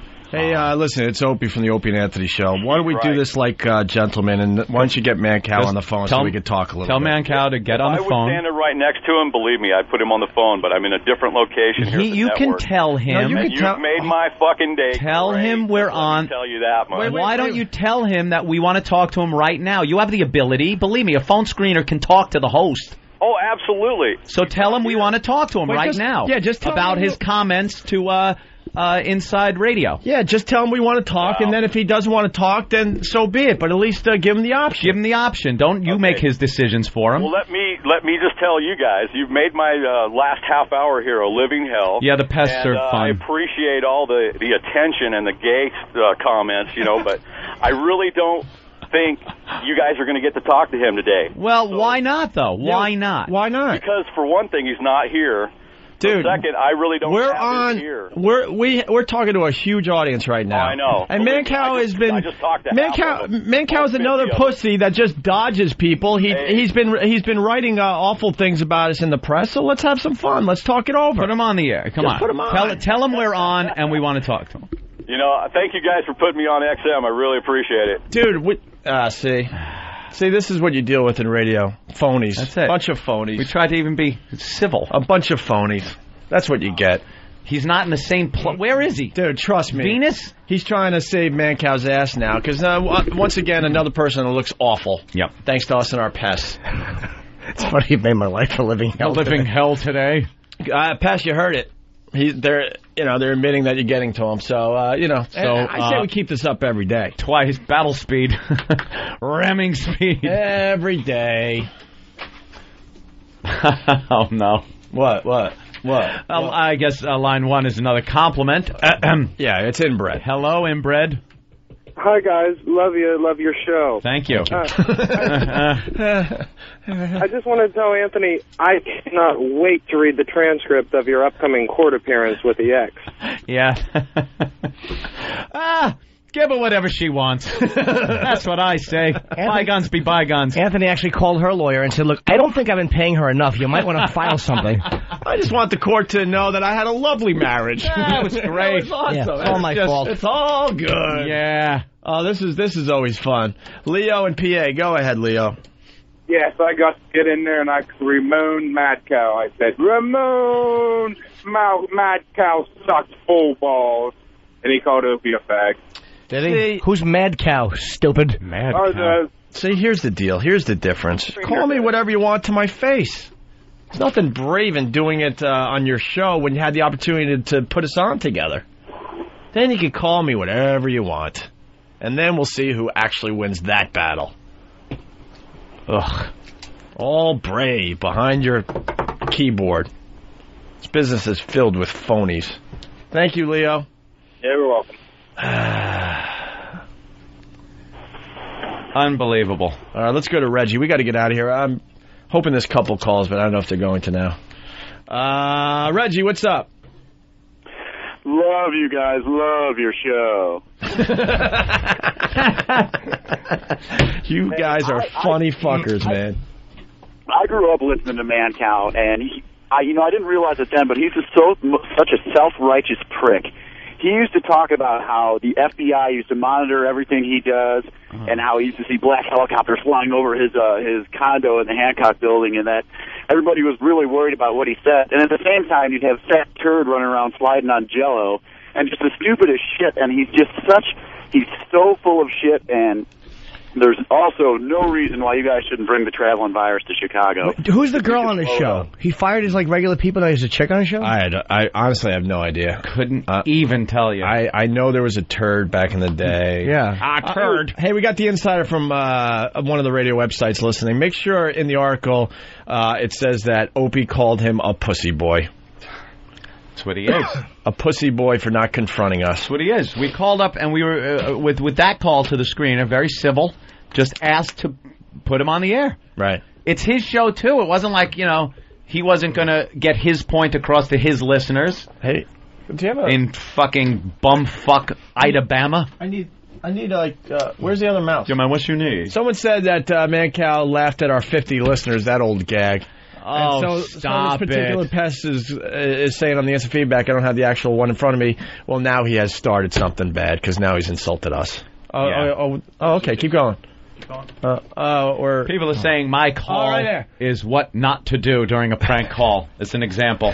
Not sure if you guys heard it. He also said that he spoke to half of your listening audience, all 50 of them. 50 of them. Dude, we're in fucking major markets. Where are you? JD from DC, he insulted the pests. He said all 50 of them. We all know what happens when they're insulted. The screener just started the all-out war. Oh, we got a Stern fan on the line. Matt in Queensbury. Yeah, hi, guys. Hi, Matt. Welcome aboard. Yeah, well, don't welcome me yet. You didn't say thank you. Oh. I've been listening to Stern for a long time. I hate you guys. I hate your show. Mm-hmm. And, I'm going to tell you why. First of all, this asshole Jim Norton, he's hilarious. Everything he says is funny.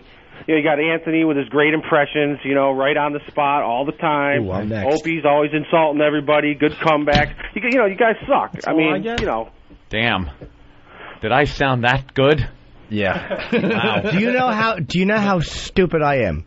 I didn't know what he was doing. Faking it. Oh, I am as fucking... Wow, Jimmy's ready to jump on him. Well, listen, you. But as he's complimenting it, I'm like, where's the thing? He's going to say something Where's shitty. the problem? Oh, God, am I a dummy? Let's say hi to Fabio from Oceanside. Hey, Fabio. Love you guys. Hi. Love the show. Mm-hmm. Good evening. New bit. If Anthony was, and my contribution is if Anthony was a 9/11 hijacker, he would have landed the plane safely and ahead of schedule. You asshole. Really love you guys, though. Hey, That's funny. That's really funny, man. Okay, thank you for flying. Right, okay. Hope it wasn't much of a problem. Anthony was Susan Smith. He would have backed him into a dry dock. And cotton candy would have been waiting for all of them. Oh, yeah, as I drove to the Nothing but psychiatric happiness. center and got help. Let's go to Brian in Missouri. I stink. Fucking helpful. Oh, Brian. I love you guys, and I love your show. Now make Steve stop raping my wife. I said it, goddammit. All right. Hey, it's time for line of the day. Isn't it now? And if pretty much completed the call. If the line of the day isn't what I think it should be, it's because they didn't hear it. Oh, no. It's one of your lines? No. One of my lines? Ooh. No, it was something said completely completely in reference to, it was an improv off of Mancow's show. It was awful. And it was really funny. If line of the day, I have to say. All right, let's see if the guys are on the ball today. Let's say hi to... heard that but us, Jimmy. I really got a good laugh out of that. Let's say hi to Troy in Illinois. Troy. Hi. Hi, Troy. How are you guys? What are you Good. doing? Do you love the show? Let me say this first. I wasn't a big fan of your guys before, to tell you the truth, but I've been listening regularly lately, and after you guys called Mancow, I figured out basically you guys had the balls. You're basically backing up what you're saying. You're not phonies like you've been preaching. And now I'm proud to say that I love you guys, love your show. Thank you, sir. We tried to get on his show 3, maybe 4 times, and you saw what he did. Yeah, I've been hearing that's. And if we sucked that bad, it would be so easy to swat us down, right? Yep.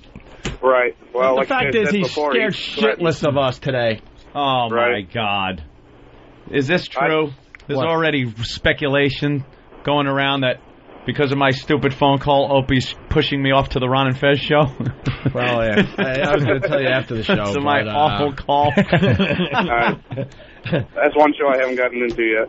Oh, listen to them. They're very funny. They're hysterical. They're the only show I listen to. Yep. Really?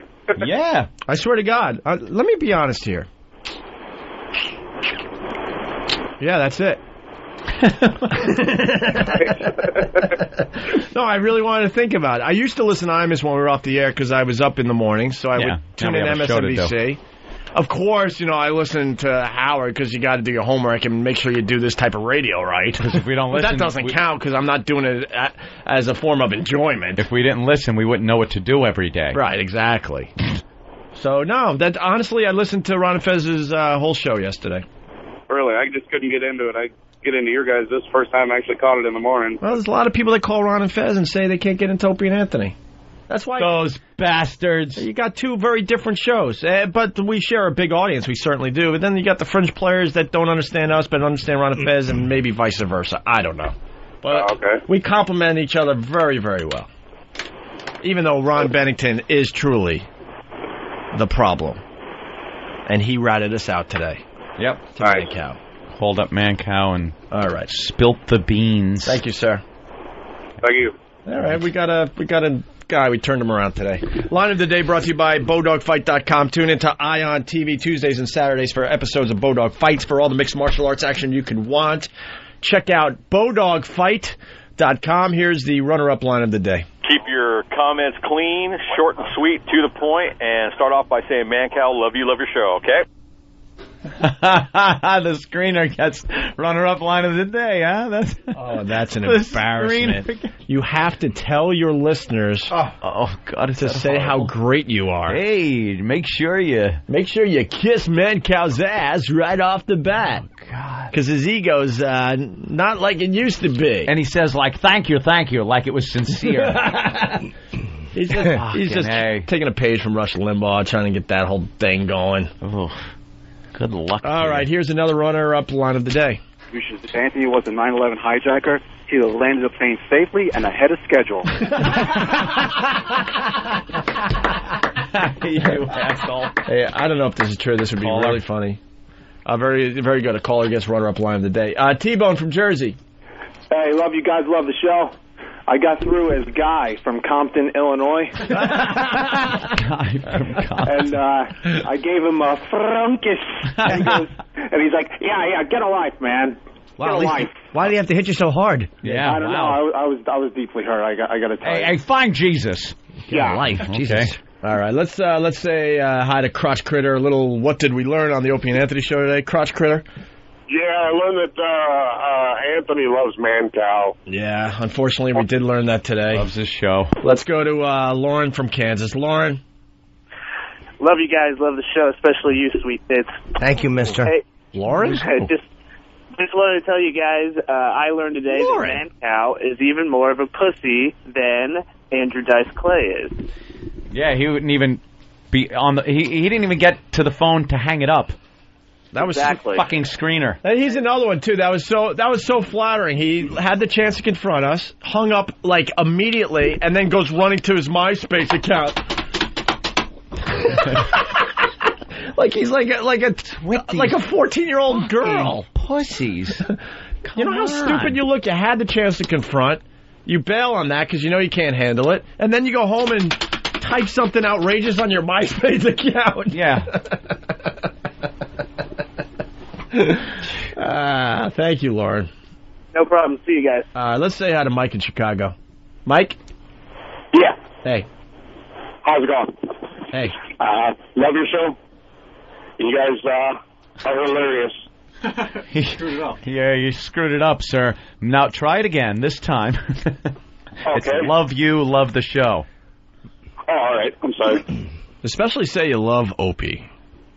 Love Opie? Yeah, I'm not feeling so secure about the show, my participation lately, so just say that. It'll make me happy. All right. Especially love. All right, love you, Opie. Jesus. A little slip up there. To do it, they can't do it. Well, I'm nice. I make nice calls. And I say. All right. Love you, love the show. All right. You like the show today, Mike? Is that what you're getting at? Oh, yeah. You guys make me want to come to work and sit here and listen to you guys all day long. All right. Thank you, sir. Let's go to Tom in Tennessee. We're trying to end the show, but, you know. I don't like the way they're saying love you, love the show. I want to hear some enthusiasm. I don't like the lack of enthusiasm. I think that it should be, it should be bright. Energetic? They should be brightening our day a little bit. Let's try that We one, do then. nothing but make their lives worth living. I like hearing it like they got a gun to their temple. Tom in Tennessee. What's going on, boys? I love you. I love the show. It's March 29th. Hey, if Anthony was Scott Peterson, it would have just been another normal day of fishing. Fishing trip with the wife. That's right. Let's go to Matt on Long Island. Matt, it only took 20 minutes for the listeners to get up to speed here, by the way. Matt, go ahead. Love you, love the show. Yeah. I want to know if Anthony's going to give his ex-wife a double check this month or not. 2 checks. What the hell? Throw it out 2 by accident. She brings up some good points after all. Yeah, why not? Let's go to Tony in New York. Tony! Love you, love the show. Hey, Anthony, is a refrigerator running? Yes, it is. It's a good thing, it's getting warm outside. You don't want your food to spoil. Dick. Did you say dick? Yeah, dick. Bunch of fucking smartasses. I love them. Bodogfight.com gives us line of the day. Another runner-up. What? Wow. There's 3. This is a record-setting line of the day. It used to say 2. Don't make me look stupid. Scribble. What did he do? He crossed out the 2 and made out. 3 runner-ups. Mm-hmm. Here's another runner-up line of the day. Picture your sister naked, Jimmy. No. What? No. Just take a look at her. She's here today. No, she's not. Say hi. No. Give her a hug. I'm not looking at Sam naked. Give her a hug. She's right there. Come on. No. Picture your sister naked. Oh, it was all fun when you made fun of All the Way May and grandmas out there. Did you ever wake up with General? a breathe right strip on her thigh?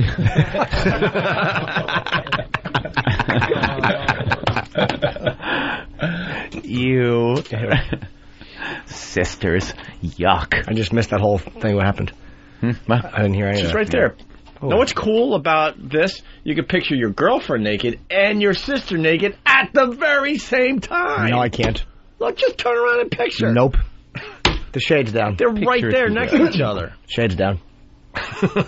Picture it. Picture. Just turn around. Look. Sister, girlfriend, both naked. They're kissing each other. What do you think? What do you say? I'm starting to come around. Starting to see my way, right? You raise a good point. All right. Well, thank you. Line of the day? Yes. You sure there's not a 4th runner-up? Why don't we just redo the show? Scribble. I got piss. Hurry. All right, here's the line of the day. Get to it. Here comes day. Line of the day.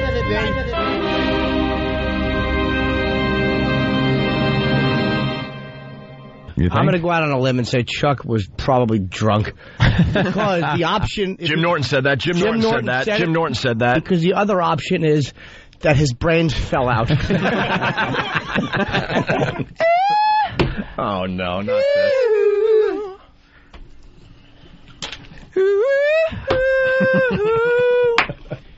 Here's the line of the day that they missed. Line of the day. You weren't. I don't think you were here. No. Was when Anthony was on hold, and the guy said something about they chop off a baby's arms and legs and rape it, and something like that, right? They what did they say? Yeah, they chopped off a baby's arms and legs and raped them. They chop off baby's arms and legs and raped them, and Anthony went in that order. That was a goddamn funny line. So I accept your thing under protest. I like the brains falling out. Yeah, it was cute, but it wasn't improv while on hold waiting to attack a radio host. That Howard Stern's fiance, Howard Stern, Howard Stern, that Howard Stern was Howard Stern. That was me on an interview.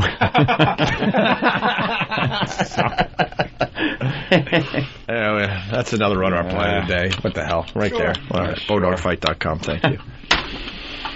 All right. I have to make wet.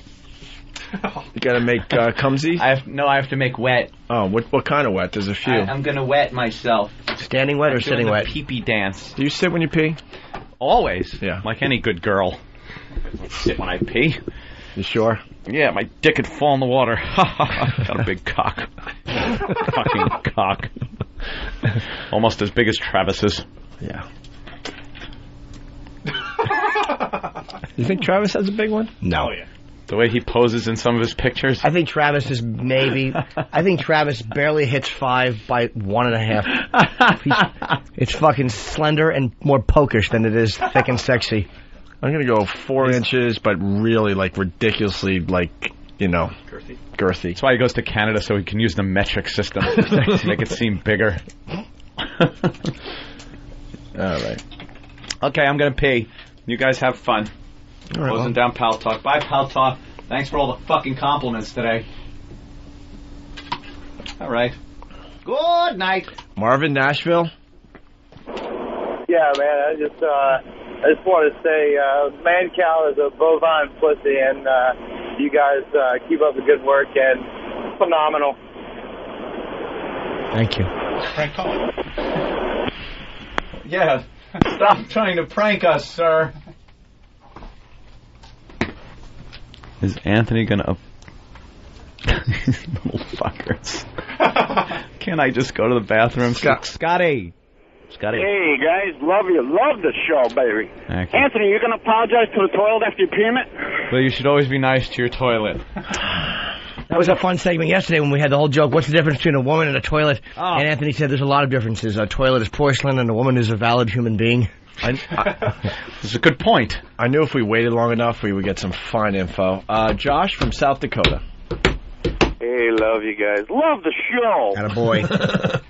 I found Mad Cow's hidden fan website. All about him. www.thewillpower.org.